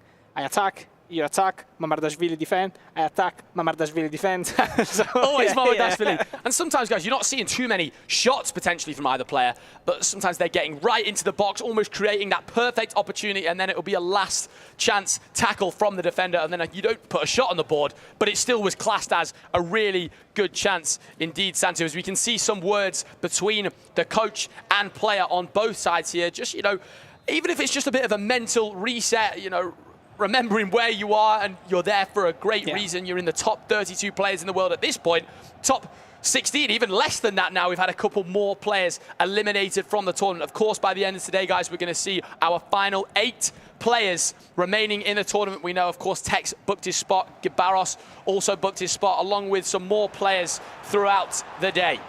Actually, neither of the two are playing bad. No. Actually, they are playing a very simple FC. And not so great mistakes, actually. They are... Maybe are they scared to go for it? I think we can always see that in later knockout rounds. I mean, you know, even earlier on today in the group stage, we had an Anders game, 2-1, 3 goals in a game of FC is very unlikely in these 18-minute halves, as we see. What a play. Sesko. Clean through chance there. It's an absolute mess at the back. God knows what's going on. What's he doing? Manu Bashore keeps the composure on his face. You wouldn't think so, though, after seeing what happened on the actual pitch. As Eusebio darting down the line here. It's a bit frantic all of a sudden in this one. We just called it composed. Now we're at frantic farm as Messi with an absolutely unbelievable piece of play. How do you say in English when you miss an opportunity and then your opponent scores the next one? A hammer blow, potentially. Yeah, Let's use hammer blow for whatever. that one. The recycled ball on the edge of the box is fantastic into Messi, and the low-driven finish was unbelievable, Santu. Yeah, nice touch, nice pass, and of course, what a finish here. Wow, I mean, that was immense. This is the entertainment we need at the Esports World Cup. Manu Bashore almost making one of the strangest defensive mistakes you've seen at the whole tournament. Goes up the other end, shows some fantastic composure, great build-up, and scores to go 2-1 up in this one. And now Pexato needs to reset his mind. What is going on? Another crazy defensive mistake. I can't believe he hasn't crossed the ball yet. He has now, and you're never going to miss that with Harry Kane. Manu Bashore kicking himself there, Santu. Is not a move for a former world champion. I cannot believe what I have just seen. Now, we talk about curse of the commentator, ladies and gentlemen, but honestly, that is one of the most bizarre mistakes you see. No. He just sprints forward with Nuno Mendes. It keeps hold of Lucio there, I believe it was, in at right back. And what happens is when you hold that player and then you click off side trap, that player will stay back. Yeah. Everyone else will say, see you later. I'm jumping forward. Wow. I mean, why call the offside trap? I think sometimes it's nerves, Santu. I think sometimes it's trying to just progress the team up forward as much as possible. And just after Manu Bashore finds himself back into the lead, we're back to even Stevens here. 55 minutes into this one. An extremely exciting round, a 16 match between these two. And who knows what's happening next here, Santu? Who knows? Yeah, who knows? But actually, let's see, because now with the recycling, but Messi with the finesse. Ho, ho, ho, ho. Tell you what, Santu, if that's green timed, I believe that could be a goal. As Manu Bashore just looking locked in as ever here. I think he's someone who, Santu, he doesn't let the fact that he makes a mistake get to him too much. I don't think he could be after being someone who is already a world champion. I mean, you've already had to have gone through so many highs and lows in order to get to that part of your career. It was a simple mistake, actually. He's not. I can clearly see he's not. I mean, he's not frazzled by it. Yeah, exactly. I mean, he doesn't show a lot of emotion, actually, Manu. We know him. He's very ice cold guy. Relaxed. And, yeah, a very relaxed guy compared to a lot of other players. But I can definitely tell that he didn't like that offside trap mistake. Probably unlike him as well. I feel like these kind of mistakes from these top players you don't see too much, but playing against other top players, the extra nerves are there, of course, massively, and we're going to see a free kick on the halfway line there. I'm frazzled in myself at what I've just seen. It's absolutely crazy. We're going to see another pause between these two players here in the 57th minute, almost 2/3 into this one. As we look at that low-driven finish, scored right at the start of the game. And I can't call this one, Santu. Both players playing extremely well. A couple of mistakes here and there. We know we're going to get that here in these high-pressure matchups. But there's a lot of time still. So in 30 minutes, we can see a lot of going on. Absolutely, and we know who is going to unlock the game again, firstly. Harry Kane's just said, absolutely, see you later on that one. Approaching the 60th minute here, 2-2 between these two players. And mentally, what do you think is going through Manu Bashore's head? Do you think he's thinking about the fact that he did that really terrible offside trap, or? I think at this level, if you want to be at this level, you have to cancel the mistake that you've done instantly. Like at the same moment you do the mistake, you have to, if you can, try to solve that mistake. Absolutely. And the next second, if you concede a goal, hold on. If you concede a goal like the second of Pexoto, you just have to delete it from your mind. I like this, delete it. Just absolutely forget that it ever happened. Control, Alt, delete it from your mind. That's the most important thing to do, because of course, if you let it carry over, it can affect you later on in the game. Manu Bashore, a lovely piece of play down the line here. It's as simple as bish, bash, bosh. A ball roll inside. Santu, talk me through that one. About the goal or about the bish, bash, bosh? Talk me through the goal. Talk me through the goal, that's more important. Yeah, nice and easy touch, as you said, with a low driven from Harry Kane, one of the MVPs of the tournament. And again, as we said, he already deleted that mistake. He just focused on how he can play, and he delivered. And of course, the precision shooting being used there from Manu Bashore. Just want to touch on that big time there, because I believe LJR does move the keeper off to the far post there, but using the low driven finish along with precision shooting, you give yourself so much chance of scoring even when someone does move the keeper. However, Johnny 2-1 up here, makes it 3-1 with Eric Cantona, and Johnny with some huge emotion there, you can tell, got a real chance of making it into the quarterfinals himself. LJR, as we jump back to this one with a crazy chance just past the post. How long does John need to stand up if he's 6'7"? How long does it take him? I think about 13 minutes just to stand up. Do you think if he drops his phone from that height, the screen's gets gone. more chance to get broken? But hold on, just come back seriously here. That's a great point to think of there, Santo, honestly. You know, he got more chances to get his phone broken compared to us small people. I mean, I'm not small. As you see here, Manu Bashore trying to attack once again. Some good defending from LGR. Manu, of course, got the slight advantage in this one here. Halfway through the second half of this one, and things are starting to get more tense now. Maybe you're going to see a couple attacks happen a little bit quicker here, Santu, as, of course, LGR knows the clock is ticking down. But yeah, he's actually trying to speed up his play, and he's... Hold on, yeah, there it is. No, it's offside. I was about to say that. LJR is speeding up his pace, and he's doing a little bit of mistakes compared to the first half. Yeah, of course he really wants to score. Started to get a little bit more frantic now, hasn't it? Of course, we've got another pause. Bang on 70 minutes there as well. Very satisfying. How many pauses did we had in this match? 95?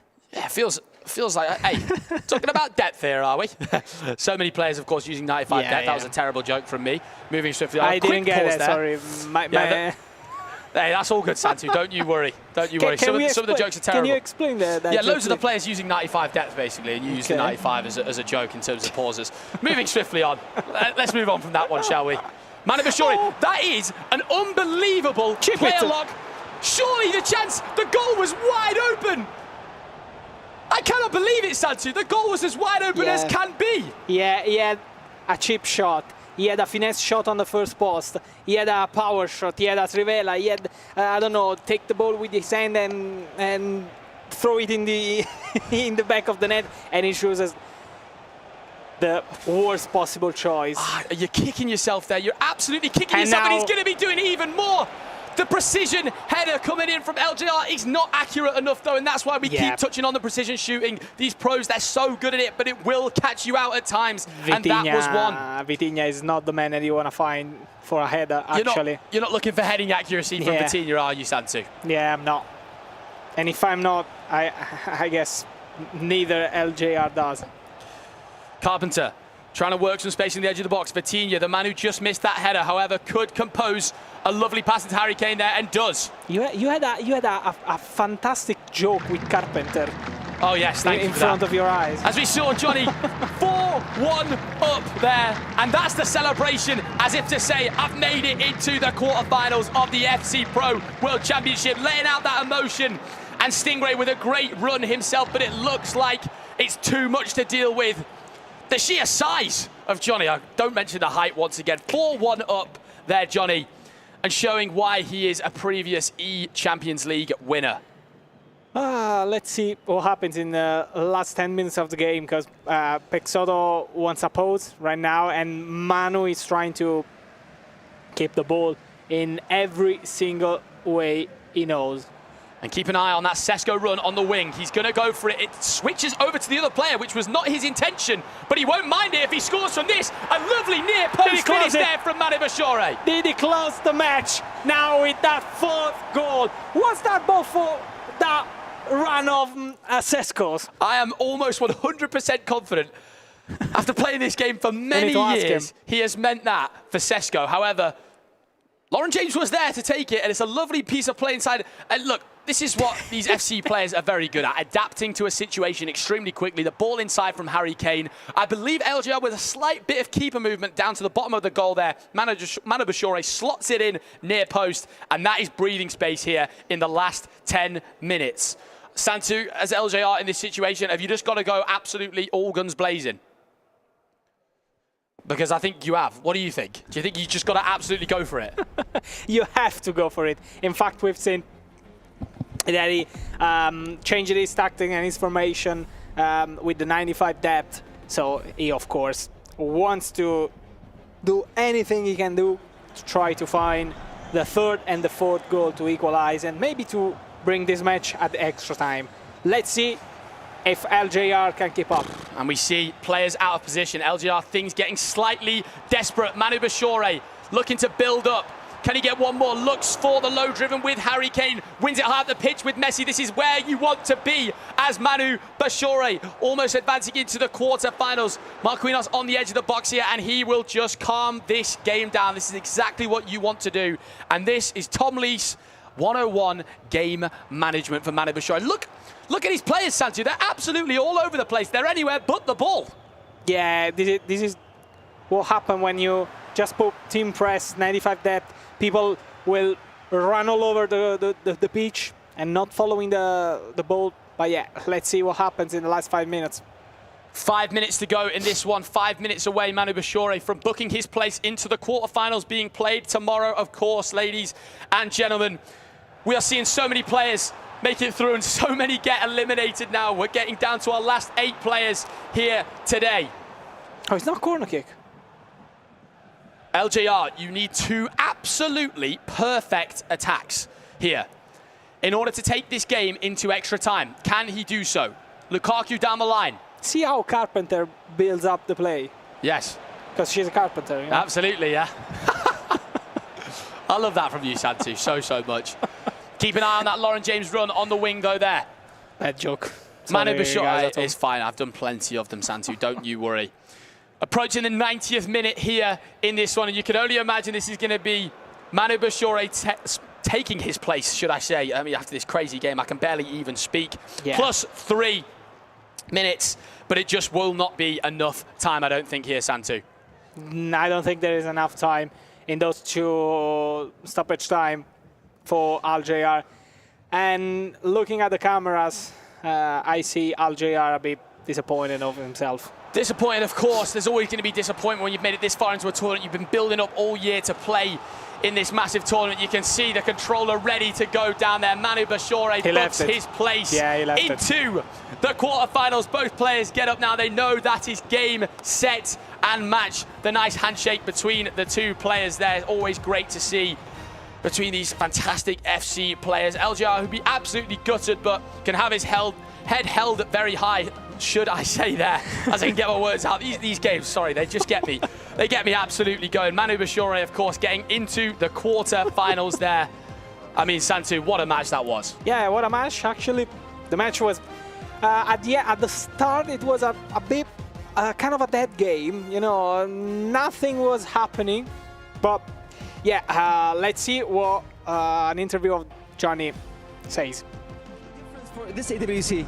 Yeah, I think this was my best performance in the last games and in the last days.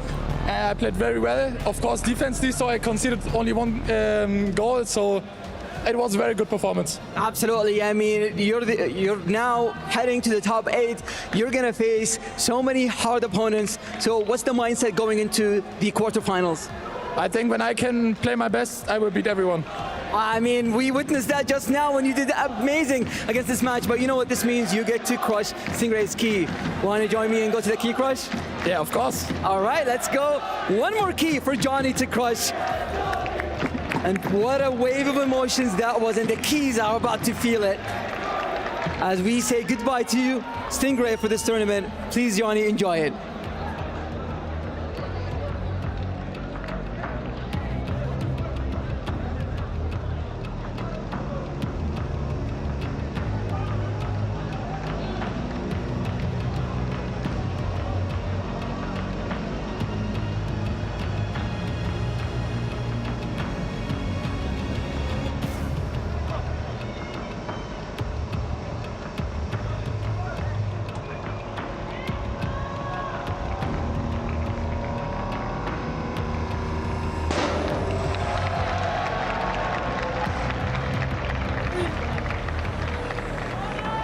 I'm here with Manu Bashore. Manu, were you just probably messaging people because you've just won up there on the stage? You must be thrilled. Talk me through that game.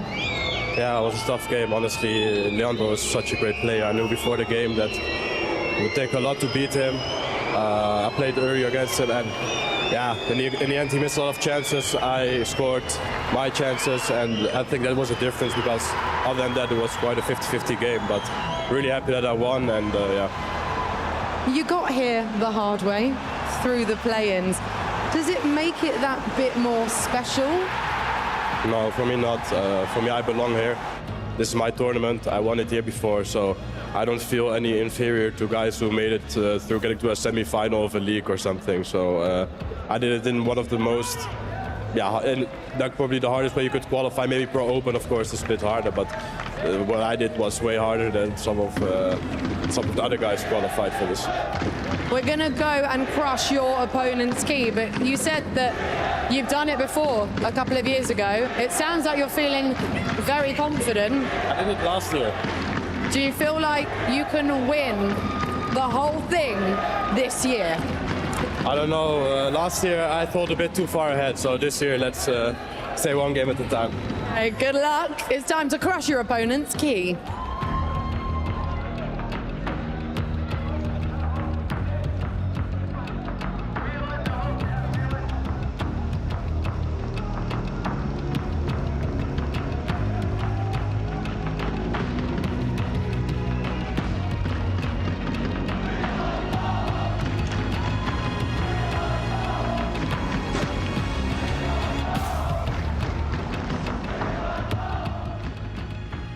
Players still getting scared of their keys being crushed, but most importantly, it was not their own key getting crushed, and they move on to the next round. Manu Bashore, another player, moving on to the quarterfinals. I mean, Bashore, interesting what he was saying in the interview there about how he qualified for this tournament. Absolutely. I think he's obviously touched on the fact he doesn't feel inferior to anyone, should I say, for the fact that they might have made it through a league or maybe through the FC Pro Open. He's saying, look, I've come through the play-ins. I've had to beat players that are definitely good enough to be playing here at the FC Pro World Championship. I've had to go through an absolute gauntlet of the bracket. And, I mean, he's booked his place in the top 8, so deservingly so. Yeah, he said, I did anything so much. I did so much worse than people that are already here did something different from me. So I love his confidence, actually, yeah. So it means that we'll have Manu Bashore against Johnny, a previous world champion against a previous E-Champions League champion. Oh, that is definitely going to be a mouth-watering one tomorrow. But we still have more matches to find out who's going to be in the quarterfinals. We're going to go for a quick break. When we come back, it is more round of 16 action.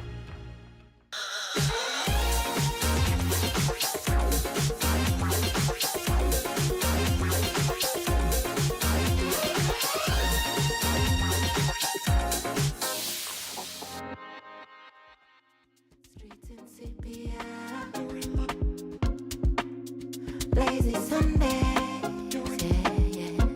A bike ride to the cinema. Oh.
Welcome back everyone to the FC Pro World Championship. We are well underway in the round of 16 here, but we still have to find out 4 more players that are going to be going into the quarterfinals. There's some big names there already, but we have some big names still to see if they can get there as well. I have the hashtag house alongside me, or at least half of the hashtag house, as I have found out now.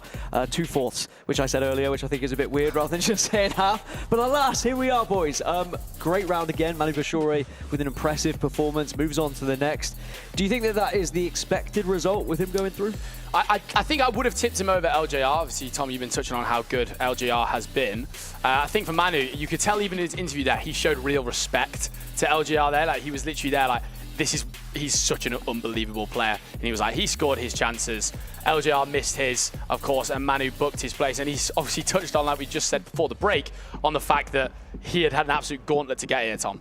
Yeah, and I don't want to be disrespectful or controversial, but do you not feel like Manu and Johnny feel like back-end players, whereas LJR and Sting probably haven't got there as much? Like, it feels like Manu and Johnny being in the top 8 is what we're used to. And I think Sting and LJR, they could make runs, but they've just been a bit unfortunate to come across 2 giants of the game. As we see, the upper bracket is now complete. Guiobarros playing Tekkz and Manu Bashouri playing Johnny. If you are new here, I've already mentioned it, but there's no Anders in that bracket, is there? He won't be playing. We're now heading into the lower bracket, where we've got some absolute monster names. You've got Abu Maka, Samu Gamer, Emre Yilmaz, Levi de Weird, which I believe we are watching on this stream, Battle of the Dutchmen, Nicholas versus Bryce, and Obram versus Jafonso. I mean, how many names have we got?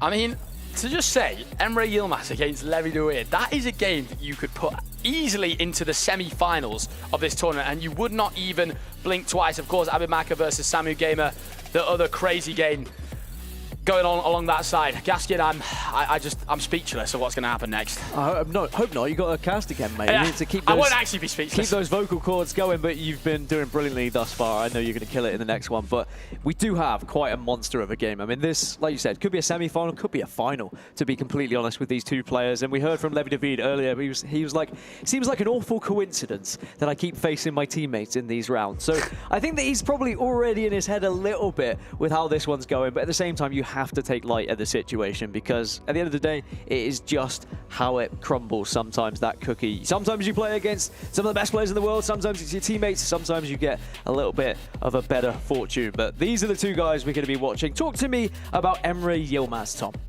Goes about his business. Yeah. Just goes about his business. Doesn't have much social presence. I don't think he's interested in having a social media presence, to be honest. He's just here to turn up and win. He's a little bit of a machine.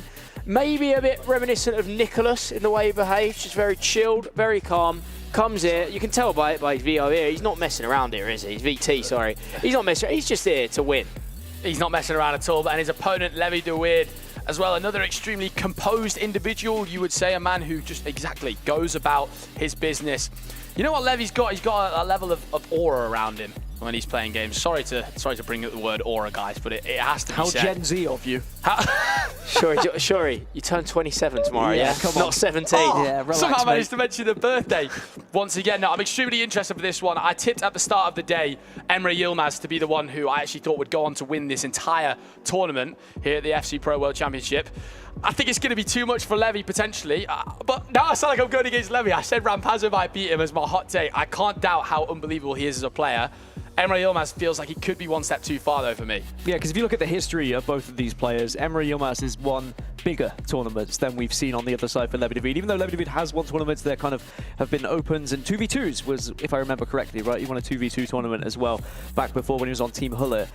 And I think that maybe that experience might just shine through here a little bit. But at the same time, sometimes that torch does have to be passed. We've already seen that happen a couple of times this tournament. And to be playing against your own teammate as well means that it might even be even more difficult. Of course, these players are going to be joining us on the main stage soon. And there's only one way to meet them. We've already seen the walkouts happening where they get to carry their key through. And I guess the key crushing, some of the players hate it, some players love it. But I think when you get to this stage of the tournament, you start to hold that key quite close. It becomes like a little baby of your own, doesn't it? Absolutely, and I think when you see it happen, obviously it shocks a lot of the players, but I do think it's a really cool aspect we've got at this tournament, knowing like, that's my sign of absolutely knocking this player out. Yeah, look, crazy stuff we've got going on here, and I think it's only going to get even more mental as the day goes on. Yeah, I mean, I'd like to keep hold of your key, wouldn't you? You don't want to see it crushed. It's pretty devastating when you see that thing go, and it is really a symbol. It is your ticket to the tournament. Without it, you're not allowed to play. As soon as that's crushed, you've got to leave. Have you got one? Because I don't. No, I think was one left in the post. We're meant to get one through, but we weren't there. Oh yeah, it wasn't there. That's why we're not playing. Obviously, guys, I pulled my hamstring last week. Forgot my controller. Pulled his thumb. Yeah, forgot his controller. Otherwise, we would have been on there, wouldn't we? How does pulling your hamstring affect your gameplay on FC? Just curious. Yeah, I have to just sit can't up. sit down. Yeah, I have to sit up one leg up and can't really play. Yeah. Wasn't there a player who like stood up too fast at one point and did pull something? Am I making that up in the history of FC? I swear I remember. Was it you? I mean, I actually got cramp when I was playing Weekend League one time. Yeah, it was Weekend League. Yeah, okay. yeah. I mean, a lot of the comments saying, "Oh yeah, he doesn't go outside." Look at him. I'd actually played Sunday League football. Yeah. Didn't really drink the way I should. Didn't really stretch. Come and play Weekend League. Little sit forward, bang, hamstring went. It's cramping up. Basically went viral at that point, and that was actually the first clip I had online. I had people messaging me like, "Why are you coming up on my Facebook?" Is this you saying to the people, make sure to do your stretches, make sure to hydrate before foot champs? Is that what we're saying? So, I mean, clearly, because otherwise you might end up like me. I mean, not the worst advice, I will say. Like I said earlier, it's about nutrition, it's about staying healthy and well. You don't want to be pulling a hammy on the main stage. Actually, that would be one of the worst things.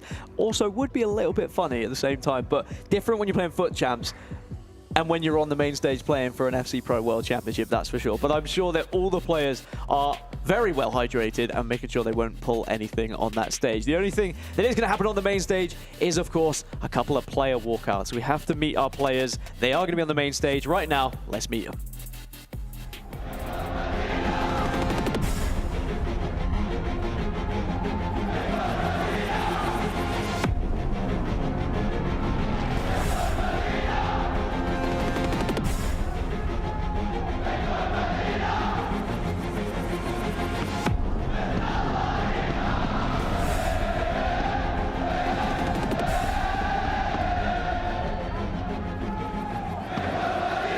We have already seen 4 players punch their ticket to the quarterfinals, and it's time to next set for the matches at the quarterfinals right here on the stage. And we have a crowd arena, Nicole. How are we feeling? Wow, I mean, I feel amazing. Right now, Fancy, I can't even hear you because this crowd are so loud. We've got lights everywhere. This is unbelievable. This is what the Esports World Cup is all about. Absolutely. I mean, I can't even hear myself either. So I think everyone is just waiting for the players to come out. Riyadh, are we ready? They're ready. I think they're ready. You should call out the first player. All right, let's get him out. Please welcome to the stage, Emre Yilmaz.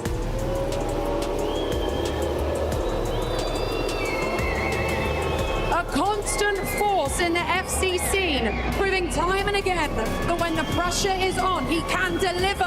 How far can he go here in Riyadh?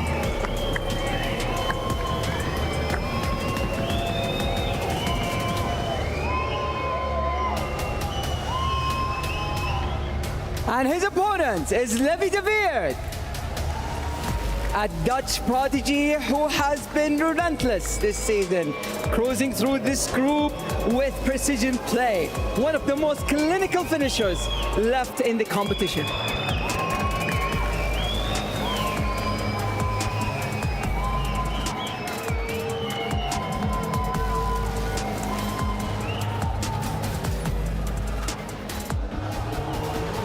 And next up, Samu Gamer. Just 17 years old, but already an E-Serie A champion and one of the brightest young talents in the world. He's here to show the big stage does not scare him.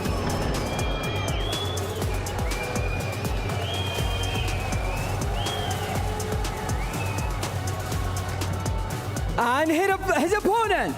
Give it up for Abu Makka! The pride of Saudi Arabia, thriving under the spotlight and bringing the fight to every opponent. With the home crowd on his side, he's hunting for a place in the top 8.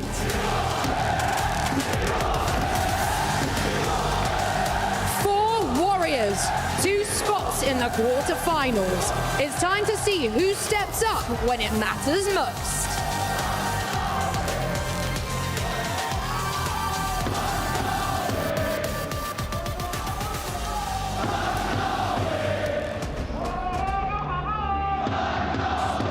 Well, the Team Falcons fans are definitely turning up in the building for Abu Makka, but of course we are going to be focusing on the other match on the stage. Now, a question for you guys. Obviously, they've both been played at the same time, but you're going to be hearing the noise of all of those fans screaming for the other game, and we had this brief discussion talking about headsets, no headsets. How important could a headset be in this moment here?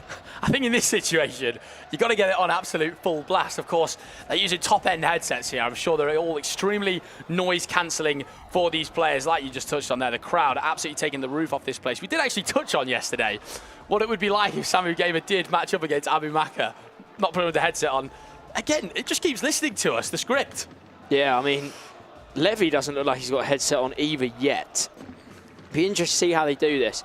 Samu, I don't know if he's going to find out the hard way here, but he seems comfortable. He seemed okay. He clapped Abu Makka out. He looked very calm.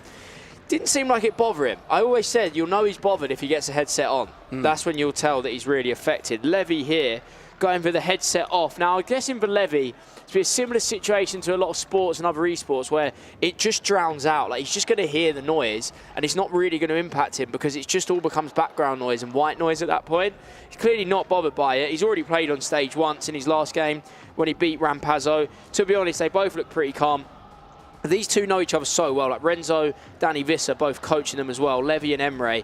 It's always a debate between these three. I've seen Levi speak about this on TikTok before. Who's the best out of him, Manu and Emre? They all say themselves. It's exactly what we used to be like a hashtag when it was me, Shuri and Harry. Like it is now to this day, to be honest, in the house. We still do the same thing. When you're a pro at this level, you won't ever give it up. You won't ever say someone's better than you. And especially with these three, they are genuinely 3 of the best players in the top 10, I'd say. They're not going to admit that any of them are better than each other. No, not for a single second. I think the rivalry between the players, I mean, we've had it before. You don't want to admit it, but you are always looking at how your teammates get on. I know for a fact it happens with these three. I mean, these are 3 of the top players in the whole world. 2 of them guaranteed now to be into the top 8. I mean, it's just absolutely ridiculous.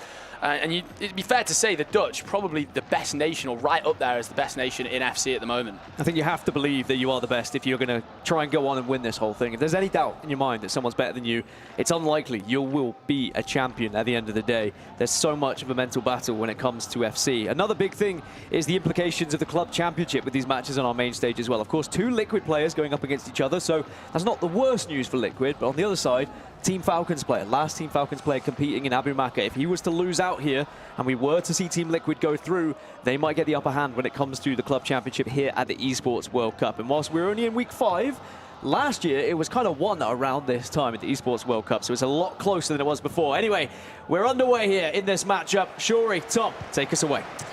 Thank you, Gaskian. Absolute legend. Guys, we hope you've got your popcorn at the ready for this one, because Emre Yilmaz versus Levi de Weert. This is a match, like we said, Tom, capable of being a semi-final, a final, in fact. Yeah, I think Levi, it's his time to step up on the world stage in the World Cup, because we all know what he can do.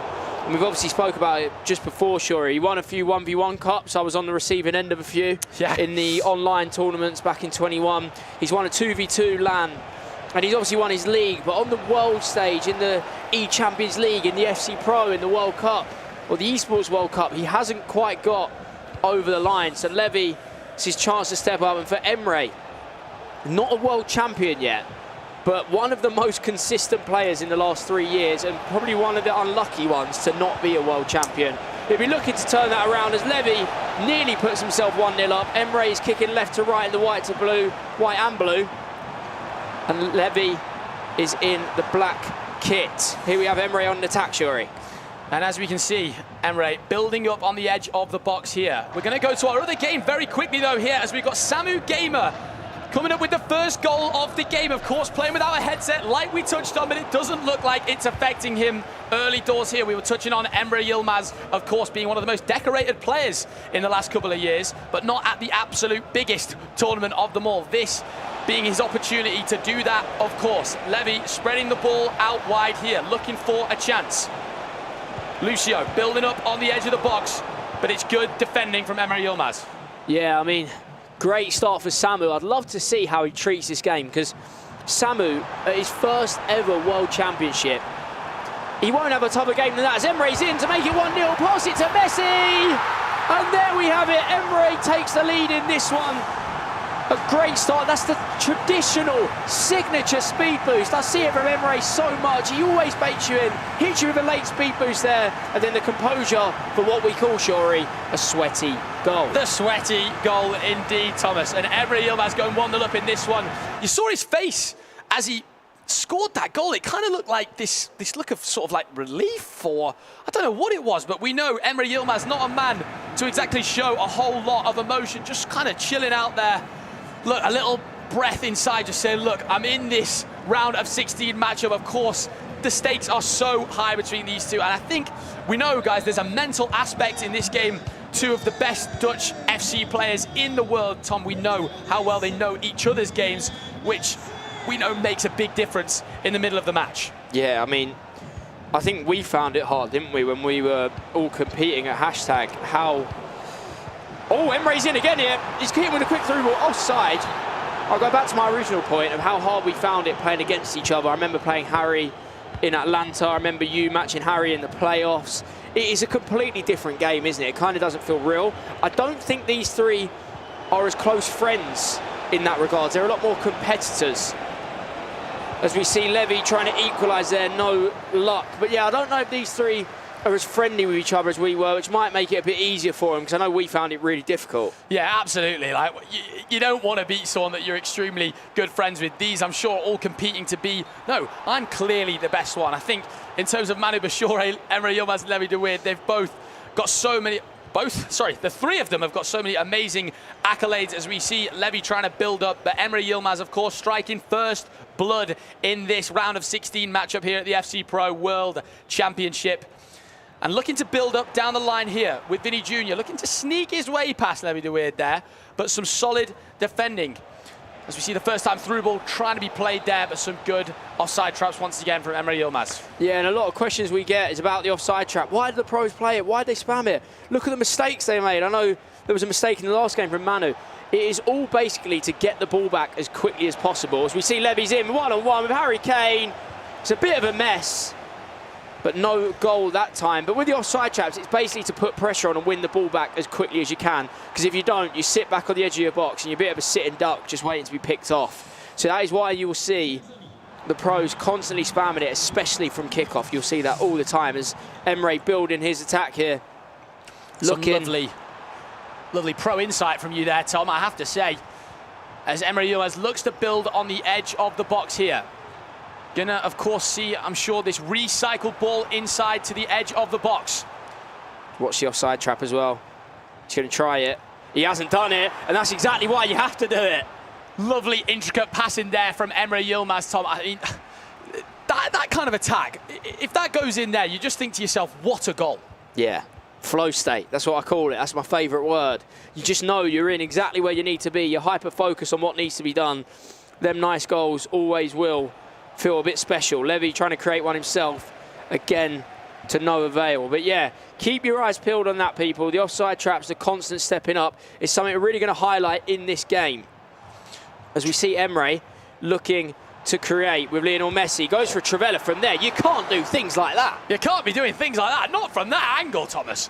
You'd be extremely surprised if that was to go in. Of course, sometimes in the middle of the pitch, these players are trying to catch the opponent off guard with these long shot Trivelas. Of course, when you time them green and you do get the power correct on them, you do have a good chance of scoring. As Levi de Woord back up the other end here. A ball into Vitinha. A lovely first time through ball, and that is an outstanding low-driven finish. I was about to say, is he going to go on a Messi-type dribble? He doesn't need to. Just plays the pass inside from Messi. The first time through ball that me, Shuri, or none of you at home even saw. And that is, wow.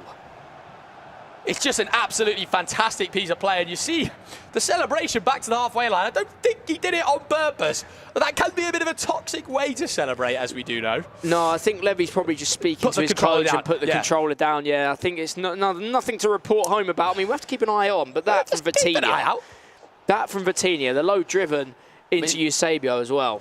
I mean, that's Vitinha in real life kind of style there. That first time pass into Levi de Woord, and I think he triggers that run there at the end there, Tom, to get Eusebio through on goal, and it's all even Stevens early doors in this round of 16 matchup between Emre Yilmaz and Levi de Woord. Remember, guys, of course, this is single elimination here at the Esports World Cup. As soon as you lose a game here in the knockout bracket, there's no loser bracket for you. You're down, you're out, you're on the flight home, Tom. Yeah, you don't want to be there. You don't want your key to be crushed as Harry Kane. Cantona! Oh, so nearly. Gets Levi ahead. I'll tell you what, people, we're in for a tight game here. These two know each other so well. We do have updates coming throughout the game as well to report on. We have Samu Gamer currently winning 1-0 against the home favourite Abu Maka. We'll keep you updated as goals go in. You join us in the last 16 of the FC Pro World Championship, people. We're about to find out who's going to go into the last 8, the quarterfinals. As Mbappe's in, goes for the near post, but you're not getting past Vicario like that. Oh, he's a pen. Oh, sorry. Bro's been baited. Oh, the ref put his arm out.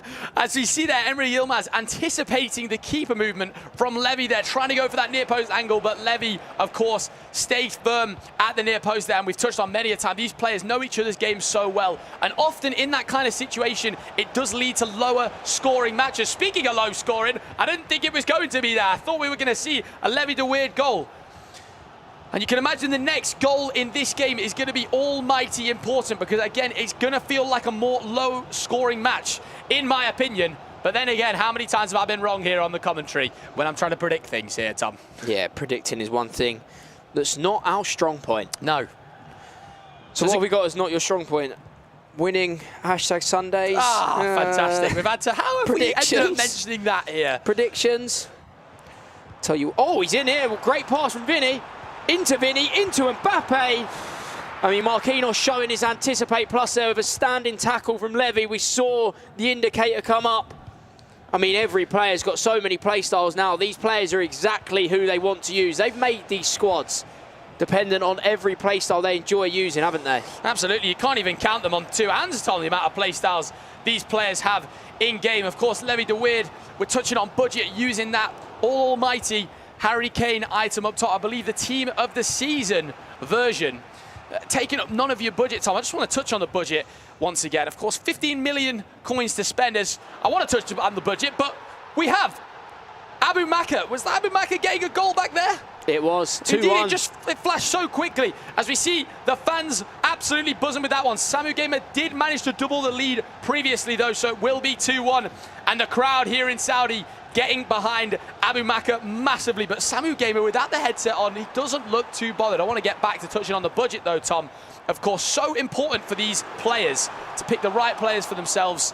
spend low in some positions in order to spend a lot maybe in the attacking positions? Yeah, I think it might be harder at the start of the game when you don't have as many players that you like. At the back end here, there is so many items in the game now that you can really make your squad completely dependent on your play style. If you need incisive pass, if you need ping pass, if you need speed boost, finesse shot, whatever you can do, you've got 15 million coins to play with. Now, my mantra is I'd always spend on my attack more than my defense. I think having a good attack really makes me flow. What about you? I would say the exact same, and I think centre-backs, defenders, particularly, just tend to be slightly cheaper, maybe other than some of your Van Dijk items, of course. The best centre-back in the world, has to be said. You've got a lot of sort of cheaper players in that position. Now, in last attack territory we go. Emre Yilmaz trying to build up here. Mbappe, potentially a couple skill moves. A nice simple piece of play. Messi twisting and turning on the edge. Levy standing firm on the edge of the box here, and that will close out the first half. 1-1 between the two Dutchmen. Even Stevens, we call it, Shoz. Even Stevens. I mean, I'm not surprised. The pair of them, as we say, I think I got a stat earlier, they've played each other over 50 times. I think I heard Levy say in an interview. Wow. Not surprised. I think that's why they're all so good. They all sharpen each other's tools. When you're that good, you're all learning from each other. You're all in the office together in the HQ, whether they're at Team Hullet or Team Liquid's facility. They're all picking up the tiny, intricate details. They're never too far behind the meta. As we jump into this game, Abu Makar against Samu Gaiman. Nearly a penalty for Samu Gaiman. Rebound to Ronaldinho, and he's gone 3-1 up here.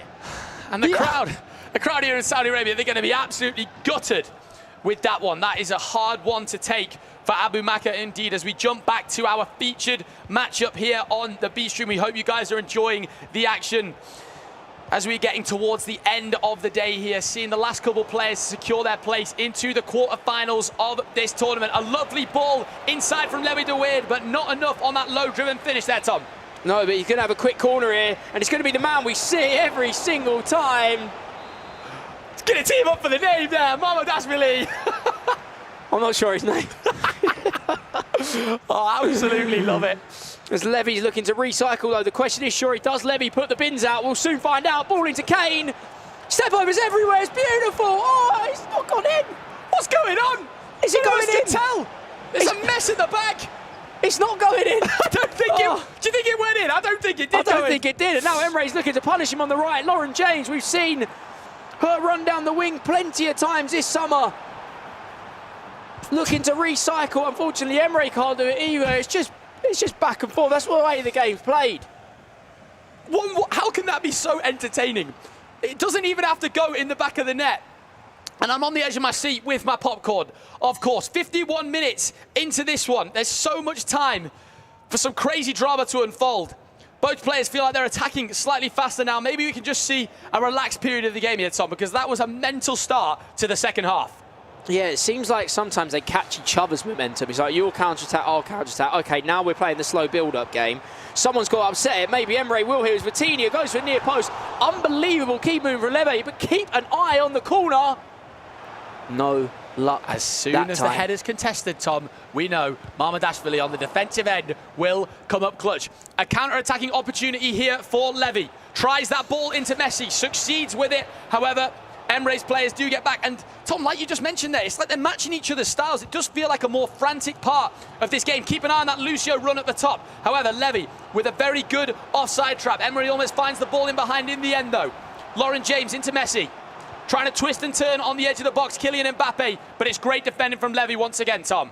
Yeah, I mean, as we said, they are kind of matching each other's flow. One counter-attacks, the other counter-attacks. One keeps the ball, the other keeps the ball. And I guess that's what happens. I've noticed that happens sometimes in my game. I can't really put my finger on why, but you kind of both go to slow down and then you both go to speed up. Someone's going to have to break that chain and that cycle of play very soon. And these two, although it is 1-1, it could easily be 3-3 here. It could, but what an entertaining 1-1 match we have had here so far. It doesn't always need goals to be a fantastic game of FC. Approaching the 60th minute now. And it's interesting to see who is going to break the deadlock once again in this one. Both players having very good chances, playing some great stuff here. It's all about who can clutch up next. Lucio with that intercept plus play style coming up clutch there in defence. Both players just look so locked in here, Tom. Emre's won it again. Won't be long until we see some changes. They're kind of just sparring, but Emre's found the advantage. Does he need to pass it? He does in the end. He nearly messed up the chance, but he managed to get the second bite at the cherry. Plays it across to Vinicius Jr. Vinicius has been the real game changer for Emre and puts him 2-1 up in the 61st minute. And we've spoken so many times, Tom, at this tournament of players maybe overplaying a situation. As we see here, a lovely ball inside. Maybe Levi will be a bit disappointed Vitinha didn't get there, but the extra pass, after a bit of a strange extra pass previously, into Vinny Jr. there, clutches up. And Emre Yilmaz, of course, we don't see a crazy load of emotion. Levi taking that one on the chin there. I mean, both players playing some excellent stuff. But goals in these kind of games, Tom, they feel like they hold a lot more weight. We've seen a lot of scores, 7-6, 8-7 kind of scorelines where you think, oh yes, another goal's just gone in, it's whatever. 3 goals in 60 minutes between these two players. We know how well they know each other's games. It feels like it's got a lot more weight to it. Yeah, every goal is a blow. And if Emre gets one here, Levy's got a long way to come back. Let's see. He's looking for the typical recycle opportunity that isn't available that time. But as you're saying, these goals hold weight. We normally see low-scoring affairs. Cast your mind back to when I played Harry all them years ago. It was a 2-2 draw after extra time. I'm sure when these two have played before, we've had similar scorelines. When teammates play, it's normally low-scoring, but Levi might have something to say about that here as Alphonso Davies comes through. It's a great recycle! And it's a great goal, honestly. The gameplay we're seeing here has gone up a notch. Levi de Weerd with Hansen in the end. She just applied the finishing touch because there was some great play before that. I tell you what, the recycle play there, we said, does Levi take the bins out? I tell you what, he absolutely does. He might have taken a second one out for the bin there. Absolutely excellent work. Just to go back through that goal there, guys, of course. Baits out a bit of keeper movement there. And the pass inside is just excellent work. He's in no man's land in the end, Emre Yilmaz, to try and mark that pass into Hansen, and it's just a simple, low-driven finish. 2-2 in this one. Of course, Levi, you see the emotion coming out of him there. And Tom, I do not know how to call this game. People are saying Levi wants to party with Hansen. You know that TikTok reference or not? Yeah, I think I do. You do, you do. Thanks to you, because I know you're an absolute TikTok man. Yeah, I mean, we've seen that many a times. Levi's joining the Hansen party. A nice finish there. I mean, she's being used quite a lot this weekend, understandably so. One of the great right wingers and one of the great attackers since she's come into FC. Delivering again on the main stage. Now, this game is very evenly poised. Let us know in the chat who you think is going to win and what Dutchman and what Team Liquid Dutchman is going to make it into the quarterfinals of the FC Pro World Championship. Please tell us, come and get involved. Speak to us as we go along here as Levi with Harry Kane. Eusebio, it falls back to him. Harry Kane's on side there, low driven, and he's turned it around. And a really fortunate bounce back there, but Levi makes the most of it. It's absolutely fantastic attacking from Levi at the moment. And of course, it's that man, Harry Kane, once again, the MVP we keep speaking about here at the FC Pro World Championships. It's a lovely bit of recycle play after getting the bounce back. And Levi, 3-2 up here. And speaking of 3-2, it's currently 3-2 in this one, but it's not for long as Samu Gamer finds the ball through into Eusebio. And he will be 2 goals to the good in that one. The crowd can't believe it. Abu Maka potentially crashing out here in Saudi.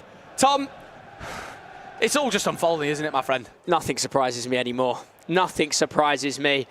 We thought Emre was in cruise control here, and within 5 minutes, Levi has made it 3-2, and Emre is going to need something huge here to come back. We see Samu Gamer beating Abu Maka 4-2 in one of the biggest surprises of the day as well. Abu Maka is someone who's been really fancied on home soil, been playing at the top level. I remember he was #1 in the rankings at one point this year.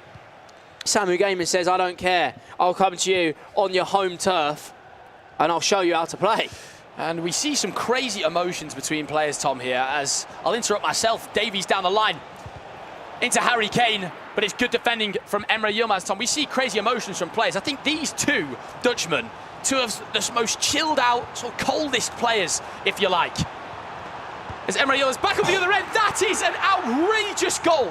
Do not see past the way Emre Yilmaz has just purposely green-timed that finish. I mean, we talk about ice cold and ice cold finishes. That is simply ridiculous. Edge of the box, low driven, first time, timed green. We will see you later. Let's touch on there, Tom, as well. The precision shooting there is ridiculous. Honestly. The accuracy of this goal. Let's just take a look here again, guys. Once again, a couple shot cancels from Mbappe. The green time finish from Vinny Jr. there into the far corner. And these two, they just keep having a bite of the cherry each. Hey, he's like, hey, I want that cherry. Give me another bite. We need some thumb cam. Honestly, I need to see what Emre's thumbs are doing on that controller, because how has he aimed that, greened that? I don't really see that type of finish. First time shooting is not that great in FC 25. There's been previous games that it's been really good. Not many people shoot first time. Absolutely not. And you were speaking, Tom, before the game about pulling your thumb due to not playing. I think Emre's been stretching his thumbs. What do you think? Just stretching them out. That is 2 shockers in 30 seconds. One more and you're off. As we go back to the game over on the A-stream, Samu Gamer with the through ball, the low-driven finish, and that man does not need a headset on. He can hear the despair of the crowd. And Abimaka needs a crazy comeback in that one in order to find his way into the top 8 here. Levi with the through ball round the keeper. That is an unbelievable heel to ball roll. Tom, talk me through that one. Levi de Weed, stop it. That is composure. Wow, in one-on-one, he recognises the keeper's come too far out. He's not going to be able to get his shot off. There's no space for a low-driven. He's hitting with a heel to ball roll. Said, sit down, mate. I'm going to tuck it round you. That's composure on toast. I don't need no butter. Right, that is 3, Shori. And 3 honestly, strikes and you're out. You're going to get us kicked off here soon. You carry on, all right? Unbelievable work, though, from Levi de Weird. And Emre kicking himself there, but Levi's attacking. These last couple goals has been unbelievable. His second goal was outrageous. And the 4th goal right there, both players look so locked in. Emre, you can tell, though, he's got the mentality. He doesn't let it affect him. I mean, I say he doesn't let it affect him, of course. He was 3-2 down, went up and scored one of the craziest green time, first-time finishes we've seen in a while. Tom, this is going to be a grandstand finish here. Talk about composure. The pair of them. The last 2 goals have been the highest quality we've seen in a while.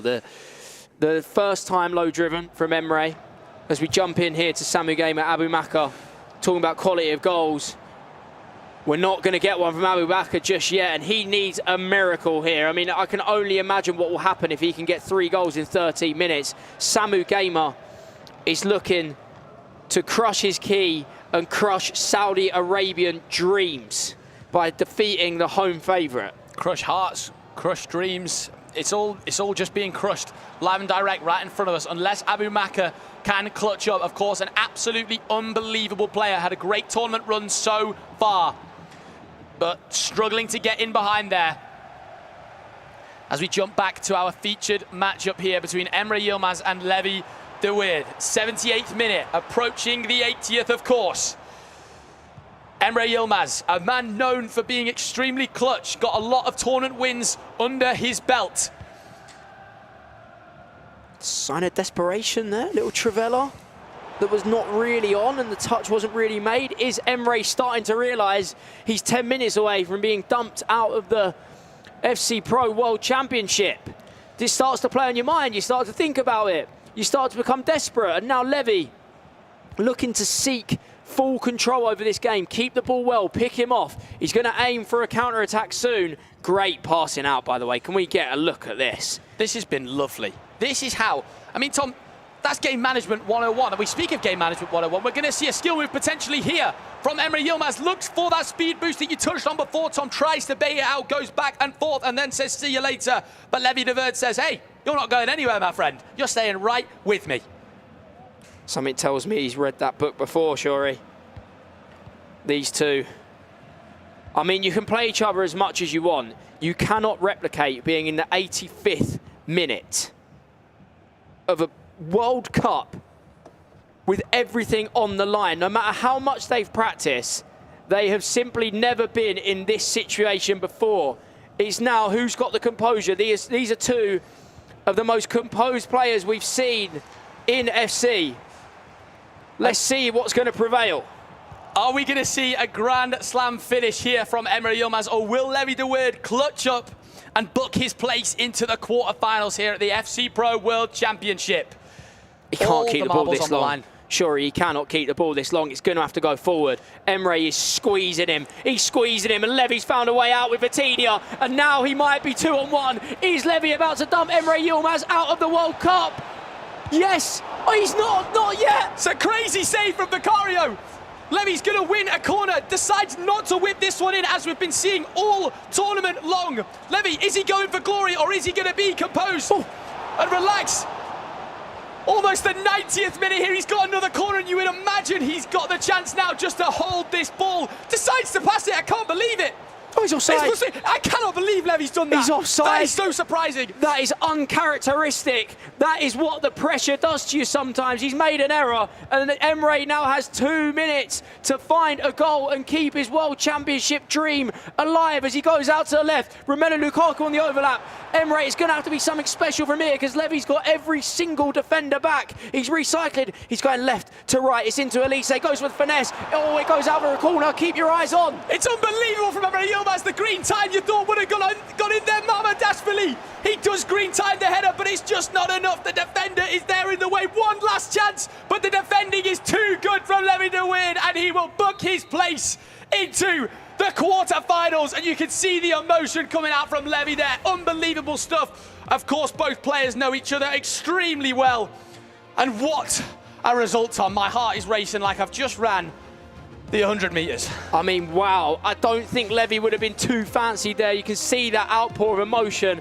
I think he's probably used to Emre taking centre stage at these big events, and he's ripped up that script. We've seen it a couple of times. We've seen Brees dump out Fuma. We didn't expect it. We've seen Anders jumped out of the tournament. Didn't expect it. We now see Emre fall. A man that we said today we think is going to win it all. Two of the favourites have now been eliminated, and Levy has been very good value for money. We also see another favourite dumped out in Abu Makka. I can't believe what I'm seeing here. Samu Gamer, of course, the man himself, has done fantastic there. I mean, Abu Makka absolutely gutted, of course. I mean, these results are just absolutely mental, Tom. And we're going to jump over to the main stage to hear an interview now. I don't want to say anything. I want to say thanks to all people who supported me, and I want to congratulate Abu Makka because he's one of the best players. Absolutely, but at the same time, you're heading into the top 8 now as your first FC 25 World Championship. Do you think you can take the distance and take home this trophy? Sé como es la primera vuelta que sé cuál Championship, si puede portar el trofeo a casa. I hope I play game after game. Tomorrow against Levi will be a difficult game, but I hope that I can win. All right, well, you get to have a special moment here on this stage as you get to crush Abu Makka's key. Shall we head over there? Okay. All right, let's go right now. Abu Makka finishes his journey at the FC Pro 25 World Championship as Samu Gamer is about to crush his key and say goodbye.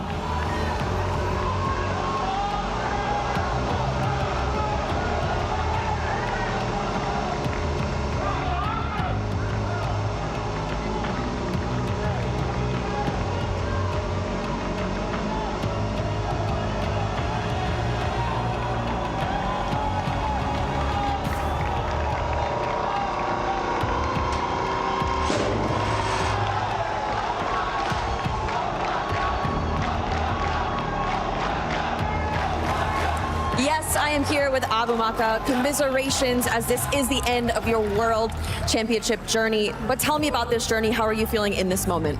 كيف شعورك بعد كل الرحلة هذه إلى اللحظة اللي أنت يعني صحيح إنك أديت مباراة كويسة بس إنك خسرت بالأخير، فكيف شعورك اللحظة هذه؟ أول شيء الحمد لله. ما أدري إيش أقول. سويت كل اللي أقدر عليه، جهزت فترة طويلة لكن غلطتين ممكن كلفتني المباراة غير اللعب سيء. لكن كل اللي أقدر أقوله إني بيجي اليوم اللي أرد فيه الجميل لهذا الجمهور. وعبر الزمان سنمضي معا إن شاء الله. I've been trying to prepare for this match for a very long time, and just a few mistakes cost me the whole tournament. So I just can't wait for the moment to return the favor to this crowd. Well, what does it look like in the coming year for you? What are your plans in FC 26? وش خطتك في عام 2026 في EWC الجديدة؟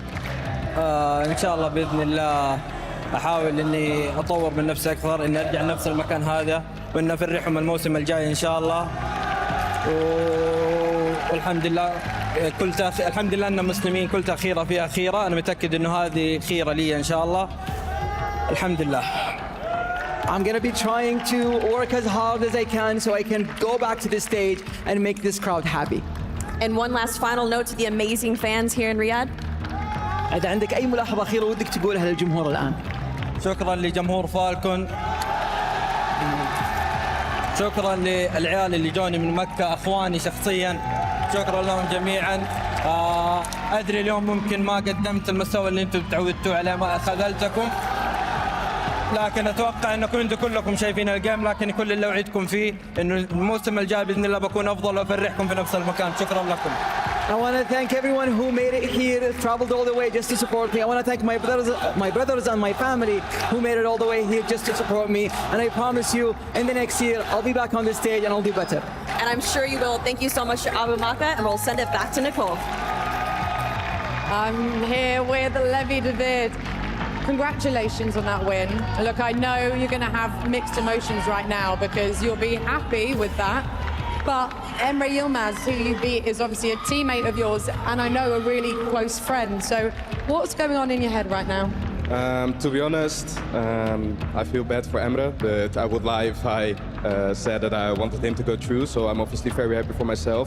I think it's a big win. I think Emre might be the best player in FC 25, or at least the most on form, as he won E-Champions League a few months ago.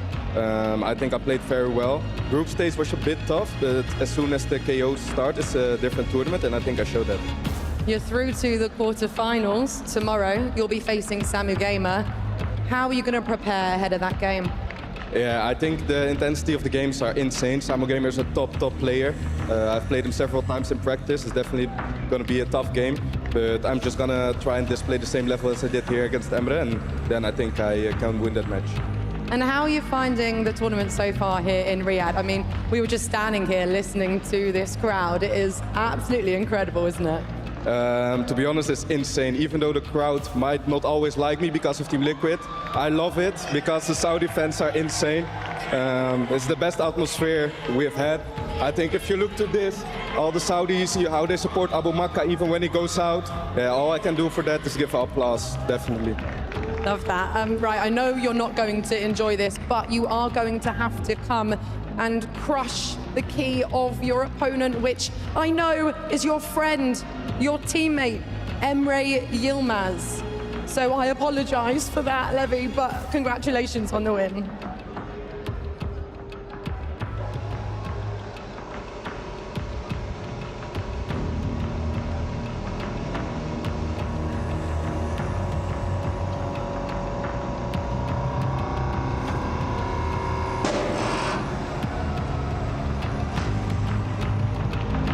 The preparation for when the key is crushed is a mental game, just as much as FC is, it would seem, but we have two more competitors through to the quarterfinals, and again, it seems to be the day of the unsung heroes a little bit. We're starting to see some players who maybe weren't necessarily the expected ones to go through, who haven't found as much success as their competitive partners or opponents, and Levi David taking down Emre Yilmaz, I think, is a huge accomplishment here. For sure. I mean, it just shows the level, though, of this whole tournament. Like you said, upsets just shows the level. But I just want to say, quickly, before we head over to a break, the sort of wholesomeness that we've just seen there is absolutely fantastic. Levi obviously paying respects to everything going on with Abu Maka there. It's just great to see, really. Tom, last words. This might be your last game on this stream, so just how's it been for you on the B stream? Absolute pleasure. Loved every second of it. I mean, the action's only going to get better for the last couple of days as well. I can't believe how good it's been. We've seen surprises, seen loads of goals, seen a load of atmosphere. Thank you very much. Appreciate it, Tom. You've been absolutely amazing. But as Shuri was alluding to, we are going to be going for a quick break. But when we come back, we have one more matchup, or two more matchups, to find out who are going to be the last two players going into the quarterfinals. Do not go anywhere. We'll be back after this.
Only 2 more spots are available in the FC Pro World Championship quarterfinals, and we're about to find out who they go to. It's been an incredible day, full of action, full of upsets, full of expectations, full of disappointments, but ultimately we end it all here with trying to find out just 2 more remaining names. Shory and Santu on the desk with me for what is sure to be some huge matches yet again. It just feels like all of these round of 16 matches have been unbelievable, full of some of the biggest names in the world. Absolutely, and that does not slow down in this final 2 games. We have got Nicholas against Brice, of course, and then Oberon versus the previous winner here in Saudi, Jafonzo.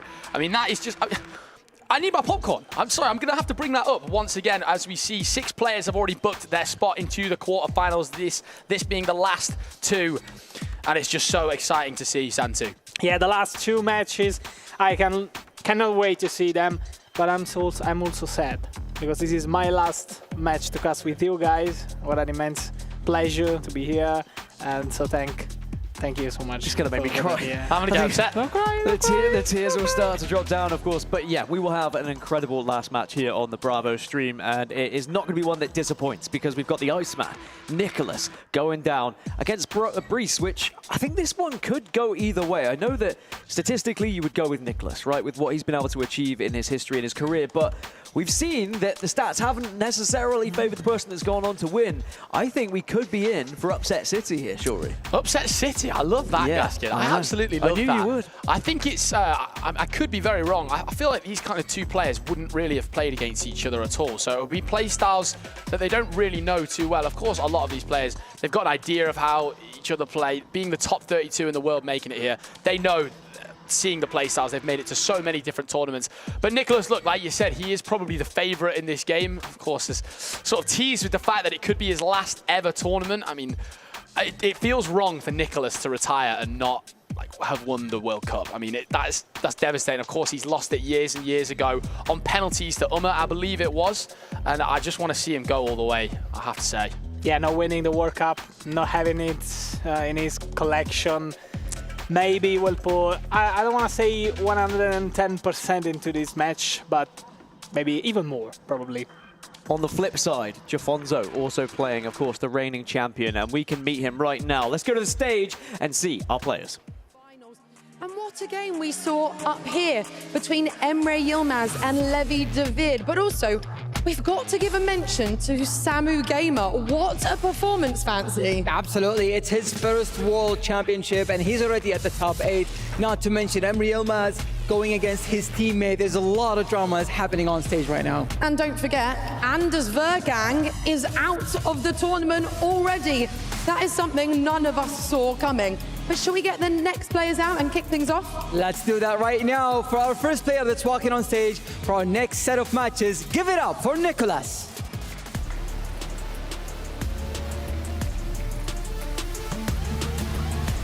The Iceman himself back to his best this season and chasing the one trophy that's eluded him his entire career.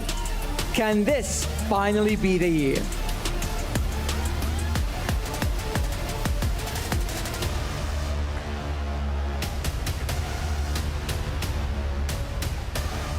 And he'll be facing Brice. This is the Frenchman's first ever appearance at a World Championship. Can he beat the Iceman on the big stage?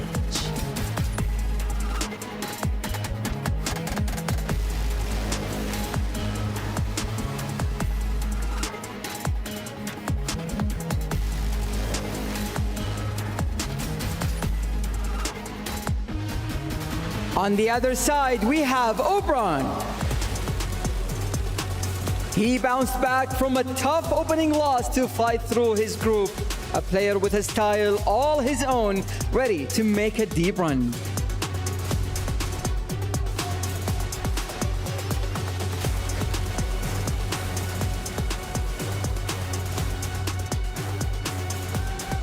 And his opponent, Jafonzo. He was the champion in Riyadh last year at the Esports World Cup. Can he make it 2 in a row? The stage is set, the keys are waiting, and it's time to see who survives and who gets to send home. Casters, take it away.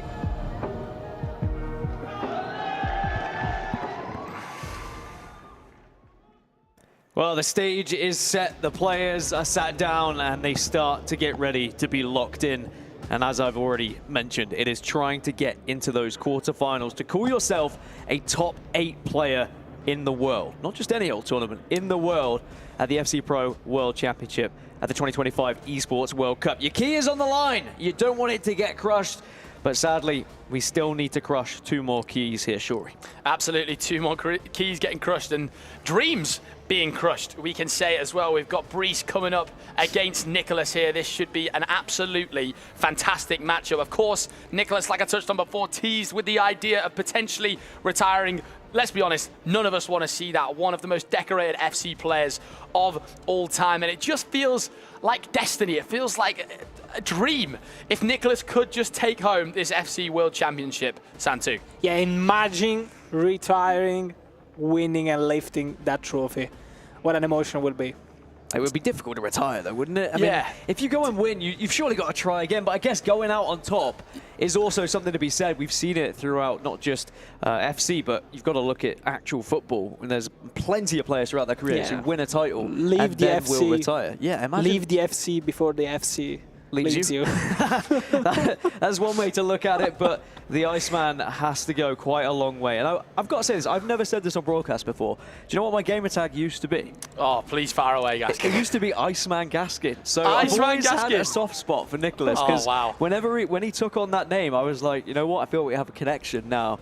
But obviously he is the real Iceman, and I have passed the torch, as it were, just Gaskin nowadays. I can't wait for this matchup though, because even though Nicholas, heavy favourite when you look at it on paper, you've got to look at how Brice has got here as well, and the names that he's been able to take down. He's actually looked like a very formidable opponent. Of course, and that game we had here on the B stream, the last game of the day yesterday, Brice versus, of course, his fellow Frenchman, Fuma. We saw one of the craziest games we've seen so far in the FC Pro World Championship, going to a penalty shootout.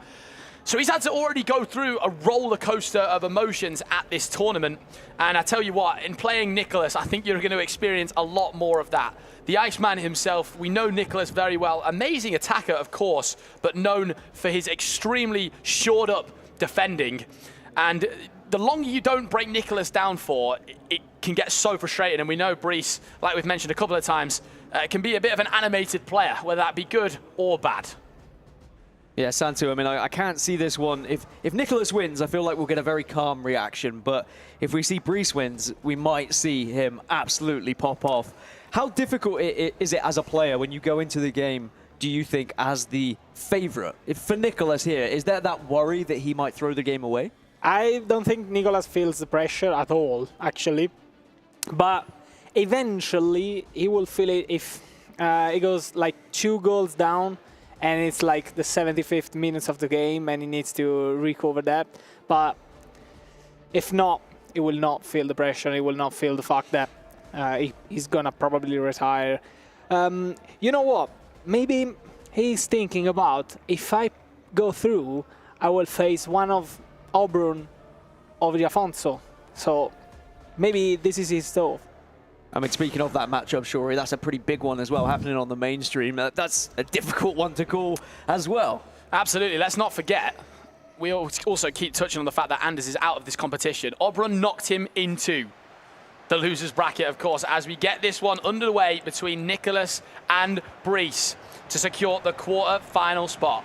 And of course, Brice will be kicking from right to left in the red, and Nicholas from left to right in the light blue and white. Will we see early drama again as Nicholas just tries to see maybe if he can test the goalkeeper with a long-range finesse there, but can't beat the initial man? Absolutely, and I don't want to have any bias going on in this game at all, but my thoughts of Nicholas potentially winning this tournament are with me at the moment. But Brice has earned his spot here in this round of 16 matchup, absolutely. So we'll see what happens in this fantastic game of FC between the two as Brice looks for an early first chance, but nothing comes of it. I mean, Brice has nothing literally to lose against a big name like Nicholas. So probably he will give himself 100% since the very start of the match. Yeah, it certainly takes the pressure off when you are not the expected winner here. And Brice can throw everything at Nicholas, and I think that's what these early stages are going to be. Both players just testing each other out, seeing if there are any weaknesses, any chinks in the arm that perhaps they can expose. We already saw an early finesse opportunity and one of the through balls. Oh, as Mbappe almost sneaks one through.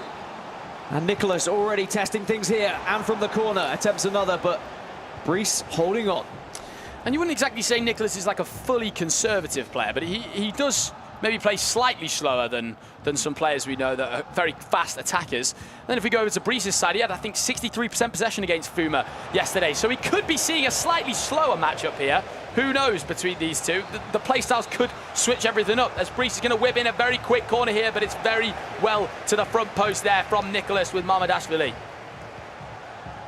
Both players timing it green, though, from the headers, so expect those corners to be dangerous time and time again. We know exactly where they're going to want to put it, that near post where you could just nod it in, and it could be the difference in a game like this. I think you're right, Shuri. I think we could see a game where Nicholas really tries to control the pace of it, especially if he takes a goal lead here. Yeah, I think against these kind of players, as we see Nicholas with a potential chance here, twisted and turning on the edge of the box, trying to create some space. Cantona with some lovely little step overs, but recycles the play once again. Me and Tom spoke about taking the bins out. He has indeed.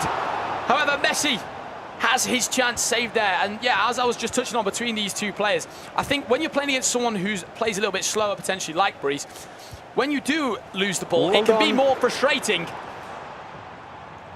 when you go to attack again. I can't even get to finish my point because these guys are playing too well. Two players who have worked very hard to be here in the round of 16, but very much have their eyes set on getting to the quarterfinals. Maybe Nicholas one step further. I think that the difference between these two players, Brice is just going to be happy round after round the further he gets in this tournament. And whilst the hope is always to win, you've also got to respect the opponents you're going up against and recognize the moment that you're in here, whereas Nicholas will want that win because he has been so close before. Yeah, and I think you're really happy here as Brice having a first 15 minutes where you've kept Nicholas at bay. He's had maybe one or two chances, but Nicholas being one of the best players we have seen over all the years of FC, potentially the GOAT of the whole game, which we've been touching on quite a few times in this tournament. Look at the keeper movement from Nicholas already. Unbelievable keeper movement there. And Santu, do you think Nicholas is the kind of person to be thinking about the next round or the end of the tournament, or do you think it's literally just focus on this game at hand? I think he's one of the person that focuses game after game, but I'm pretty sure he's looking at the brackets, looking at those two names that he will face. It's just always the expectation with a player like Nicholas that he would go that one step further and maybe, just maybe, could get to another final. And perhaps this time in 2025 it will be a little bit different than it was the last time we saw him there, as Harry Kane does still have the ball. Could you imagine a Tekkz versus Nicholas final? I mean, that would be throwing it back to Barcelona 18. Wow. I believe, which would just be ridiculous. As we jump here over to the game between Obrun and Jafonso, and is that 2-0? Obrun, yes, I believe Franco, we have there. Yes, Franco. Absolutely fantastic, and Obrun proving to be one of the best players in the entire world, taking down Anders, of course, and now looking to book his place into the quarterfinals. And very sad news for Jafonso. Elsewhere here, back with Kylian Mbappe. An early strike yet again, but the ball does come back for Nicholas. Danger almost over. Penalty. But I tell you what, Nicholas keeps striking him early. He's trying to catch Brice off guard here, but Brice has been wise to it. Yeah, defending very well. Actually, Nicholas is one of the players who doesn't shoot only when it's a 100% chance to give it a shot. He actually comes into the box, he just tries it. And Nicholas always trying loads of crazy things. We know he's got so much in his arsenal, as Brice trying to work an angle here down the line. Going to do that recycle pass we've been speaking about oh so much in the FC Pro World Championship. Is he going to trigger this run to the fullback? He doesn't. He just baits out a couple player locks, and we know how important they've been throughout this tournament. Lucio down the line, trying to work an angle, but I mean, Gaskin, Nicholas is defending. What do you do against that? He's literally marking every single pass. It's like he's controlling multiple players at once, and I know he is with the second man press, but also the player switching, always why Nicholas has been so phenomenal his defensive ability incredible. At the same time, Brice needs to be aware of it. Hold on. And see if he can catch him off guard as Harry Kane has a chance to make it one. It's gone wide. And you cannot miss those opportunities against one like Nicholas. You just cannot do it. As we see Jafonzo here, I think going to get himself a goal, a slightly lucky bounce, but he will not care at all as he looks to get back another title here in Saudi Arabia. As we jump back into our featured match here, Brice down the line, dribbling with Messi. James on the edge of the box, but Nicholas is defending once again. I'm telling you, this man, he's playing a different game, it feels like, sometime with how he defends. I mean, Brice at one point was just hoping Nicholas was going to bring a man out, but there's very little mistakes Nicholas is going to make, so you have to capitalize when you get an opening, which he did not do in the previous. With that shot going wide, you would have expected Brice to nail that, considering how he's been playing in the last day. I'm just so impressed watching Nicholas, the timing of his offside traps. He pulls a player back to mark. Oh my goodness! I saw it inside. Every time that I go to compliment a player, another thing happens. Keep on compliment them. Keep on compliment them. Well, you want to see more drama, is it, Santu? Is that what you're looking Keep on for doing here? it. Nicholas playing that. That's an unbelievable first-time through ball into Kylian Mbappe. It's onside as can be, and I tell you what, from Kylian Mbappe, that's outstanding. What were we saying the last match? If you miss an opportunity, the next one you're gonna concede a goal. How did you say that before? Say that again. Sorry, I've absolutely lost my head at Nicholas scoring that. I just wanted to touch on the first time through ball there. Brice just missed a clear opportunity before. And the hammer blow. Yeah, the hammer blow. exactly, That's what you were saying, yeah. Santu. Absolutely, some great composure there from Nicholas. Brice tries to move the keeper near post, but Nicholas waits for the keeper movement in fantastic fashion, finesses it far post, and a great goal. I mean, it's a sucker punch, isn't it? You've tried so hard, you've had your opportunity, you look like the player who's in the ascendancy, and then that's what Nicholas does. He sits back, he defends, and then he takes his moment. And boy, did he punish Brice there with that first time through ball, and then flawless with the finish, as you would expect from a player of his standards. And kind of an inevitable feeling about this game for me at the moment, but I can't take anything away from Brice. Had that great chance with Harry Kane. I will just touch on that chance. I think Nicholas moving the keeper, it basically puts the shot wide sometimes, and I think even though the precision shooting was off, when you move the keeper to the far post and then you shoot that way, it sends the shot off worse. So you can tell Nicholas slightly in Brice's head here as we see Nicholas attacking down the line once again. Messi darting through. Trying to find the ball inside. I thought he was doing a trivela from that far. I mean, he might have thought about it. He's already tried a couple of long-distance shots already, has Nicholas. He is not scared to shoot when he believes there's an opportunity. The real question is, can he double his lead before half-time here? And that would make it very difficult for Brice to get back into. And he is starting to charge forward, starting to accelerate a little bit faster. Messi is just going to play a lock switch to Cruyff, but maybe it was just a little bit of a dummy. And you can see Nicholas is just waiting for that moment. And I tell you what, he does go for a bang, but it's going to be a corner.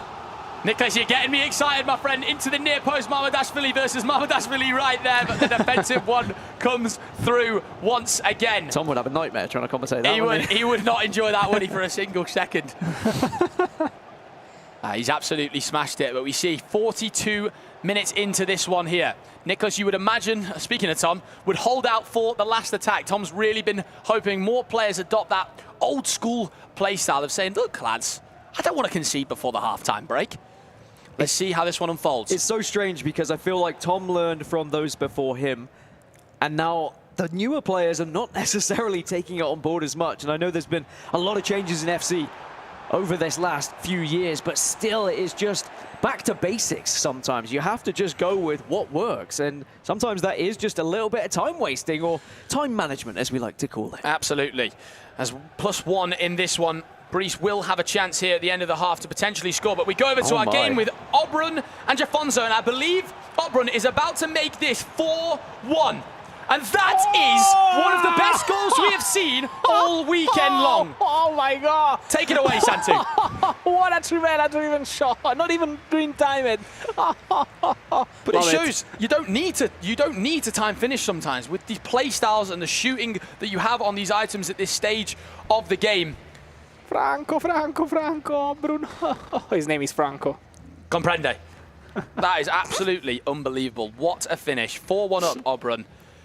And you can see Both players having a little chat with their coaches here at half-time. Nicholas, 1 goal to the good. So let me get this right. We lost our former world champion in Anders, and our current Esports World Cup champion is now 4-1 down in this game as well. I mean, this is looking like it's going to be a tournament with results all over the place. You lost against an Italian. Great. He did indeed, yep. And he's singing against I mean, the Italian Stallions are looking pretty good at this tournament thus far, it has to be said, especially Samu Gamer taking out also local favourite and incredible player Abu Maka getting eliminated. So there is something to be said. I mean, potentially, what, 2 Italians in the top 8? Yeah. I mean, that is an incredible performance from a region, has to be said. As we're just checking in now with this game, and it was 4, yes. Make it 5. Thank you very much, Obrun. And he certainly is so close to booking his ticket to the quarterfinals. 5 meatballs. The meatballs have made it back out. They were here at ECL, and they're back here at the FC Pro World Championship. I tell you what, we were speaking about seeing blowouts in these knockout fixtures. Obrun is playing absolutely out of his mind. What a player. As we jump back over to Nicholas versus Brice. The 47th minute here, the second half. Kicking things off. A real chance here for Brice at the low-driven finish. Unreal. Unbelievable from Brice. The vision to get the ball there, but also the speed of which he decided to take that shot and, of course, go for the driven as well.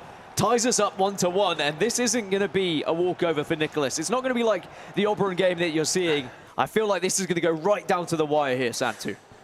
Yeah, definitely. Maybe, I don't want to say we can see extra times here, but, you know, Brice is pretty confident looking at his reaction.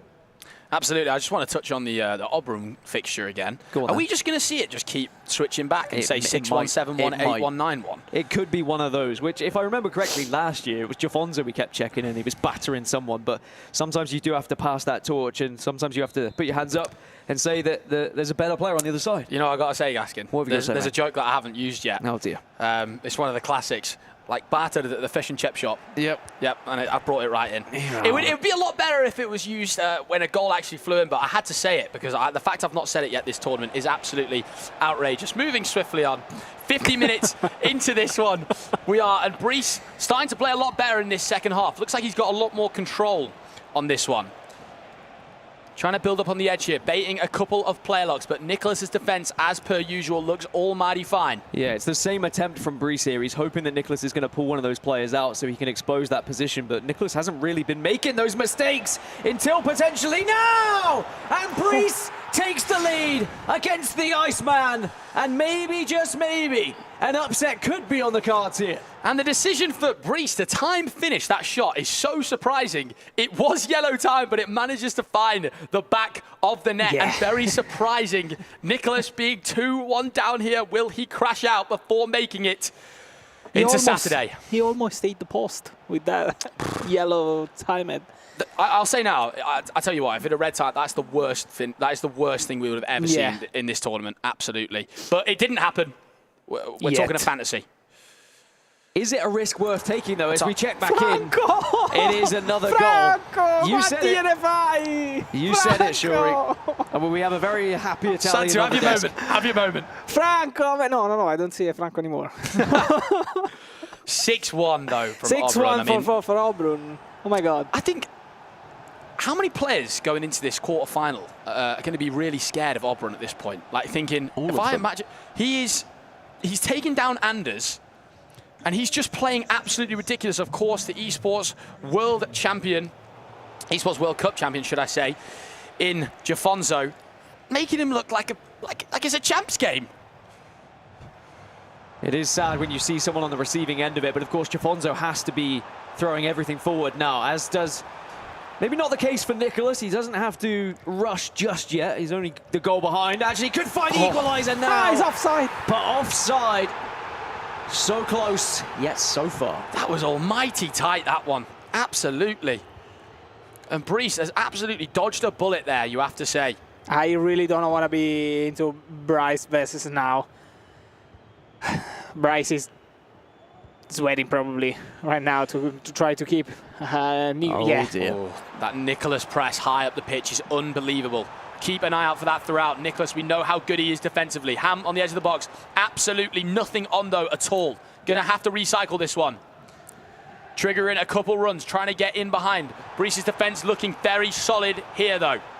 Kane down the line, trying a player lock inside, get a bit of fortune, across goal, Messi. It's extremely messy, to be honest with you. He's going to whip the corner in here. Front post, Mamardashvili is there once again. My God, Messi by name, Messi by nature, and Brice just needs to calm it down. You saw the coach from behind just saying, calm, relax. You don't need to be rushing it when you get the ball back, and now he has a chance to control the pace of the game yet again, but Nicholas is knocking on the door. He's banging on the door. He wants to boot that door down to get back into this game. Oh, you're in this position against Nicholas 2-1 up. You'd almost, I feel like you'd almost rather be down as Brice here in this kind of situation. Nicholas is absolutely flying at him with this press. You know, what I'm thinking with that is like you'd rather score like a late goal or something against Nicholas because he's so fierce. However, Brice striking forward here with Reece James, and that's an outrageous finish. Wow, who expected that? Because I know I did not. What do you even say? Now, yeah, we are speechless, actually. I mean, that's what happens when you press. Nicholas was trying to break him down. He was trying to win that ball back very high up on the pitch, and then Brice takes full advantage of it down the wing.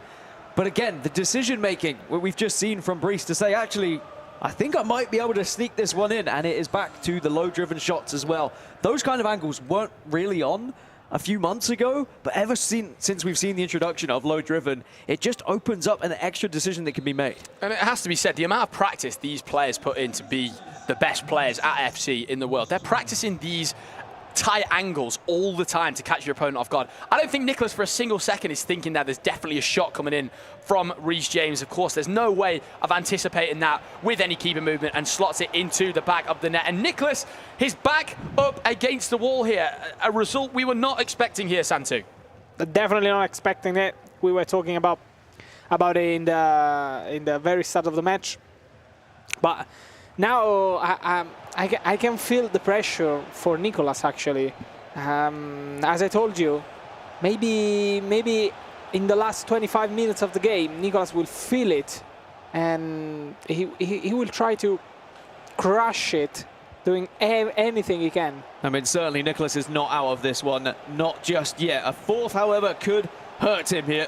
Does need to be careful, but we know full well, even if there's only 10 minutes left, Nicholas still has a chance here, especially as of what we've seen so far in this tournament with late goals being involved. As Brice still trying to find his way through, happy to dance around with Kane at the moment.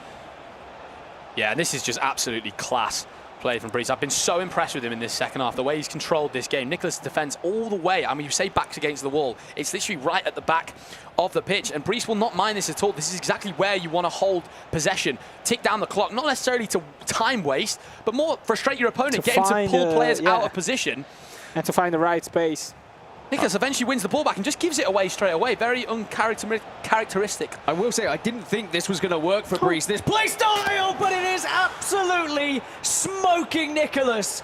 And he is up against one of the most historic legends that we have in the FC scene. He is 3 goals ahead here.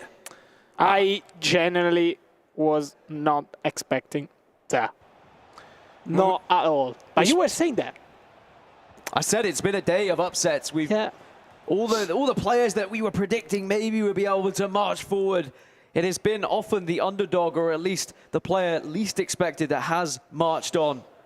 And maybe Brice is going to be the next name added to that very list. I still think Nicholas does have a chance in this game. I'm refusing to write him off, but we are getting close to starting to truly consider that Brice is going to be in the quarterfinals here. And the absolutely shocking results just continue to happen here at the FC Pro World Championship. I think Nicholas is going to need to be absolutely perfect, though. But I want to just touch on Brice and the way he's taken over this game in the second half. Of course, scored an early goal, right, to kick back off. And then he said, you know what, I'm going to start controlling this game. I think he's had 62% possession. Nicholas, like I said at the start of this game, he was kind of relaxing himself, playing quite slow. As soon as you gain control and in this kind of position, and something really uncharacteristic of Nicholas that just happened was he won the ball back, and this is what I was making the point of before. When you've been waiting to win the ball back for ages and then you finally get it back, you act a little bit more rash. And we saw that from Nicholas happen straight away there. A driven pass into the midfield that then leads straight away to a Brice goal and 4-1 to the good. I'm asking you guys, is it over for Nicholas? It may well be over for Nicholas. I think if we don't see a goal in the next 2 attacks, it might just be too late. And if a 5th goal goes in, it's definitely done and dusted without a shadow of a doubt. But when it is a player of this caliber for Nicholas, you always have to assume that there is just another gear. But maybe Brice just has his number in this one. But Nicholas does win the ball back. Roberto on the left-hand side again loses it though, and these are patterns that are beginning to merge here. Shuri. Yeah, of course, on the stats, we can sometimes see now of course, we can always see like the ball turnover of possession. Nicholas in the last sort of 10, 15 minutes, that every time he's got it back, he's just giving it straight back to him.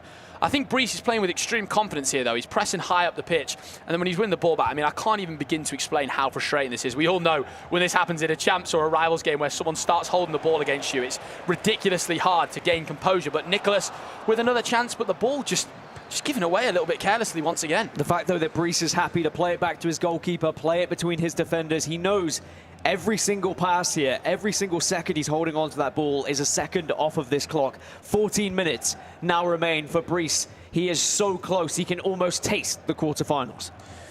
And, you know, we were speaking about Nicholas potentially retiring. This might leave a very sour taste in your mouth, being your last ever game at a tournament. Cantona down the line here for Brice. Does he need to go forward? Absolutely not. He's just going to relax here. Yeah, he's definitely trying to wait for Nicholas to open his space and to find this kind of runs like this one with Hansen. It's fantastic work from Brice, I have to say. One of the most composed sort of halves of a game I've seen in a long time here. And Nicholas has just not had any answer to it at all. Extremely surprising from one of the greats of FC. Has to be a goal here, you feel, if Nicholas wants to get back into this game, but he gives the ball away again, just can't quite find the angle for the shot. And I'm surprised, because at the beginning of the game, the way that Brice was playing, I thought it wouldn't work here against Nicholas, waiting for him to make mistakes, but Nicholas has stepped out, has offered that opportunity for Brice to attack, and now finds himself 4-1 down. 9 minutes remain, maybe a lifeline here for Nicholas. Is it too late, or is there still time? 8 minutes left. Why is he called the Iceman? We are about to find out. I would love to see this so much. This has would to be get perfect. The absolute heart going. He has to be perfect in every single attack he will do in the last 8 minutes of the match. You know what's crazy is Brice was cruising, is still cruising in theory, but if you look in his player cam, the nerves suddenly start to kick in a little bit because the seed of doubt gets planted into your mind of, well, what if I do throw this one away? I'm so close to a quarterfinal, but I'm also going up against Nicholas here. Now, of course, Tekkz, in that extra time against Dani Pitbull, came out victorious in the end, but conceded 2 goals extremely quickly. Brice, yeah, like you said, Gaskin, showing a bit of despair there, looking like 83rd minute. Like we said, Nicholas has got to be perfect here, but do not count this man out. Of course, we had the classic water sip from Nicholas after he scored that second goal. Hopefully we see 2 more of them and we get an extra time in this final game of the day. The pressure being applied from Nicholas then. For Brice, it's about playing keep away. The year 11s versus the year 7s. Just don't allow them to get close to it. But Nicholas has won the ball back. Does give it away, though. But he's trying to make those passes. He is taking those risks. He wants to try and penetrate the defense of Brice so he can get through. He can't afford to give too much time to Brice on the ball here. Needs to win it back.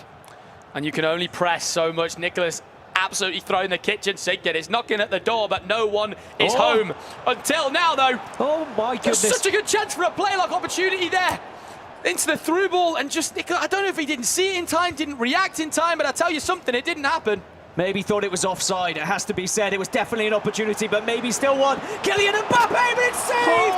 Amazing goalkeeper movement for Brice, which may have just sent him into the quarterfinals. That was the chance. I think genuinely if Nicholas scores that, Brice just looks so nervous.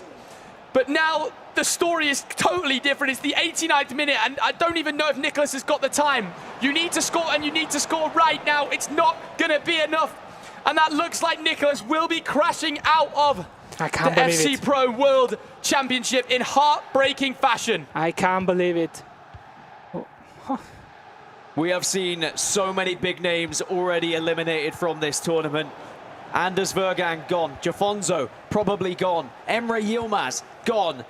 And the next to that list looks like it is going to be Nicholas. And even though he is playing right to that final whistle, he will know at this moment that there is just not enough time. 3 minutes of added on time. You know, if he had scored that goal, the time was there, the opportunity was there, but it was the keeper movement from Brice that kept this alive. It was the whole game from Brice as the final whistle will blow and Brice will move on to the quarterfinals in what is another upset here at the FC Pro World Championship. I'm so sad for Nicholas. It would have been so fantastic to see him win this tournament, but look, the handshakes between the players, great amount of respect being shown from both, and I just want to say a massive shout out to Brice though, because the way he played that second half, that's one of the most impressive halves I've seen in a while. Of course, held a fair bit of possession, but that was because he earned the right to hold that possession. He controlled the game extremely well, scored some great goals against Nicholas, and Santu Nicholas just didn't have the answers in the end. Yeah, exactly. What a brace from Brice.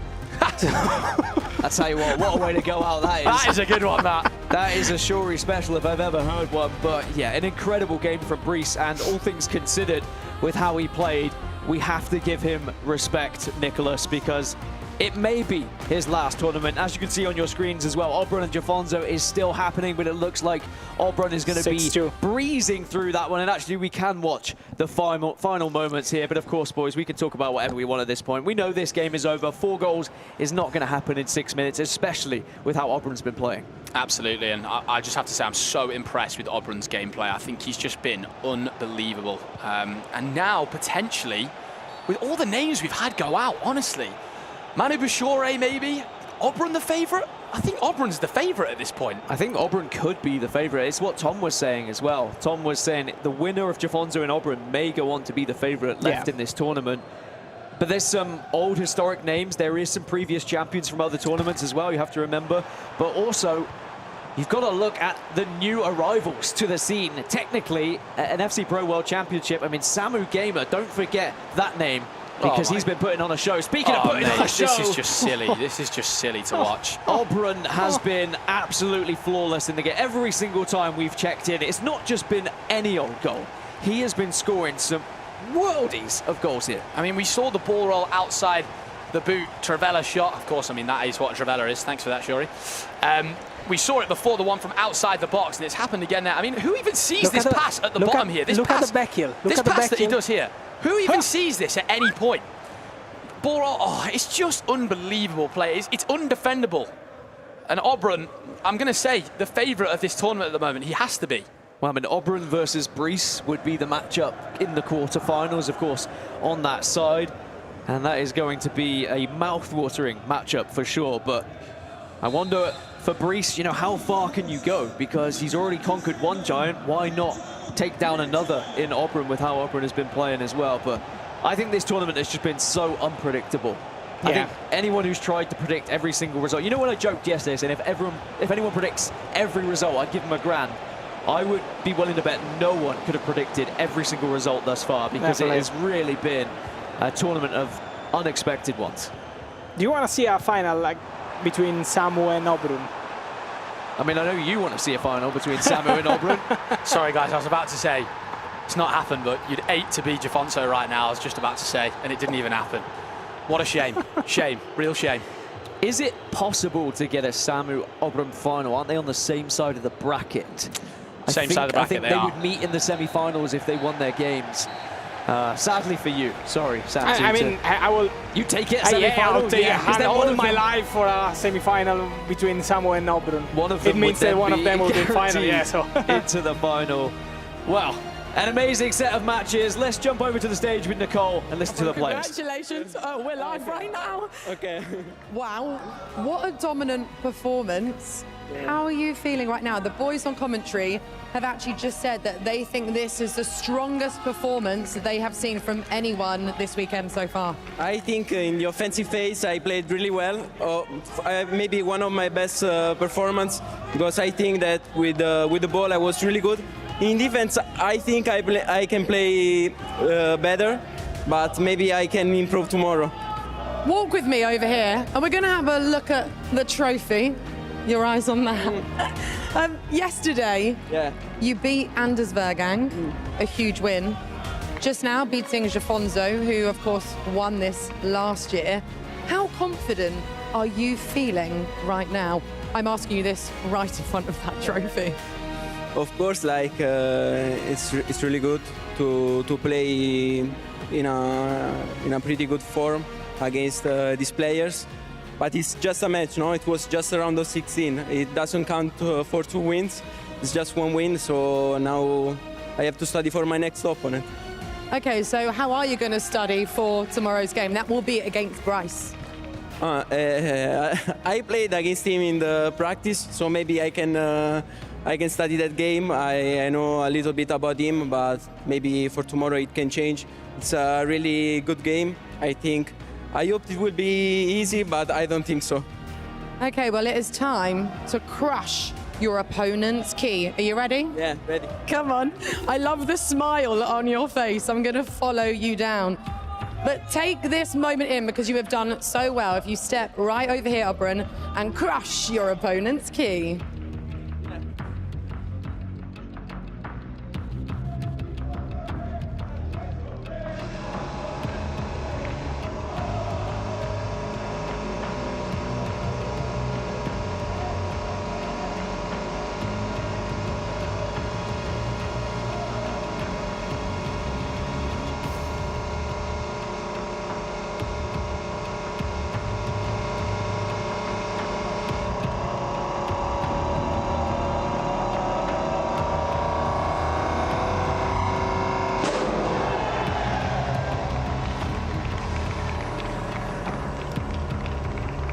Well, there you have it, ladies and gentlemen. The top 8 for FC Pro 25 World Championship has been declared. And I have Bryce with me after a stellar win against his opponent first. They've been calling you the comeback king throughout the whole tournament. How do you keep finding ways to turn the match around?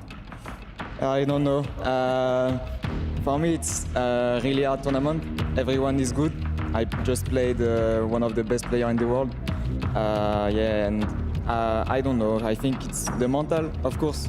Yesterday I was really sad of my performance, but I think I am the guy who can make anything good. Absolutely, there's a lot of eyes on you as you represent Team Vitality, and because you got top 8, now you locked club championship points for your organization, but it seems like you have so much room to grow in the tournament. How do you think you're going to do next against Oberon?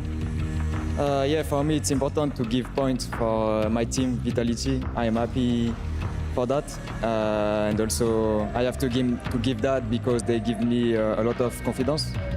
And I will play Oberon. It's a crazy player, like other guy I just played. But yeah, it will be a great game. We will see. Absolutely. Well, if you beat Nicholas, you can pretty much beat everyone. So let's see how you do tomorrow. But you know what's going to happen now. We're going to go to the key crusher. So join me right now as we head there. It's calling for you. There's a key for you to crush right now.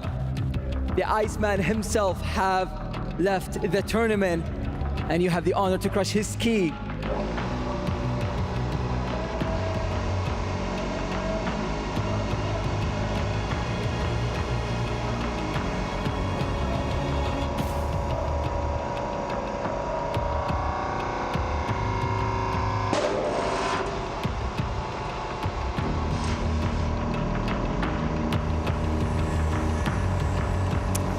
Is it just me, or did the Iceman key just feel that little bit more resilient? It didn't feel right saying goodbye to Nicholas, especially if it could be his last tournament. Here's hoping that he will continue to play, but certainly there were some teasers on social media that maybe it could be his last. If it is, it's been an absolute pleasure to have him in the FC community. Let's take a look at the bracket now. We have all 8 of our competitors that we know are going to be in the quarterfinals. It's time to put your big boy pants on because this is the business end of this tournament. 8 players remaining. Guiobarros versus Tekkz, Manu Bashure versus Johnny, Samu Gamer versus Levi, and Brice versus Oberon. I mean, 8 of these names are all incredible. Do not get me wrong, but look at those names that have been eliminated, Shuri. Yeah, I don't think it's the exact bracket you would have predicted. I mean, you would have predicted Anders to be in here as well, as the Obram result there, 7-2, was an outstanding result from him to make it into, of course, the quarter-finals. Yeah, we expected to see Anders there, didn't we? He's not even in the bracket. I think we're going to see Tekkz versus Obram final. Wow, that is a huge shout. I mean, of course, you would take it as well. Something else that you would take and be happy with is the MVP decision as well, because we have one that's a special one for you. I think you're going to like it. The MVP for today is going to be Samu Gamer, and for good reason. What a performance it has been. Your Sony Daily MVP from Torino FC, of course. Samu Gamer, I mean, what a day this young man has had here, Santu. I told you this evening it was going to crush everyone in this tournament. And their keys. And yeah, the keys. I'm gonna ask him if he can give me some pieces of the opponent's key. Anyway, compliments to Samu. Yeah, very, very, very nice effort to him. And guys, I wanna thank you, all of you, even the production and all of you guys, Tom and everyone that stayed with me together, because I'm leaving tomorrow. This has been my last show of the year, actually, probably, and my last show of today. So, emotional. Thank you so much. I'm gonna have to lead off from that as well, because I'm in the same boat. Any final words from you as well, sure? No, of course. A massive thank you to everyone watching at home, supporting, of course, the amazing FC. It's been an absolute pleasure here over on the B stream, casting with all you guys. Of course, Tom just off camera over there as well, smiling. Waving away as well. No, it's been an absolute pleasure alongside you guys. So, of course, just a massive thank you. We have had an incredible time here on the Bravo stream. Thank you from myself. It has been a pleasure to be a part of the FC community. Remember, if you're watching and you've got that itch, go and play some FC, because that's what I'm going to be doing when I get home as well. Of course, a thank you to all of the production. Thank you to Tom and the rest of our casting team. There is still plenty more action, though, to come here at the FC Pro World Championship on the main stream. You do not want to miss it, so make sure you tune in to all of the action Saturday and Sunday. But from us, a massive thank you, and we'll see you next time.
Bravo, giochicchia, giochicchia.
Bye.